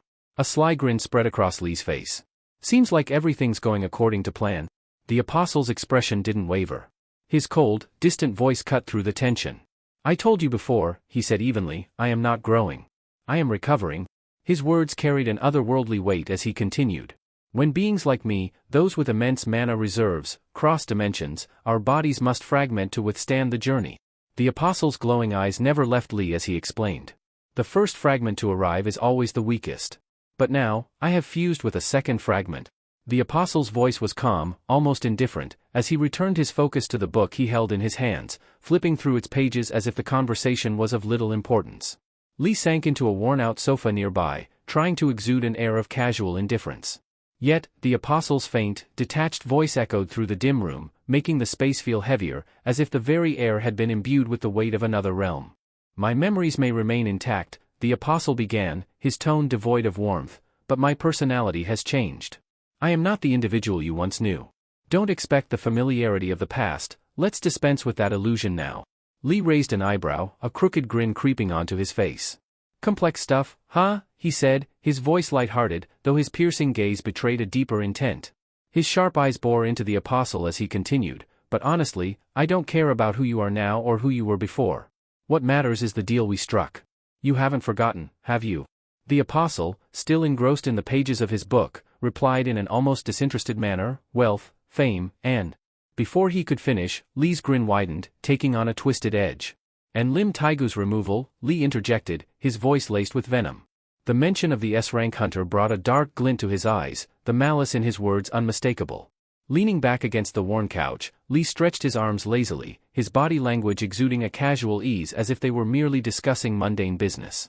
"As long as you haven't forgotten that part," he said coolly, his tone calm yet carrying an unsettling undertone, "then we're on the same page." The Apostle finally tore his gaze from the book, his cold, unfeeling eyes settling on Lee. "Why are you here, Lee?" he asked, his voice sharp and cutting. "I was clear, come to me only if it's something urgent." "This had better be worth my time," the Apostle said coldly, his eyes narrowing as he glanced at Lee. Lee's posture straightened, his demeanor shifting to a more formal tone. "We've hit a serious snag in the Stardust production line," he began, his voice measured. "The Hyena Guild, our supplier for firewood, and the Soul Factory, both have been wiped out." He paused, letting the gravity of his words settle in the dimly lit room. "I'm here to discuss reinforcements. We need additional resources to keep production running." The Apostle's glowing yellow eyes flickered briefly with interest. "An attack on both?" he asked, his voice sharp. "Do you know who's responsible?" Lee let out a slow breath, his fingers tapping rhythmically against the armrest of the worn sofa. "Some masked individual took down the Hyena Guild," he admitted reluctantly, before faltering as the Apostle's piercing gaze grew more intense. "You were the one who designed this system," the Apostle said icily, his tone dripping with contempt.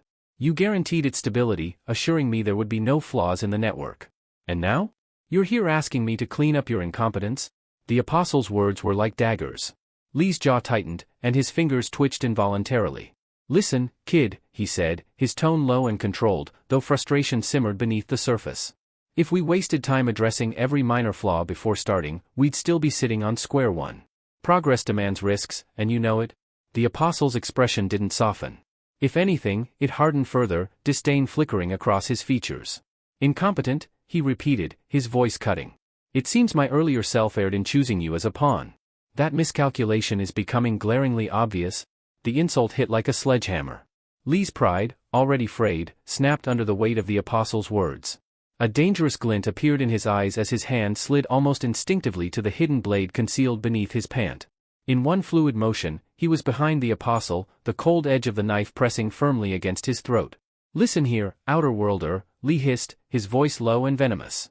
Adrenaline coursed through his veins as he leaned in closer, the knife pressing against the apostle's skin. Don't make the mistake of thinking I'm just another one of your mindless pawns. I'm no brainwashed lackey. His grip tightened, the blade grazing the apostle's cheek as his voice dropped even lower. I'm an A-rank hunter. I could end you here and now before you even have a chance to recover your full power. Don't push me. The apostle, however, remained unfazed. His glowing yellow eyes stayed locked on Lee's, cold and unyielding, his voice as detached as ever. And yet, here you are, proving exactly what you are, a pawn, easily manipulated by your own emotions? Human hunters, the apostle said with a tone of disdain, his gaze sharp and piercing. You cling to such primitive metrics, measuring strength by mana levels, as if that's the ultimate gauge of power. How utterly unsophisticated. Without warning, a sudden surge of energy radiated from the apostle. The very air seemed to shift, growing thick and oppressive. Lee's instinct screamed at him to move, but before he could react, the apostle's influence spread like wildfire throughout the building. What the hell is going on? Lee thought, his eyes darting around as the immense surge of power pressed down on him. In the lobby below, the guard Lee had passed earlier stood frozen, his demeanor entirely changed. His once human eyes now glowed with the same sickly yellow hue as the apostle's. Lee's chest tightened as realization struck him like a thunderbolt. He's taken control of everyone here, Lee thought, his pulse racing. This isn't just a display of power, it's domination. The walls seemed to vibrate with an ominous hum, a manifestation of the collective force of every mind under the apostle's command. It was as if the entire building had become a part of the apostle's will. The sinister realization clawed at Lee's confidence. What he had initially dismissed as a childlike figure now loomed as an unfathomable threat. The apostle brainwashed the entire building. The apostle's voice sliced through the tension, calm yet chilling. The reason my earlier self tolerated your incompetence was simple, survival. But now, with my strength returning, the nature of our arrangement is subject to change. He paused, his glowing yellow eyes narrowing. That depends entirely on whether you can prove yourself to be anything other than a liability. As if on cue, the brainwashed humans within the building began to move. Their steps were unervingly synchronized, their faces devoid of emotion save for the terrifying gleam of bloodlust in their yellow-tinged eyes. Lee's heart thudded loudly in his chest as he watched the horde closing in. Weapons materialized in their hands, the sharp edges glinting under the dim light. The atmosphere was suffocating, the tension thick enough to choke. The mob was like a coiled spring, ready to unleash their fury with a single command from the apostle. Lee's muscles tensed, his instincts screaming at him to act. But the odds were staggering, and he knew he couldn't fight his way out of this. His mind raced for a solution as the mob drew closer. With a calculated movement, Lee tossed his knife onto the floor, raising his hands in a gesture of mock surrender. His voice, though laced with strain, took on a forced cheerfulness. Whoa, take it easy, he exclaimed, his tone light but strained as he struggled to mask his rising panic. It was a joke, all right? Just a bit of fun. No need to get all serious on me. Lee's grin stretched unnaturally across his face, his attempt at humor barely masking the tension in the air. I just wanted to see if you were really up for killing an S-rank hunter, he said, his voice light but forced. No need to get all worked up about it. The apostle's cold, unwavering gaze bore into him, analyzing every nuance of his words. Then, with deliberate calm, the apostle shut his book with a decisive snap. You're fortunate, he stated, his voice unsettlingly even. I'll spare you, for now. There's still some utility left in you. With a flick of his hand, the oppressive energy in the room dissipated, and the mind-controlled crowd began to stir. Slowly, they returned to their normal selves, oblivious to the bloodlust that had consumed them moments ago. Almost on cue, one of the apostle's subordinates entered, a heavy suitcase in hand. She approached silently, placing the case in front of Lee. With a soft click, she opened it, revealing rows of shimmering vials glowing faintly with a captivating brilliance.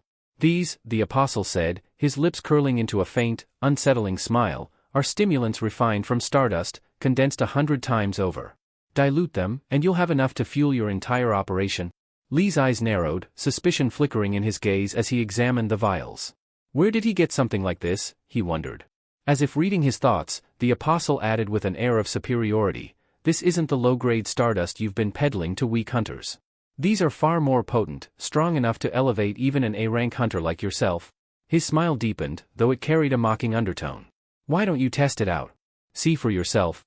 Lee hesitated, picking up a vial and scrutinizing its contents. He forced a chuckle, setting it back in the case quickly. "I think I'll pass," he muttered, his tone evasive. "I'm not about to use something I don't fully understand." Turning toward the exit, he called over his shoulder, "Don't forget our deal. I'll be expecting you to hold up your end." But as he walked away, his mind churned. "I might have just let an unimaginable monster loose on Earth," he thought grimly, "but that's not my problem anymore." His footsteps echoed in the corridor as the weight of the situation bore down on him. Meanwhile, back in the room, the apostle dropped the book he had been reading. His gaze drifted to the window, his hand rising. "It's coming," he murmured, his voice barely above a whisper. "Another fragment is near." The scene shifted to a cavernous dungeon where Suho and his party battled for their lives. Before them stood a massive serpent, its scaled body shimmering ominously under the dim light. With every movement, it lashed out with immense force, sending tremors through the ground. Essel and Gray struggled to hold their ground, their movements sluggish under the relentless assault of the beast. "We've got to hold it back," Essel shouted, his voice strained with exhaustion. The serpent struck again, its tail smashing into the wall, narrowly missing Gray. Without hesitation, Suho leaped high into the air, his body a blur of motion as he latched onto the serpent's massive frame. His hands gripped its scales with unyielding determination as the beast roared, thrashing wildly in a desperate bid to throw him off. "Suho, get down from there." Essel's voice was filled with panic as the serpent slammed its body into the dungeon walls, each impact reverberating through the cavern. But Suho was resolute. Gritting his teeth, he wrapped his arms tightly around the serpent's thick neck. With every ounce of strength, he began to squeeze. The serpent writhed violently, its roars turning into agonized screams. Blood seeped from its mouth and nostrils as its movements grew weaker. With a final, thunderous crash, the serpent collapsed, its massive body slamming onto the dungeon floor. The ground shook with the impact, dust rising in thick clouds. Suho landed gracefully, his chest heaving as he wiped the blood from his hands. His expression remained stoic, his resolve unshaken. Back at the room, a sinister smile stretched across the apostle's lips as his aura darkened, his presence growing more oppressive. "Once I've merged with it, there'll be no need for this facade anymore." His tone turned ominous, dripping with malice. "That's when the real invasion begins." That's it for today. Thank you so much for watching. If you enjoyed the video, don't forget to hit that like button and subscribe for more. We'll see you in the next one.